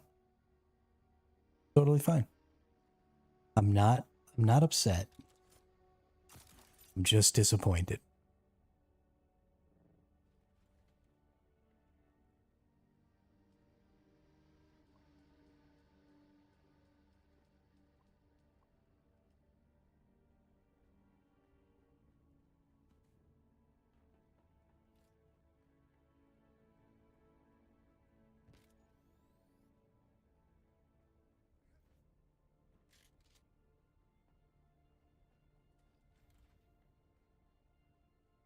We might as well just leave everything that I have on my person here now.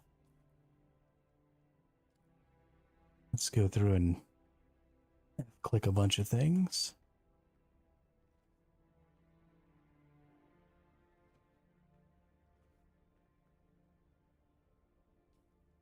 Okay.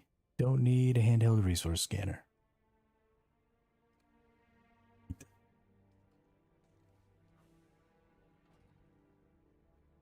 Let's go fly into the air some more. So I'm going to go up and around my base here, and then I'll drop my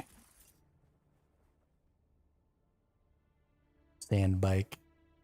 Should be easier if I start from the shield wall instead of driving around to get up.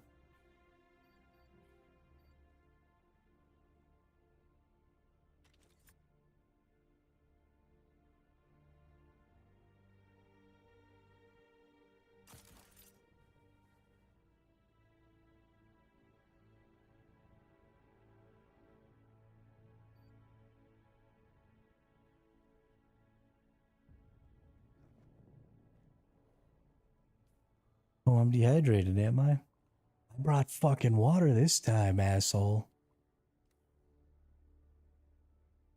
Kill me 645,615 times, shame on you. It killed me 645,616 times. Shame on me.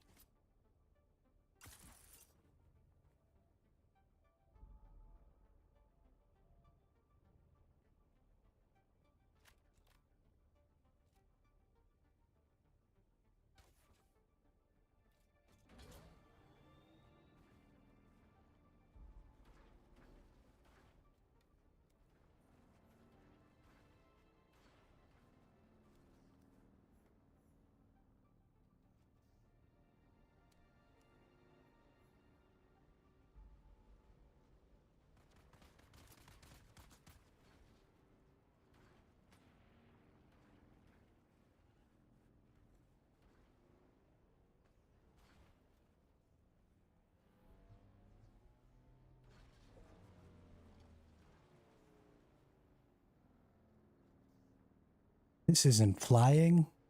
This is falling with style.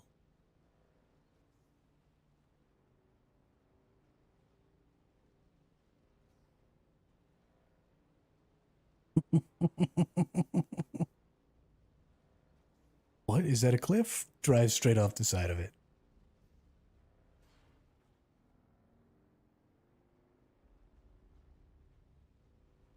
Kind of reminds me of watching those people chase the wheel of cheese down the mountain.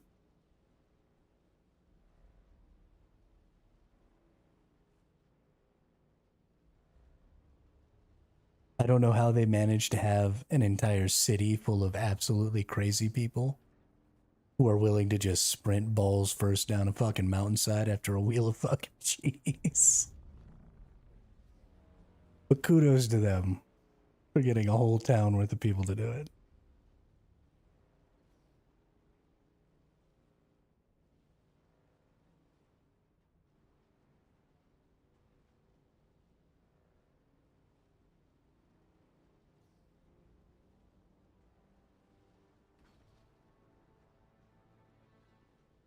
Kind of reminds me of what Robin Williams says about the luge. I would like to dress like a sperm, shove an ice skate up my ass, and go balls first down an ice chute. That will be fun.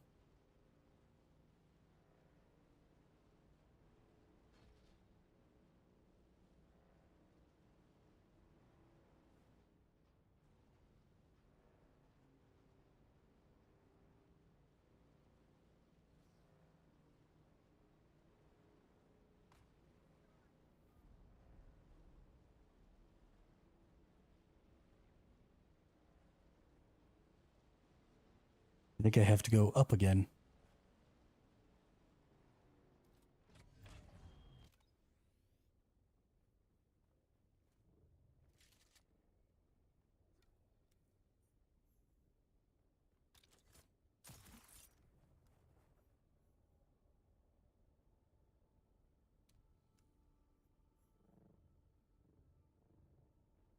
See, this is why the Fremen lost the war. No suspensor technology. How do you expect to compete with people who can literally just appear on the top of cliffs?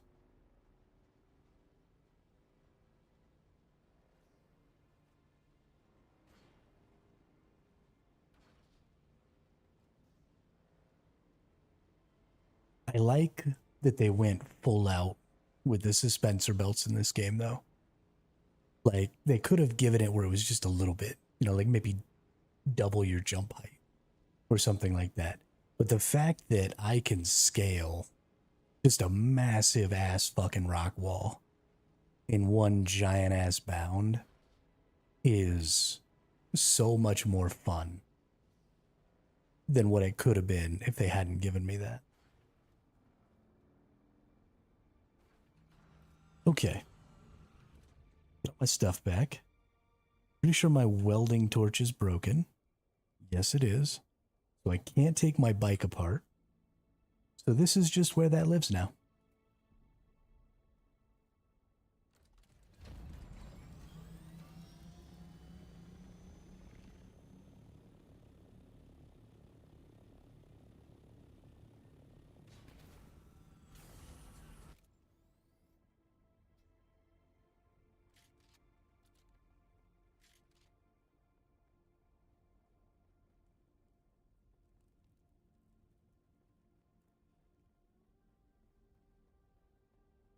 I assume I have to get the key card back. Let's nab that little bugger.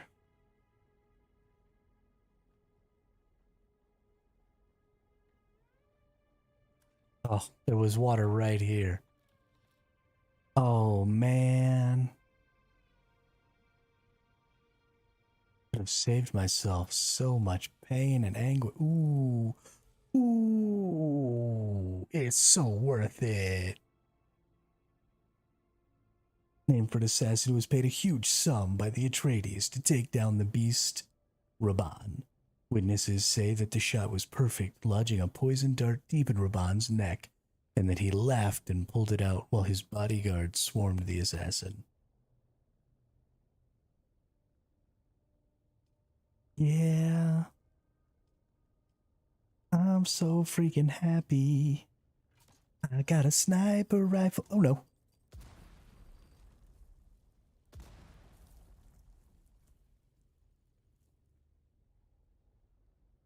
Sector weather alert. A large sandstorm is approaching.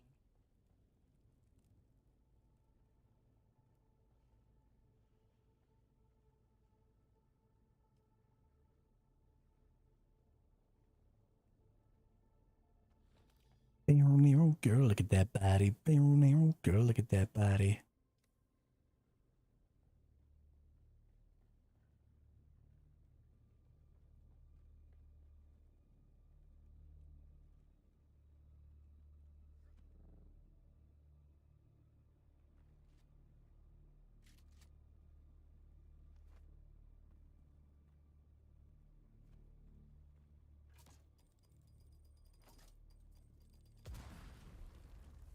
It's okay. My sand bike just lives there now. It's only a Mark 1 sand bike, and I've got my other vehicle in my Sector weather little alert. jobber A here. large sandstorm is approaching. We don't really have to worry about it. I don't care about the bicycle.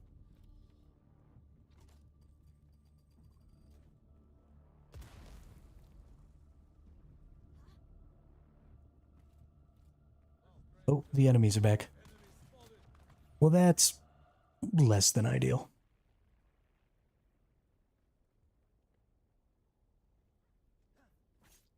Oh, hi.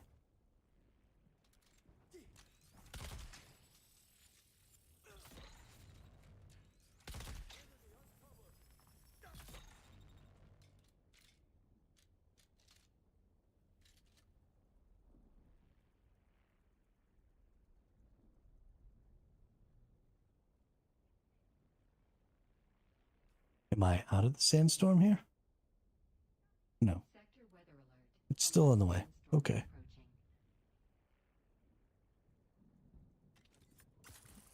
Maybe we'll go all the way over here. Maybe it's safer.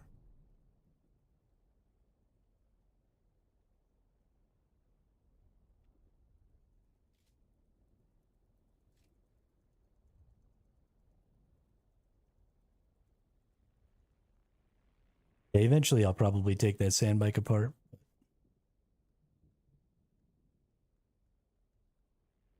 I'm gonna go make this, like, right now. It's probably not as good as this one, but yeah, it's probably a little better, maybe. Who knows? I did not get intel in the main building. Oh, well, shite.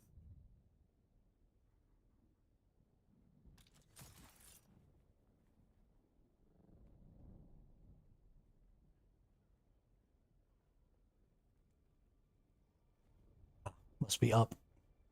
There it is.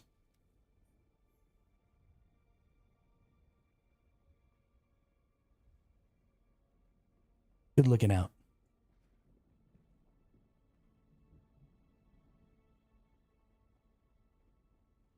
Ooh, and a big chest. With a sandbike PSU that I don't need.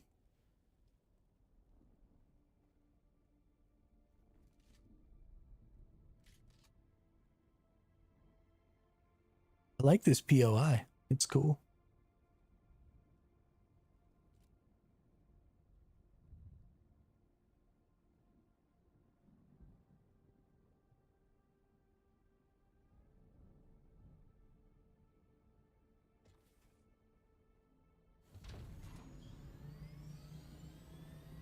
Yeah, I knew that there were some that you could get tier 5 stuff from, but... Oh, they even have the same layout. No shit. Interesting. Interesting.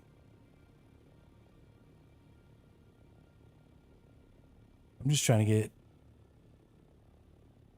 to the edge so I can teleport out of here.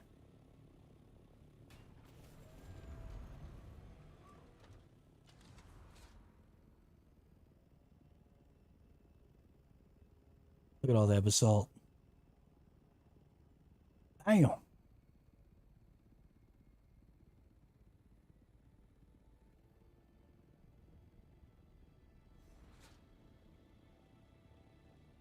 The one from questing, he's like an additional landing pad out front. Okay.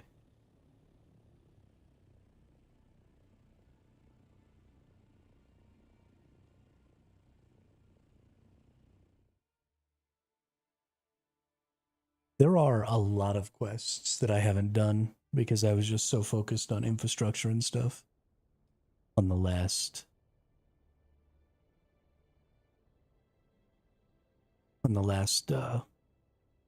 playthrough with the guild. Of course, I'm very focused on infrastructure this time too, but I don't think I need quite as much of it.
I feel like I almost just got kneed in the face by that person that like zipped past me. I also don't think that this person is up here. I think they're downstairs.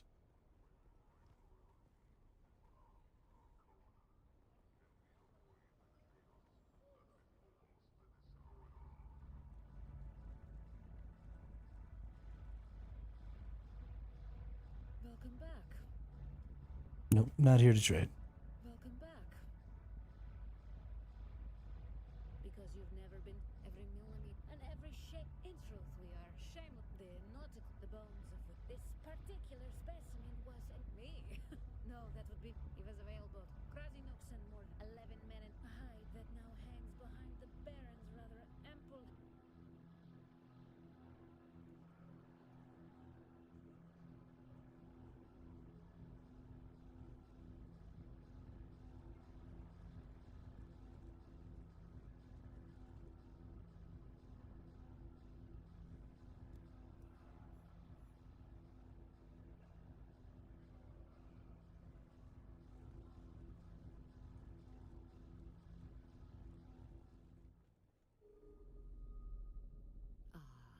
A kitten wanders in from the dark.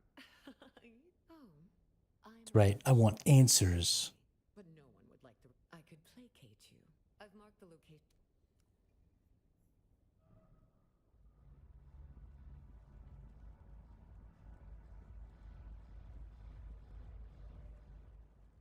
Alright, let's check on these quests and see. Report back to Sauron, return Sauron's sword hilt. And talk to Jocasta. Okay.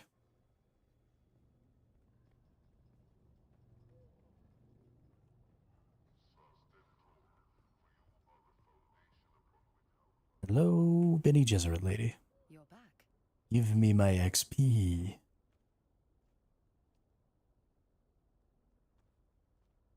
I'll be the judge of that. Good work. These You're back. Now give me another quest. Very well. However, the prime. Very good. There may only the sisterhoods. After all, I need you to. While most of it, find them for me.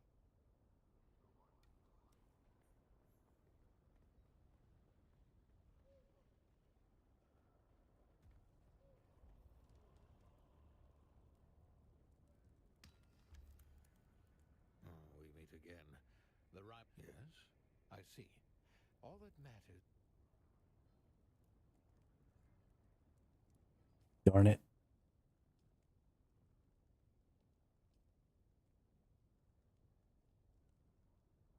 Should have done the stuff in Harco before going back. Now I have mismatched fucking skill sets. Or quest lines. Let's see. This increases, yes, more healing.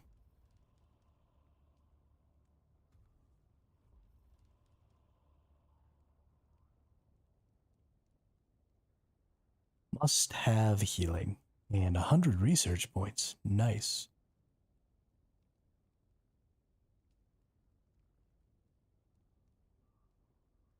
We are going to want Ornithopter storage and Ornithopter thruster.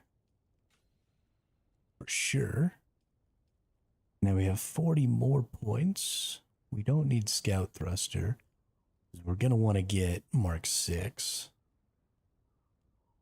We don't want scout rocket launcher Mark 5. These are all going to be Mark 6s because the game has just progressed far enough that if I get in a fight, I'm going to be fighting people with Mark 6s.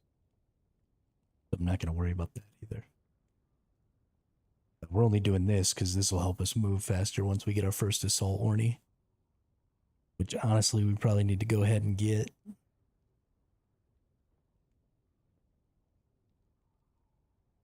Because I think, let's see, what's the glide speed here? 150 it is, okay.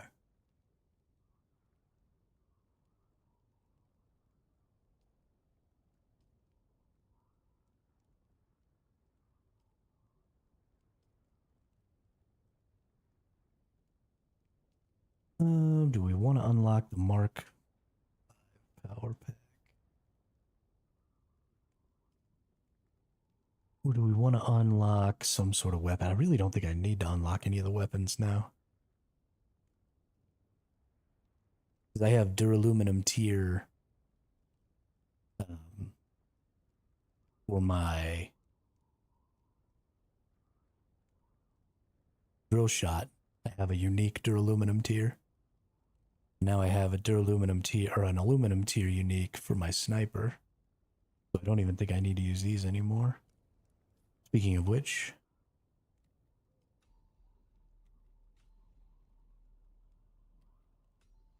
I do want to check the difference in damage output.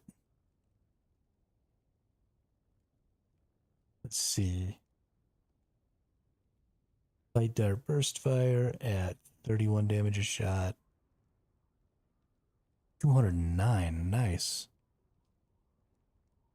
And then this is just 140. Oh, yeah. So that's way better than what I've got.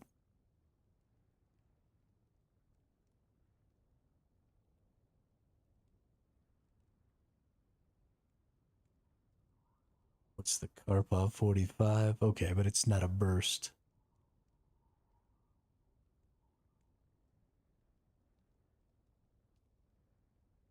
That's very exciting. I'm very excited. Let me tell you.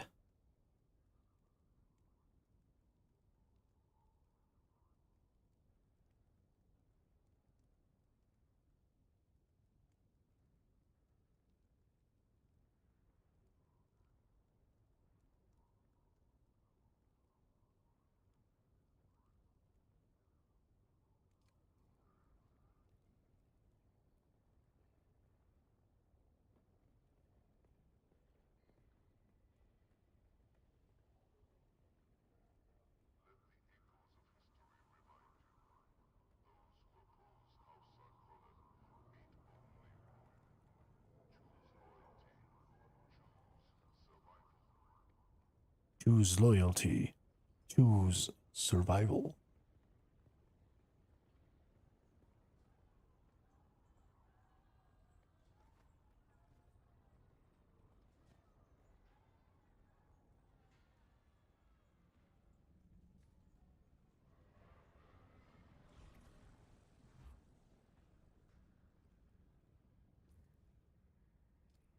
While I'm here, and I have a shitload of stuff. Where's the tax collector?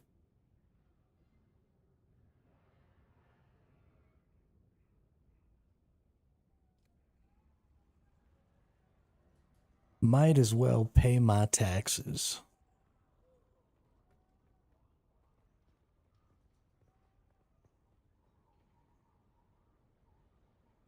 I'd hate for something bad to happen, like somebody to come repossess my house. Put so much work into it.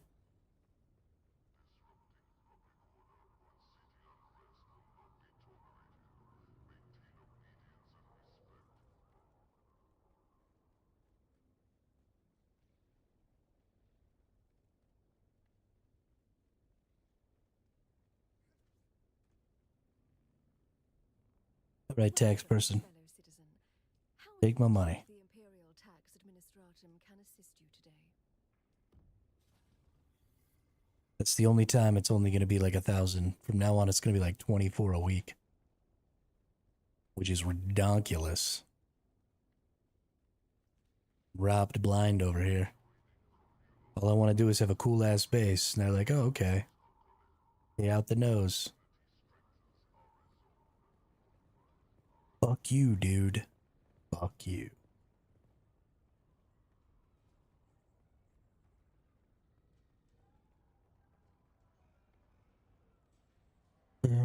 Girl, look at that body.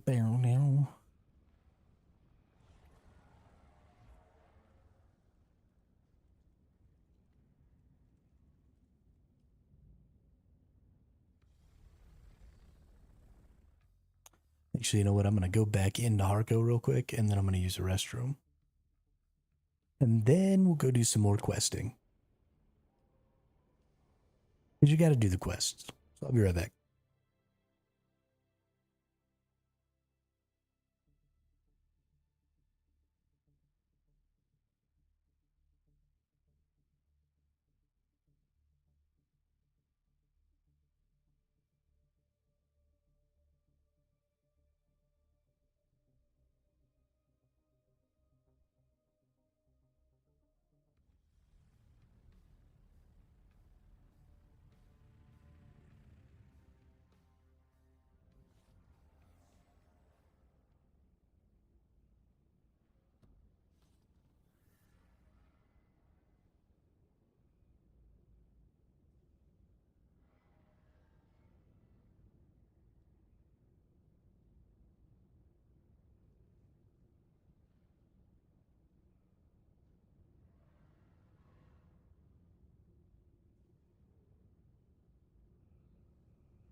And we're back.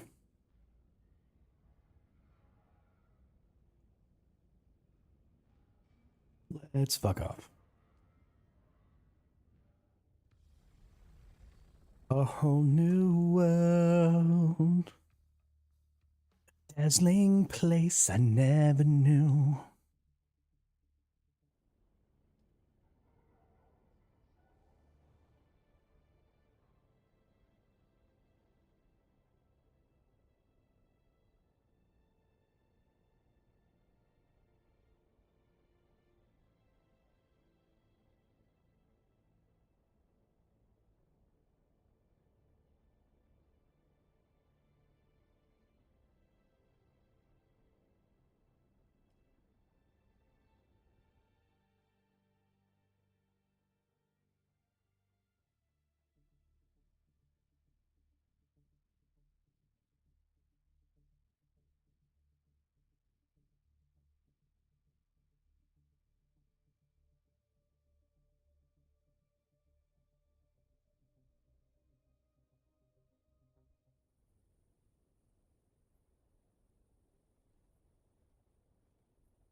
Let's make sure we get the Sword Master one out of the way first. And then we'll go do the Benny Jez. Then we'll go back to Harko. And hopefully pass even more level.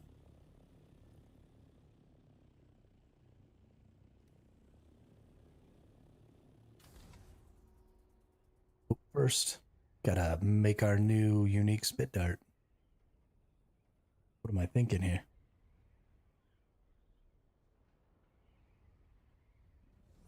Okay, having a little trouble getting my orientation changed there.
Oh, yeah.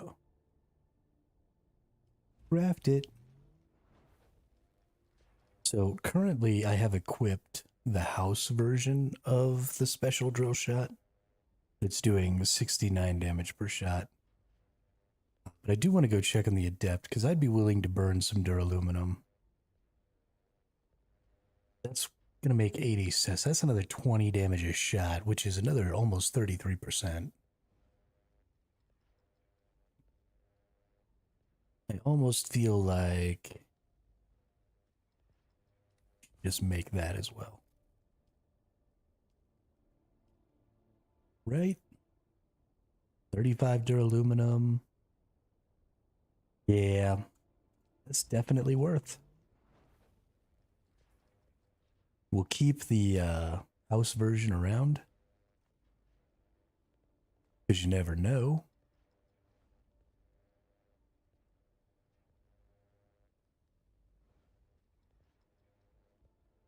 Oh, that's so beautiful.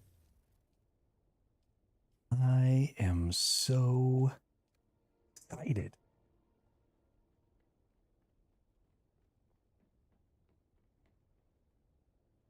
How am I supposed to contain my excitement? I am so powerful now.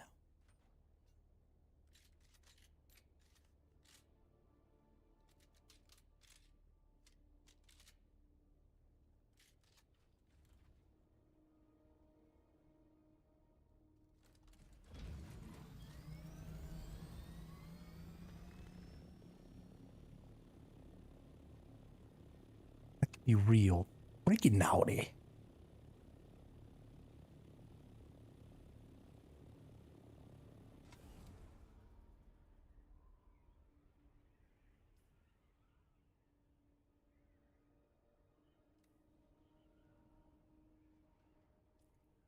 Still have 43 research points. My goodness gracious.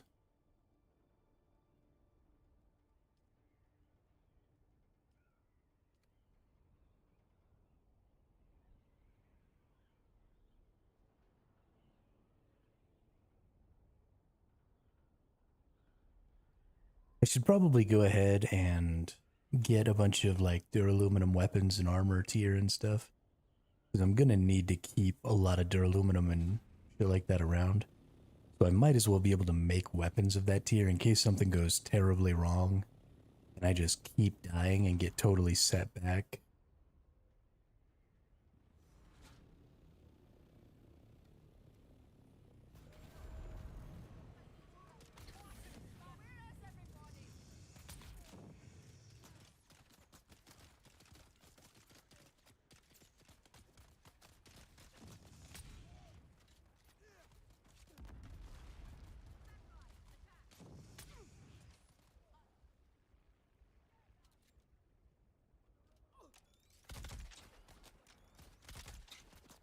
Okay, what is going on over here?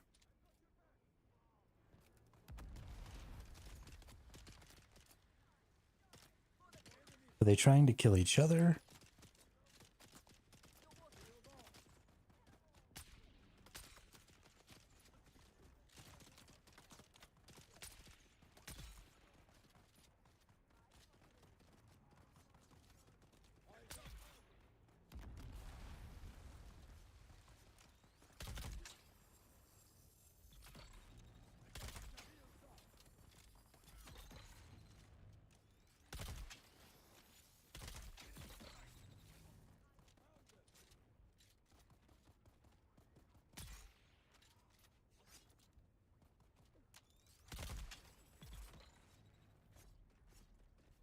I didn't actually mean to jump off the side of that like that.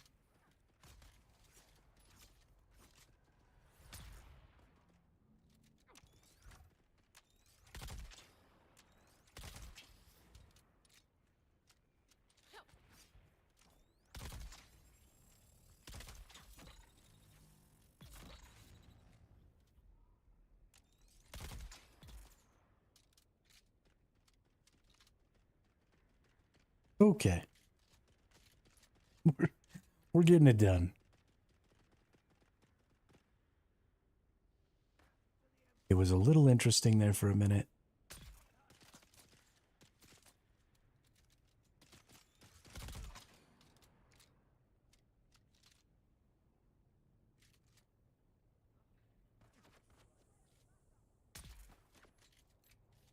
Stay dead now.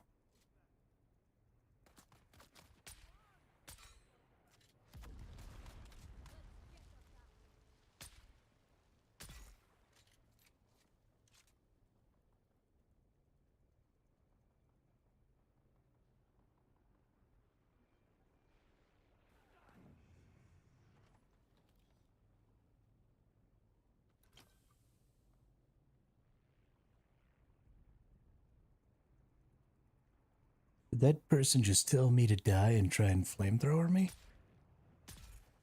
Yes, he did.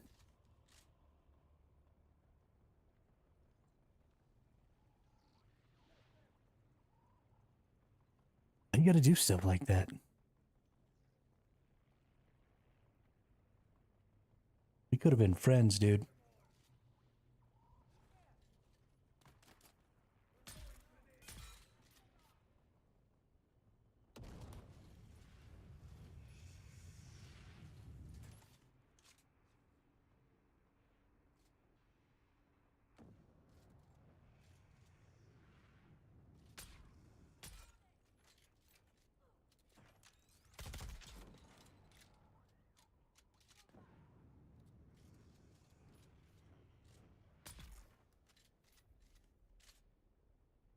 Oh, completed. Find and kill the leader. Fantastic. And get the sword held back.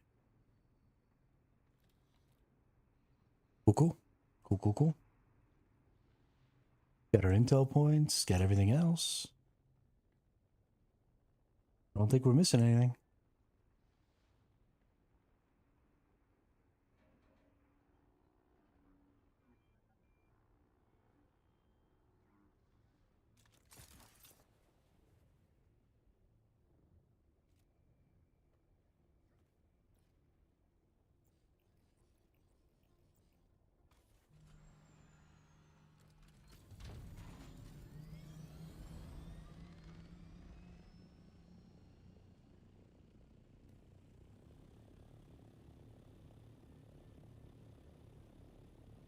Search for the Panoplia Propheticus fragment. I honestly thought that the Bene Gesserit and Swordmaster quests would line up a little more than they actually do because of how close the Trooper and the Mentat were. I felt like I was kind of always going to the same locations with the Trooper and the Mentat. But I don't feel that way with the Bene Gesserit and the Swordmaster. They all seem to be very different.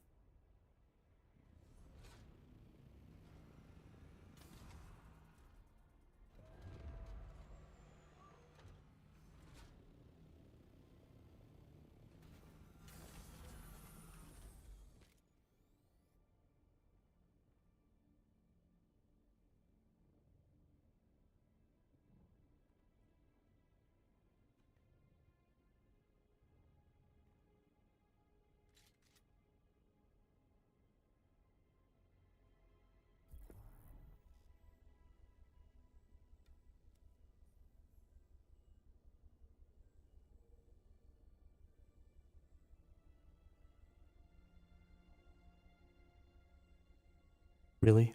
Use my scanner?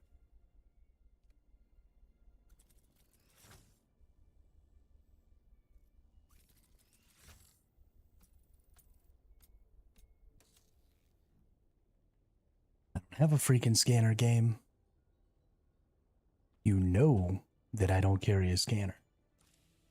Stop trying to make me carry a scanner.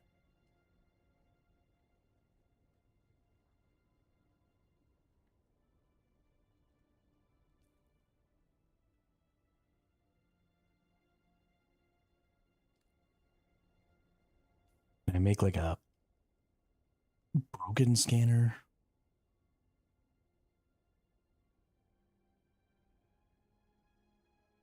Really, there's not an improvised scanner?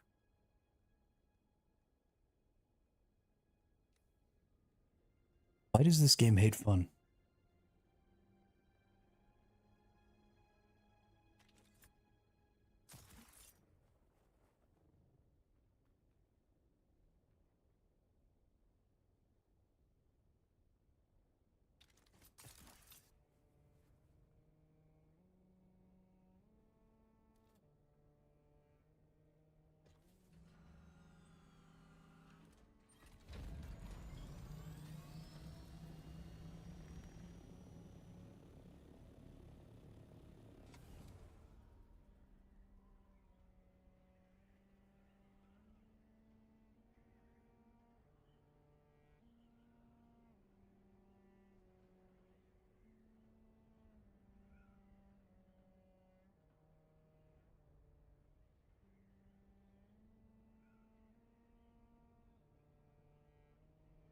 Oh,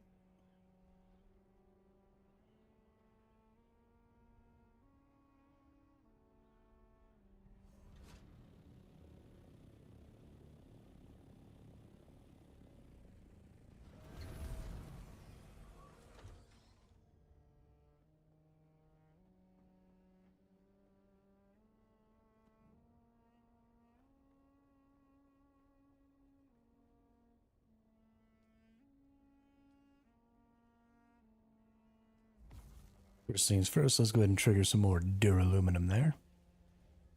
We're almost out of aluminum ore, but we've still got 3+ hours. Oh, we need to get any more? Which means we've been streaming for 5 already. Nice. Nice.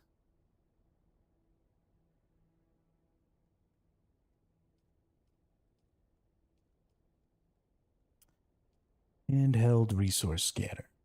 I need iron mothermucking ingots. I hate this game.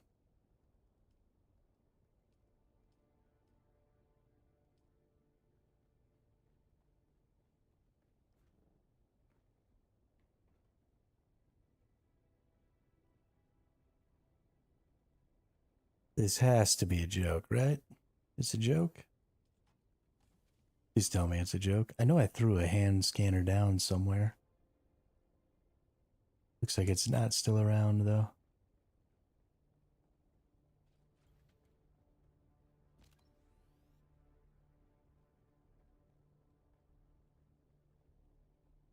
Oh, video game.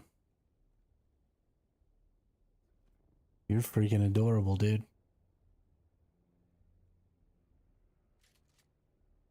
Well, guess we're not doing that quest.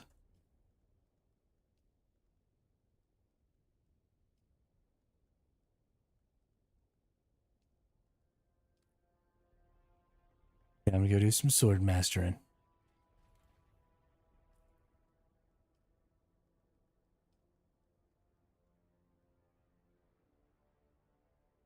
Oh, wow, we're really close to unlocking the next tier.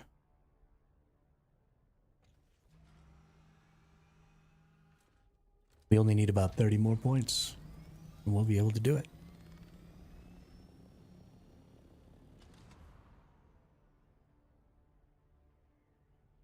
Ooh, ooh, ooh, ooh. First things first.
Jerks.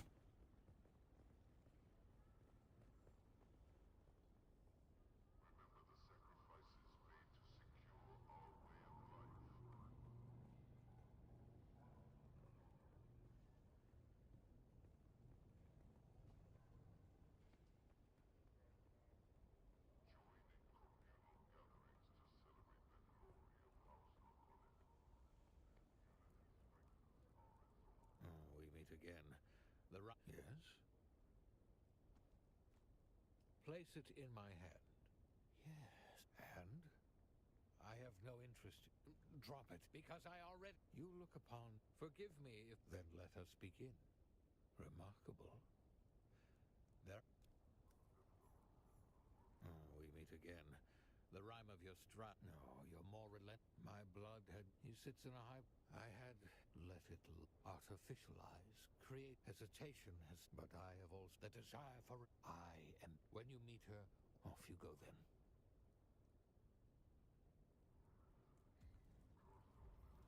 You're seeing eyes. Hey, I think that's enough right there.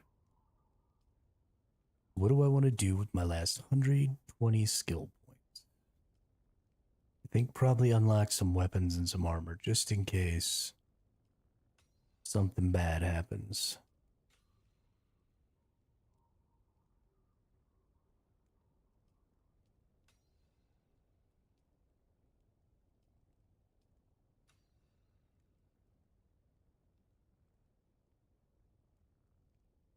There we go. We are into Plastanium tier.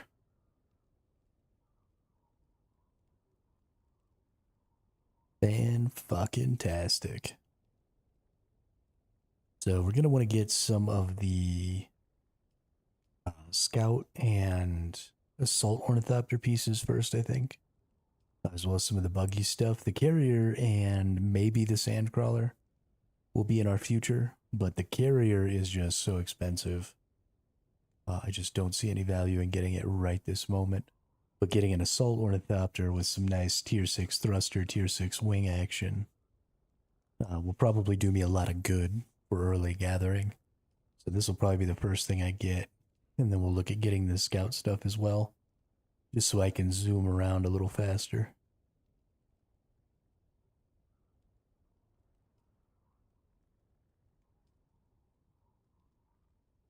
Definitely don't need that. As far as structures is concerned, obviously we need all of the advanced fabricators. I guess we'll need to get those first.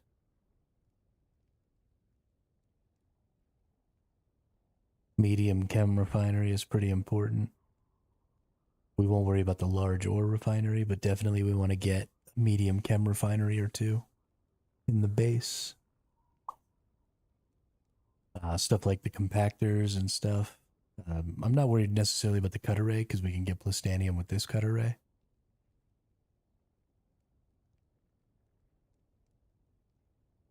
The compactor is really important.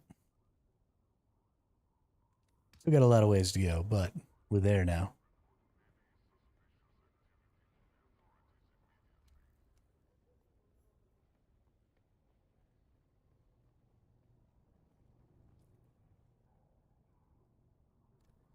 Let's try and get back fast enough. Oh no, it's just always the same time of night in Harco Village, isn't it? I was about to say it's nighttime, so let's try and get back fast enough, but I don't think the time ever changes here.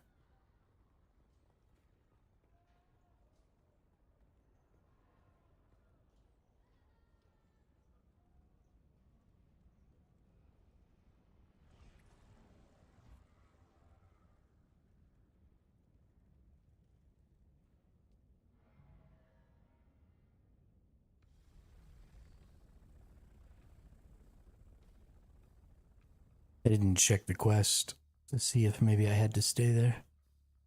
I really don't like that you can't go into like your quest screen and stuff while you're out in the world map. Very bothersome. Very bothersome. Sometimes I get out there and I've forgotten to check things and I need to look at them.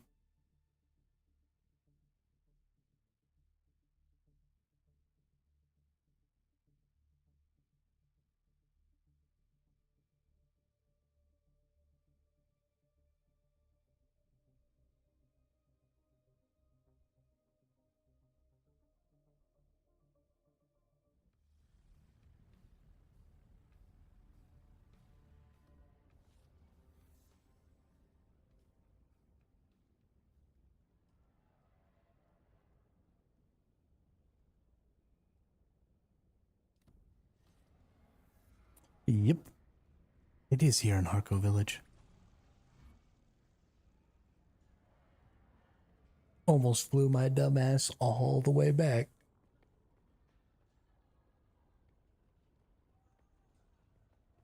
For no reason.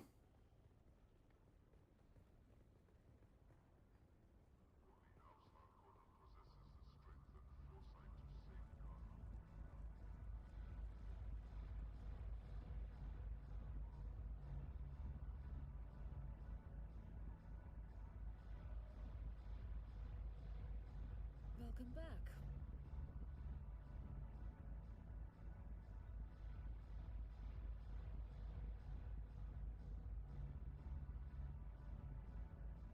Ah. I got hair on my face.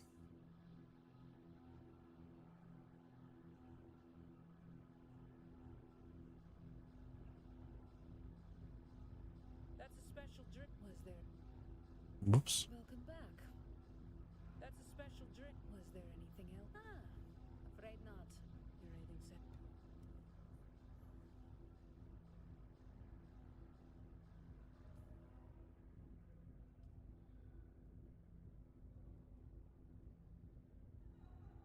All right, now we go back to the Haga Basin.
And away we go.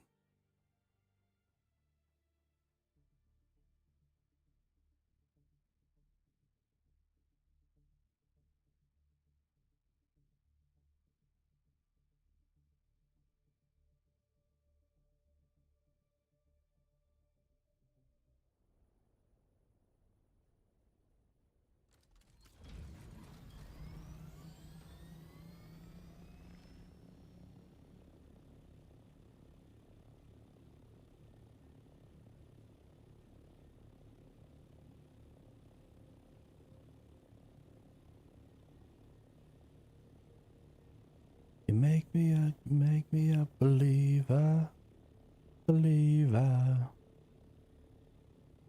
Hey, you break me down and leave her.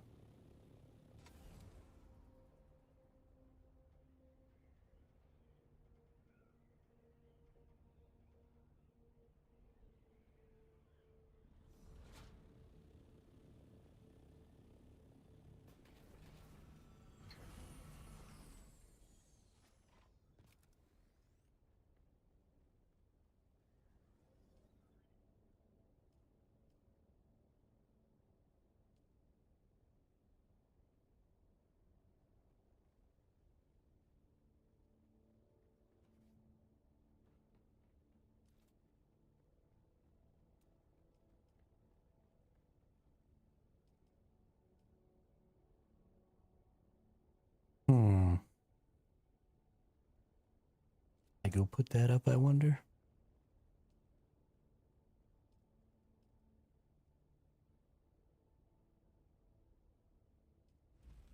Probably make those. Cannot add more items to my inventory. Stop giving me so many useless fucking items.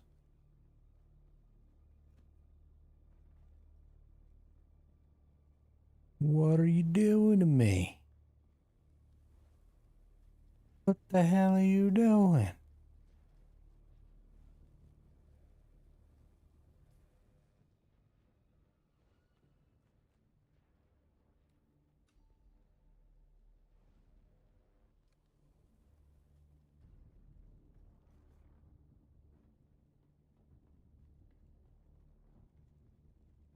One, two, three, roast 'em.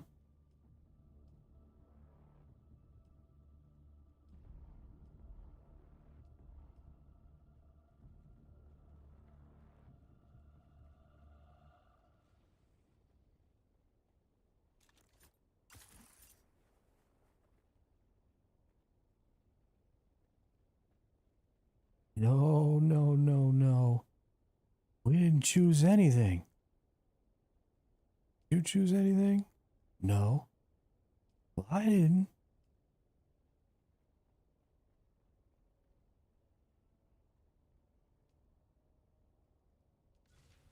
Oh no. This one had been off. Okay.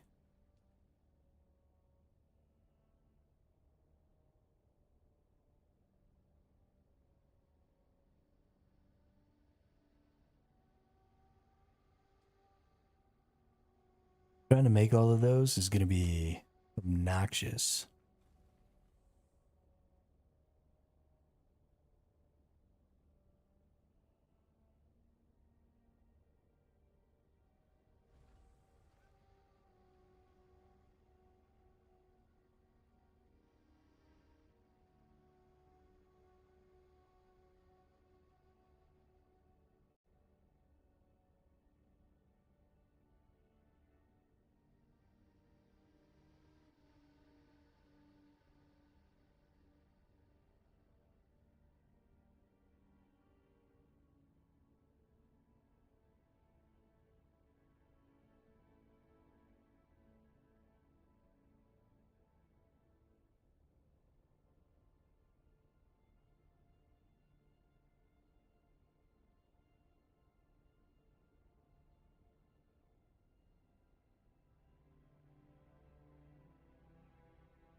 Oh, snap. We got a lot of duraluminum.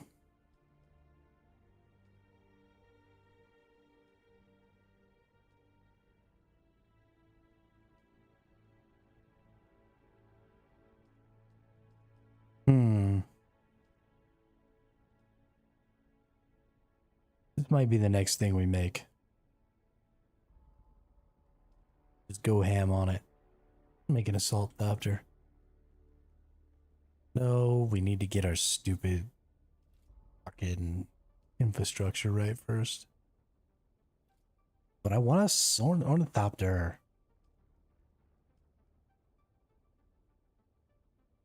Why can't I have both?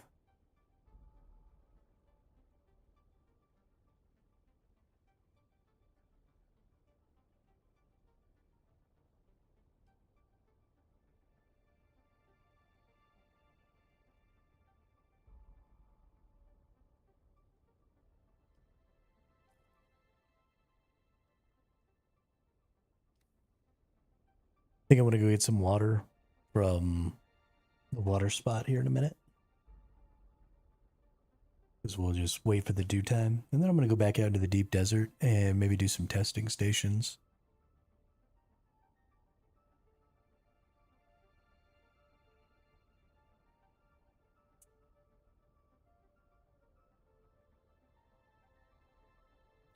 Just for grins, since the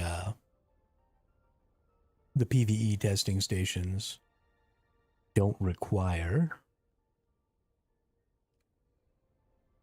any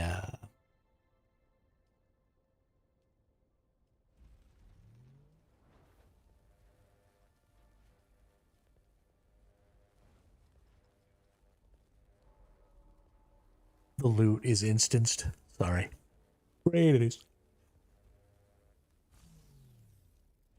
is turning off. The PvE ones don't require you to have or allow you to get your resources because they're not instanced. So you get your schematics, but they have Listanium tier schematics. Because we only have a day left, I might actually spend some time trying to go through and beat some testing stations and stuff and see if I can't get a couple of this week's schematics that are in the rotation. Because if there's any sort of, heavy armor pieces or anything like that, I'd like to have them for when I start trying to move into Plastanium tier. I'm pretty sure I can probably beat the PvE ones with these guns that I've got. They're pretty dope. Good.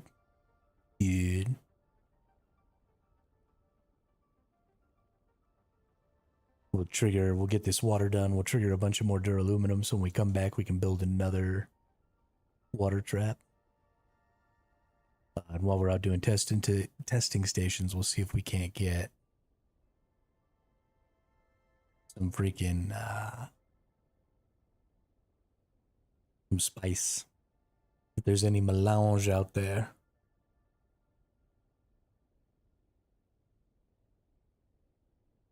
Because we need it. Gotta get it.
All right, just about that time. Let's go.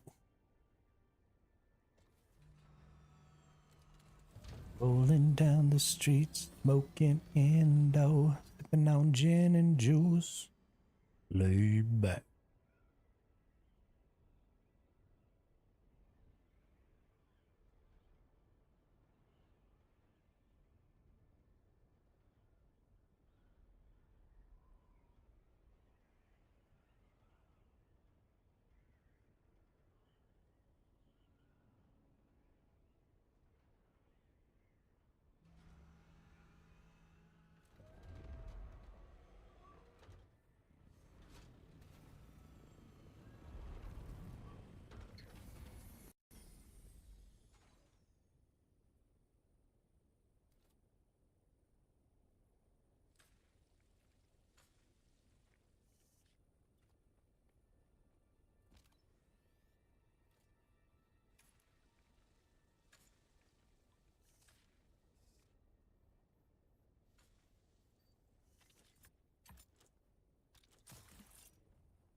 Oops, I was talking to myself again.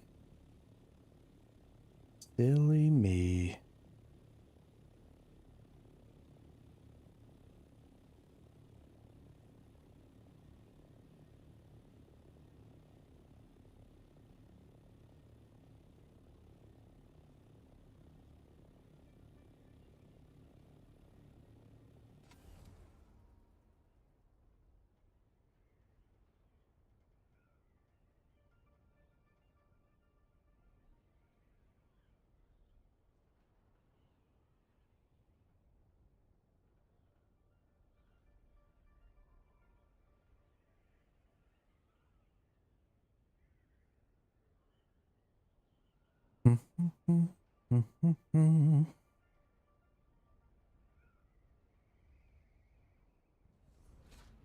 Right, let's push this button a million times so we can put away all our water. Gosh, I can't wait for a deposit all button. Please. Please give me a deposit all button.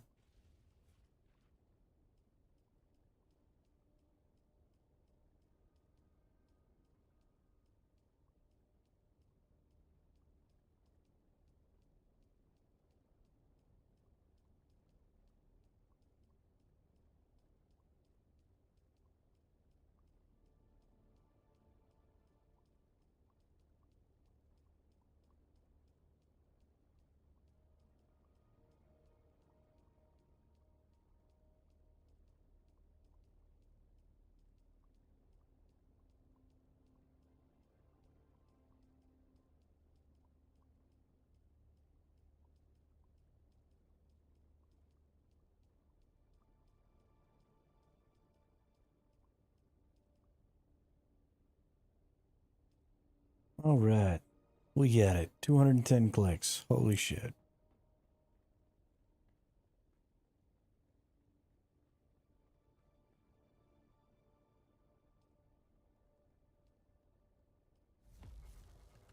Aluminum.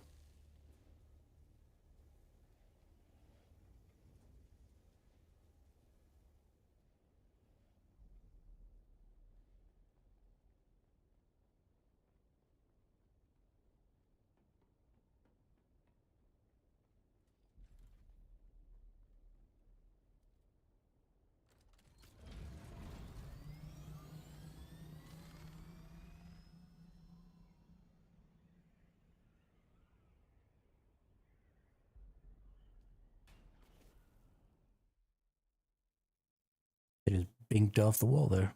Bink.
This is exciting. Even though it's in the PvE zone, I'm pretty sure these testing stations out here, not the ones that are on the shield wall, but the ones that are even further beyond. I believe they have the same, like, wave mechanics and stuff like that as the PvP Deep Desert testing stations.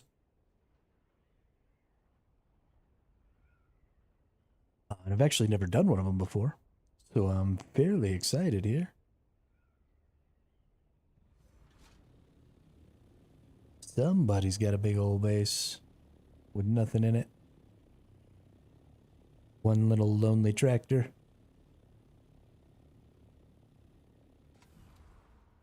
So let's fly out here a little ways. I think the D and E seemed like they had a lot of rock outcroppings when I was driving around out there. Yeah, you need the rock outcroppings to get the testing stations, so I might go out there. We'll see. I don't know. Oh, we've only got 15 minutes. What the fudge happened? I could have sworn we were just about to hit the 30-minute mark. Okay. Well, we're going to have to log out here somewhere, too.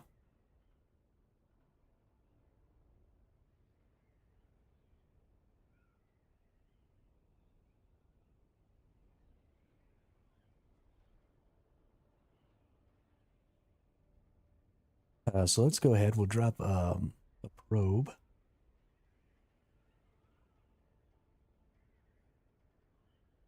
Right over here on this rock outcropping.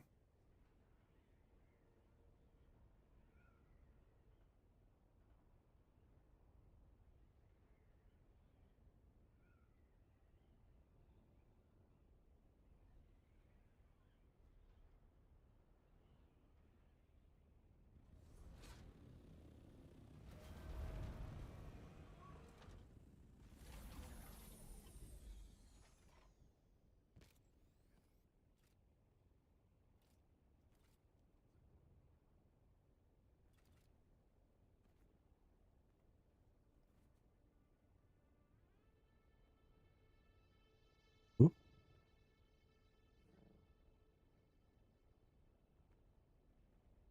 Okay, game.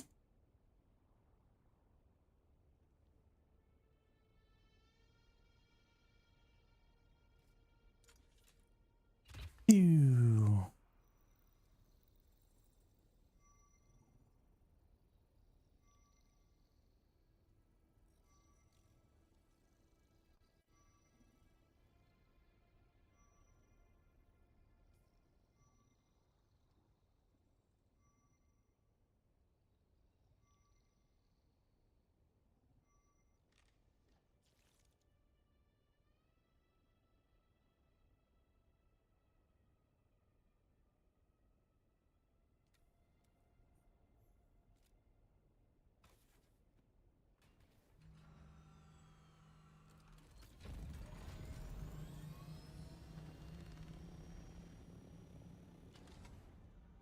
Right, none in this one, so let's go check C2. There's lots of rock outcroppings over here.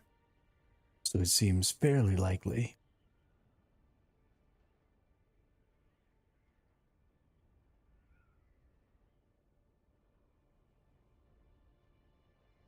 So it seems fairly likely that we're gonna get what we need here.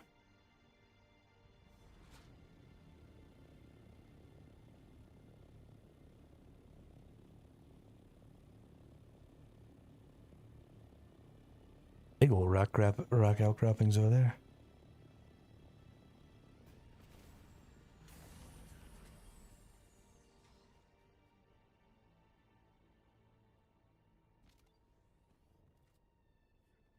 I'm being so diligent while I'm out here about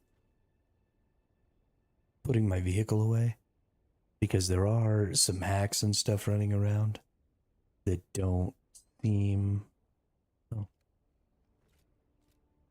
that don't seem to be taken care of as of yet, or forcing permissions on vehicles and buildings and stuff like that. So just being diligent about, getting your resources out of the deep desert and, putting your vehicle away while you're in the deep desert and stuff like that will go a long way, I think. Towards helping you not lose things that you don't feel like losing.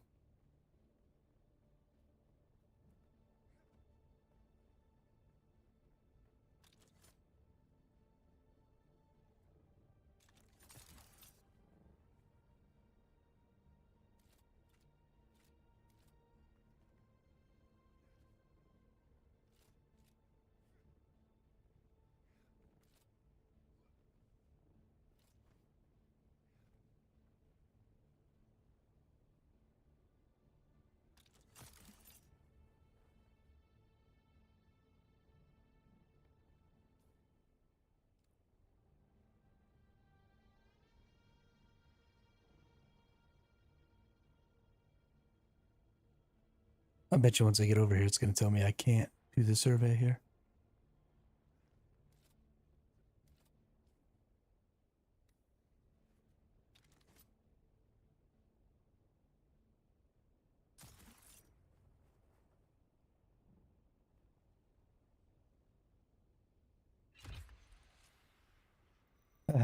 Use this person's base.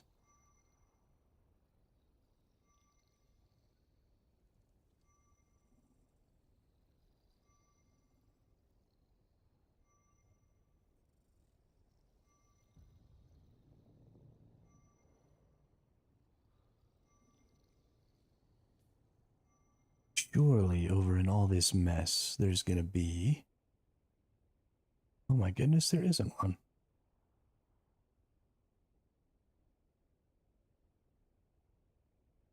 Okay, well. I'm going to log off right here on these people's base.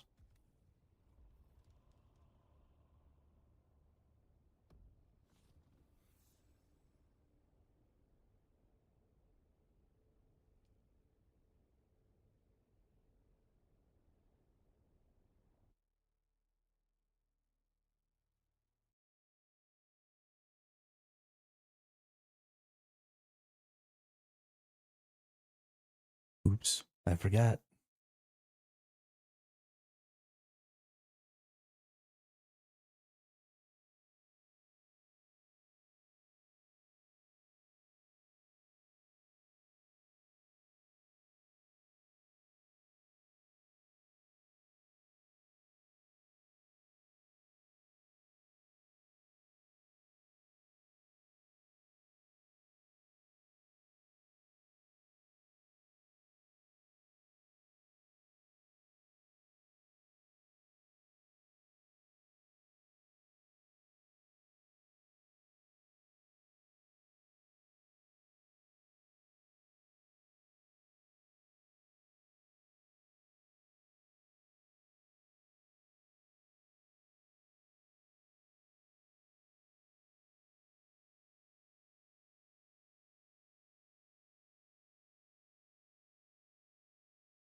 All right.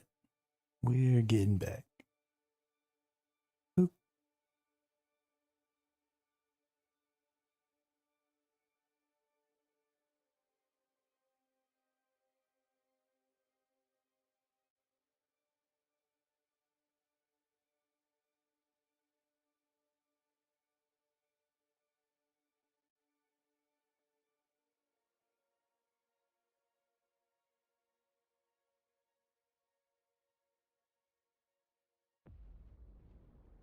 I dream of it, amongst the wild threads of history and the myriad of paths.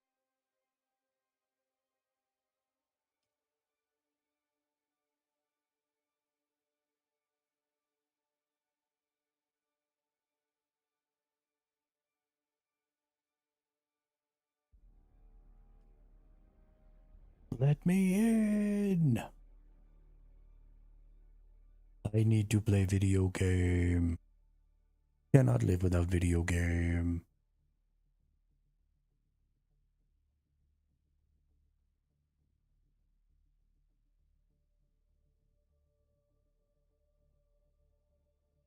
I am a complete and total degenerate.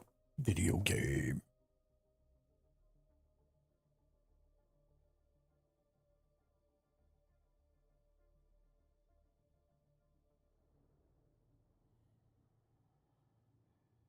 All right.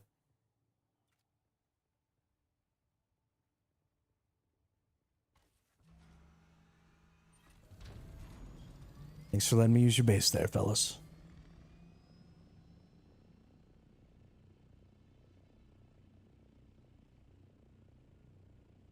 Oh yeah, let's go over here. I think this is a good spot.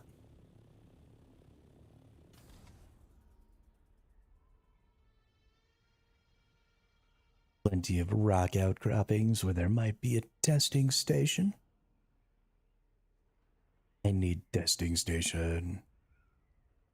Testing station.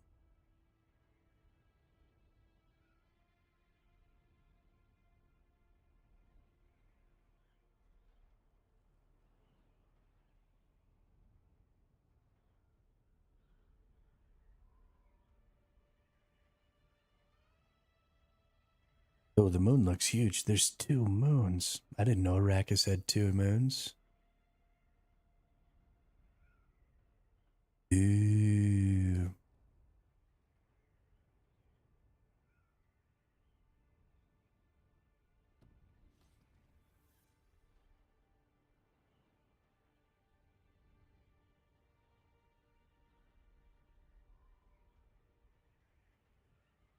Nope, I'm out of water. Did I deposit all of my water? I did deposit all of my water. Well, here's hoping we get a testing station real soon. With some water in it.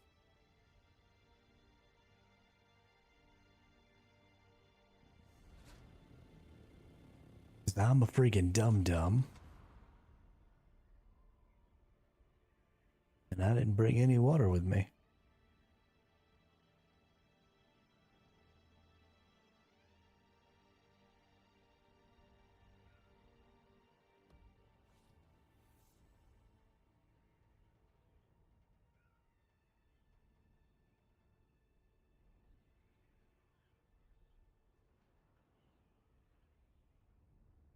Fly, fly, fly, fly.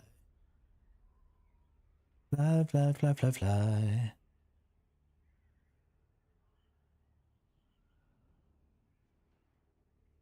Fly, fly, fly, fly, fly. I am critically injured due to my lack of water. I am definitely gonna die out here. Hopefully, my vehicle respawn point actually works this fucking time.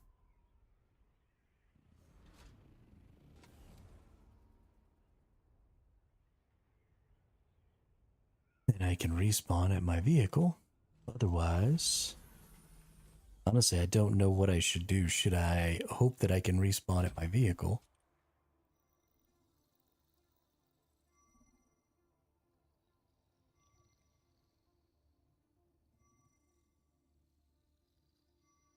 There's a water catcher outside that base. Maybe I can drink out of it.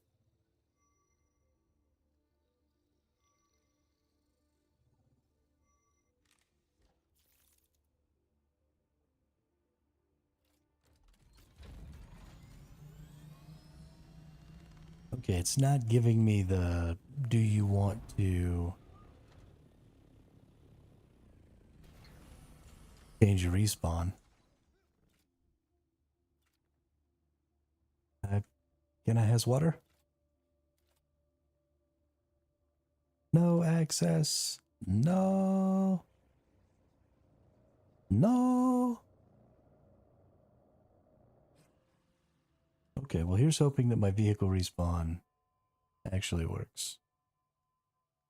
I don't want to go to the deep desert. I want to go to my vehicle respawn.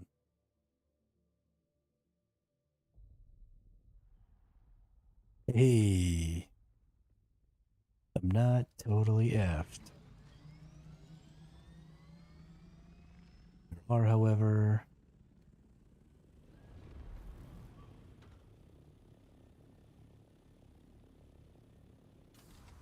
no things there.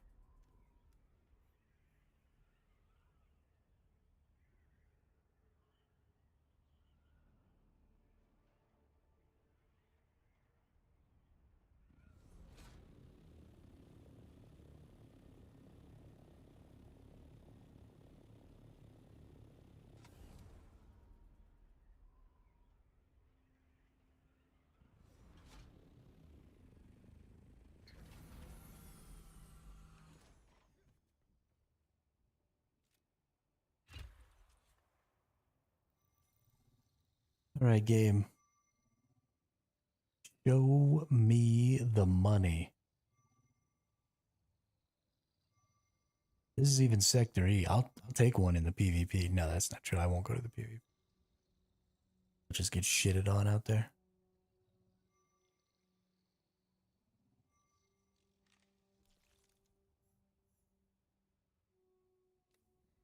Okay. This game is intentionally trying to ruin my life. I don't understand why.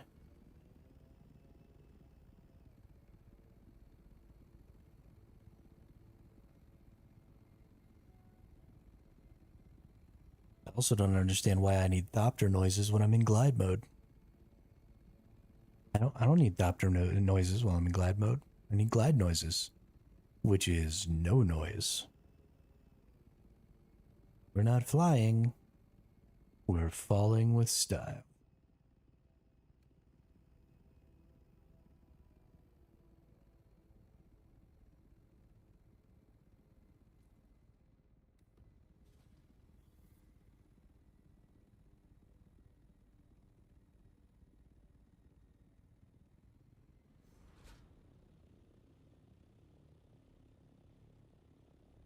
Please. Please give me testing station. I want to do testing station.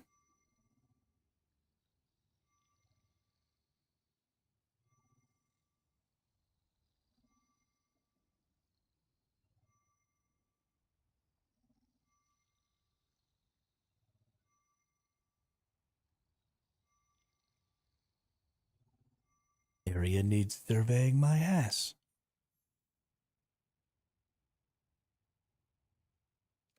Okay.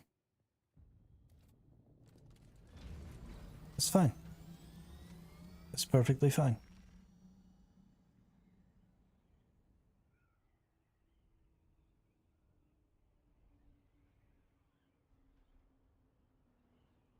Oh shit.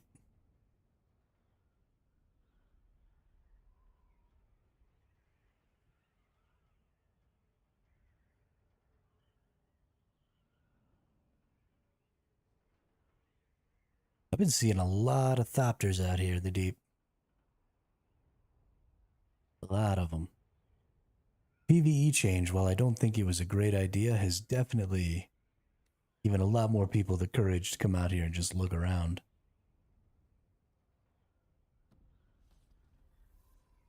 which definitely has been a good thing. That's a PvP zone right there. Wonder how close. Okay, so at least the PvP zone isn't only the tiny little area around it. It seems like it's the entire like rock outcropping or whatever. So I'm pretty sure I'm in the PvP zone right now. You go up 16 meters, really?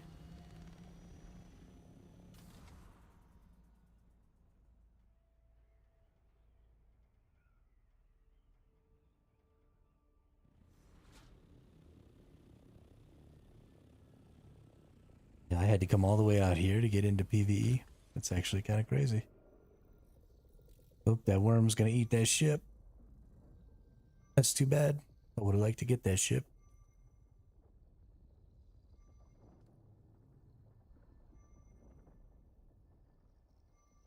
Ooh, it's an angry worm.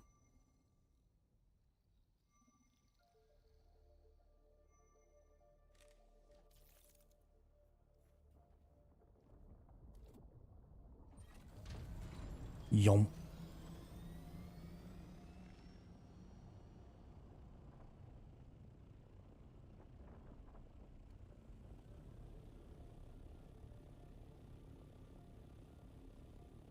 This is goddamn ridiculous. Where are the testing stations?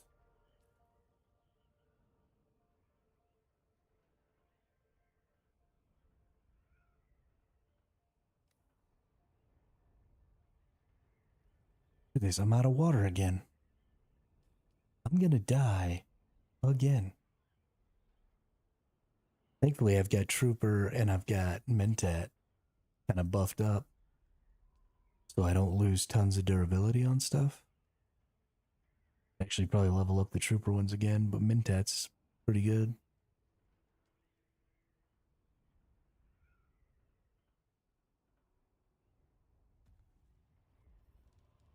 Yeah.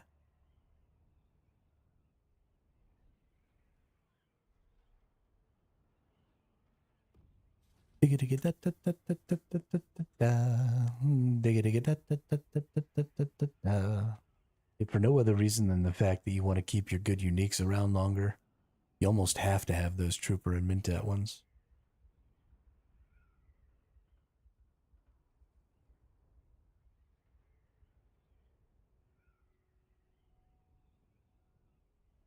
Probably about to die again, so let's go over to this rock outcropping.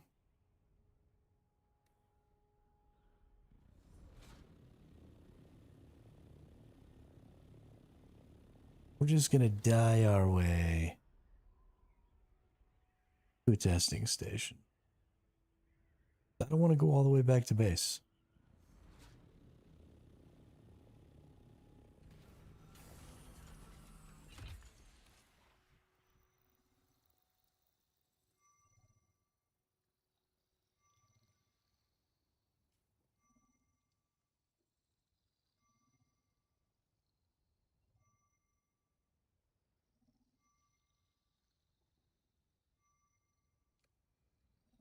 I guess to save a little bit of durability on some stuff, I could put all these in here. Put that in there, put that in there.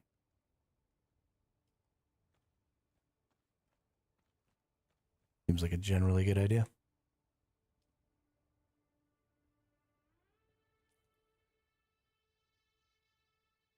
Nope. No testing station again.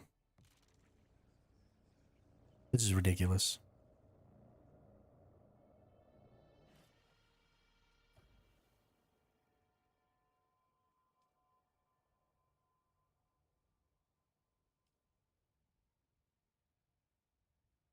I'm not in a... Oh, I am in a PvP zone. Oh, that sucks.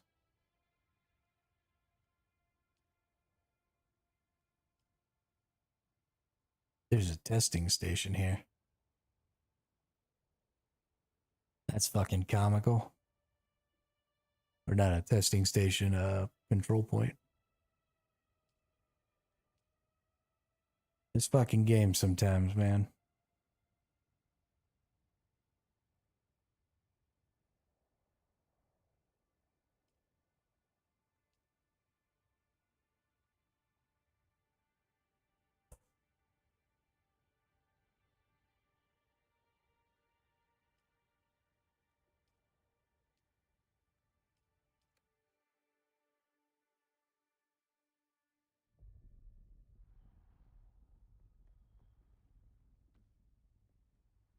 Tried to drop all my fuel. It's fucked up.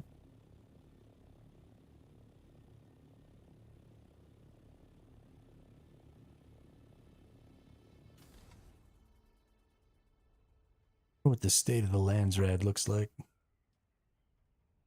Yeah, nobody's even... Jeez, poor Harkonnen.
Okay.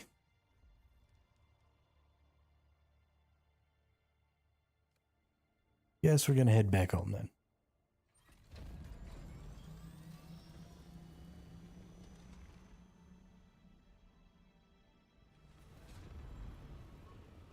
This is the opposite of funny.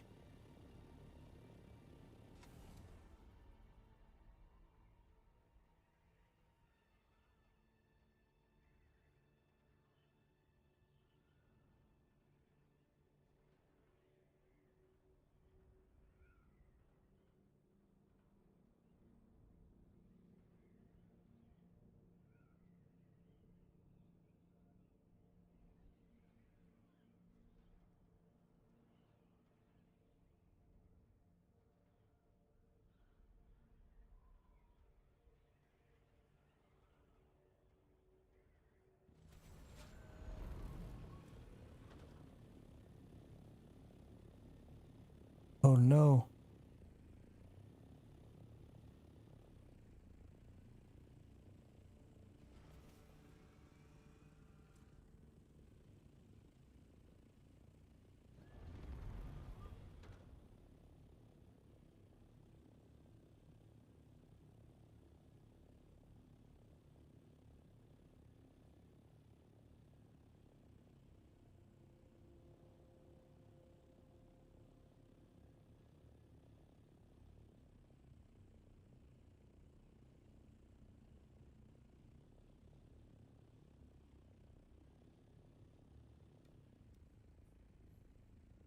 I can't tell if this person is in sector D8 or C8. They're like literally right on the dividing line.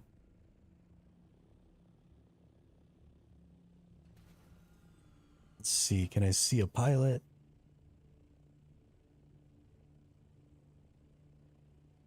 I don't see anybody in there. Oh. I'd like to help, but I don't really think there's anything I can do. And now my vehicle's all freaking out.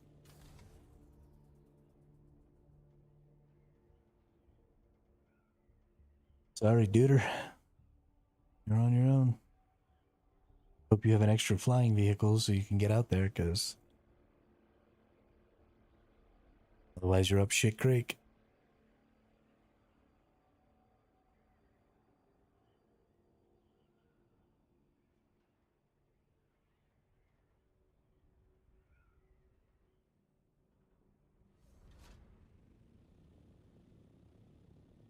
Low fuel.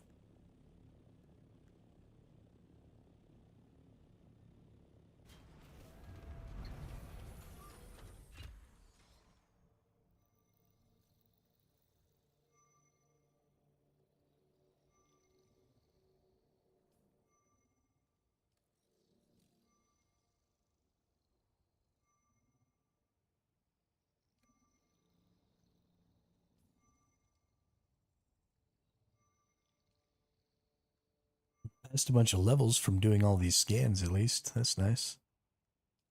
Go over here and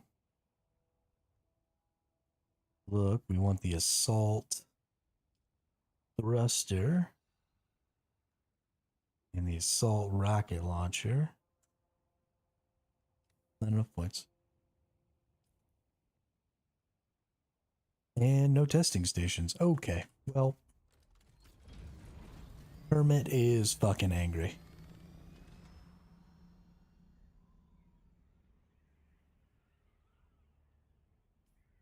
Can I please just have a testing station? Just one. I'm gonna go do a testing station.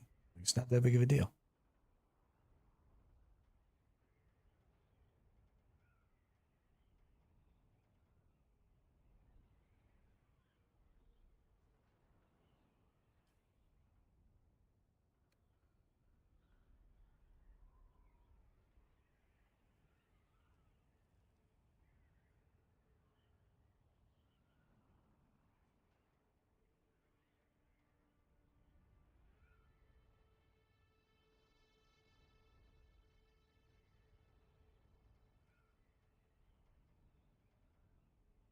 Maybe get the flock out of here before I die again. Maybe I can make it all the way home.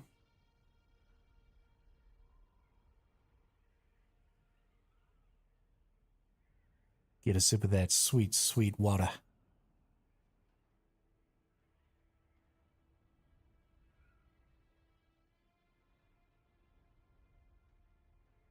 Shoo, shoo, shoo.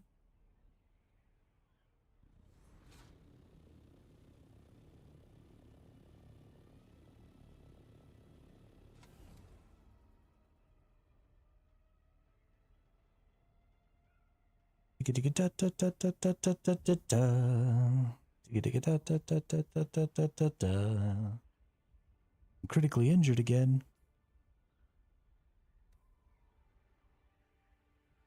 ¿Por qué? ¿Por qué?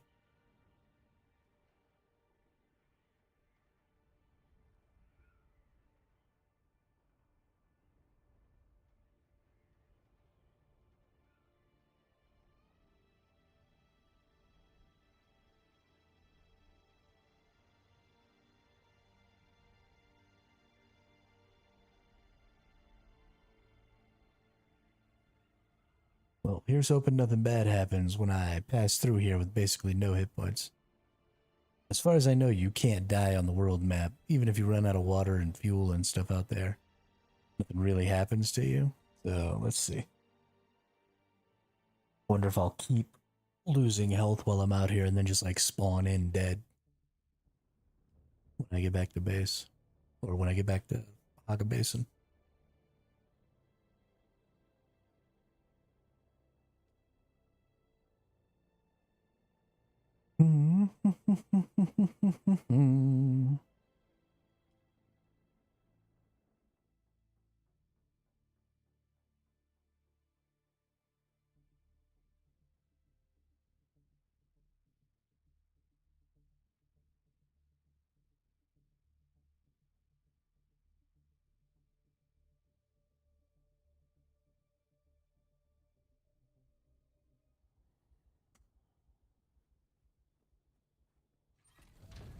Looks like we kept our exact same amount of HP and everything.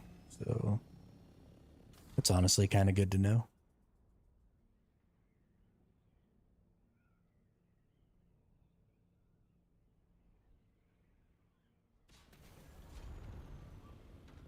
Hurry. Fly back to base. There is water in the base. Fly back to base. Go faster. You're not going to make it. No. No. Let me out. I forgot how to press the buttons. Oh, we made it. We're not dead. How good at video games I am. Oh, good.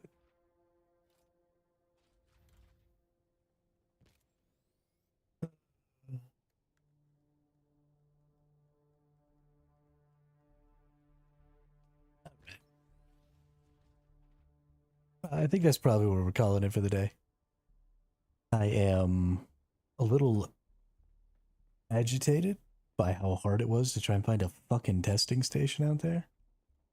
And agitated by my own inability, apparently, to bring water anywhere ever. And apparently my power is down right now, so that's cool. Guess I better get that back up. Let's see. What can we turn off?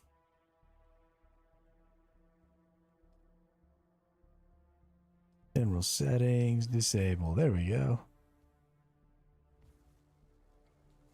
Get the power back on. All right. Anyway, that's what we're going to call it. I'm going to try and get some stuff fixed around here real quick, and then we'll probably take a break and maybe get back on later. I might even stream again later. We'll just kind of see. But thanks everybody for coming out. Drat, it was good to talk to you. Hope everybody has a good night, and I will see you all on the next one.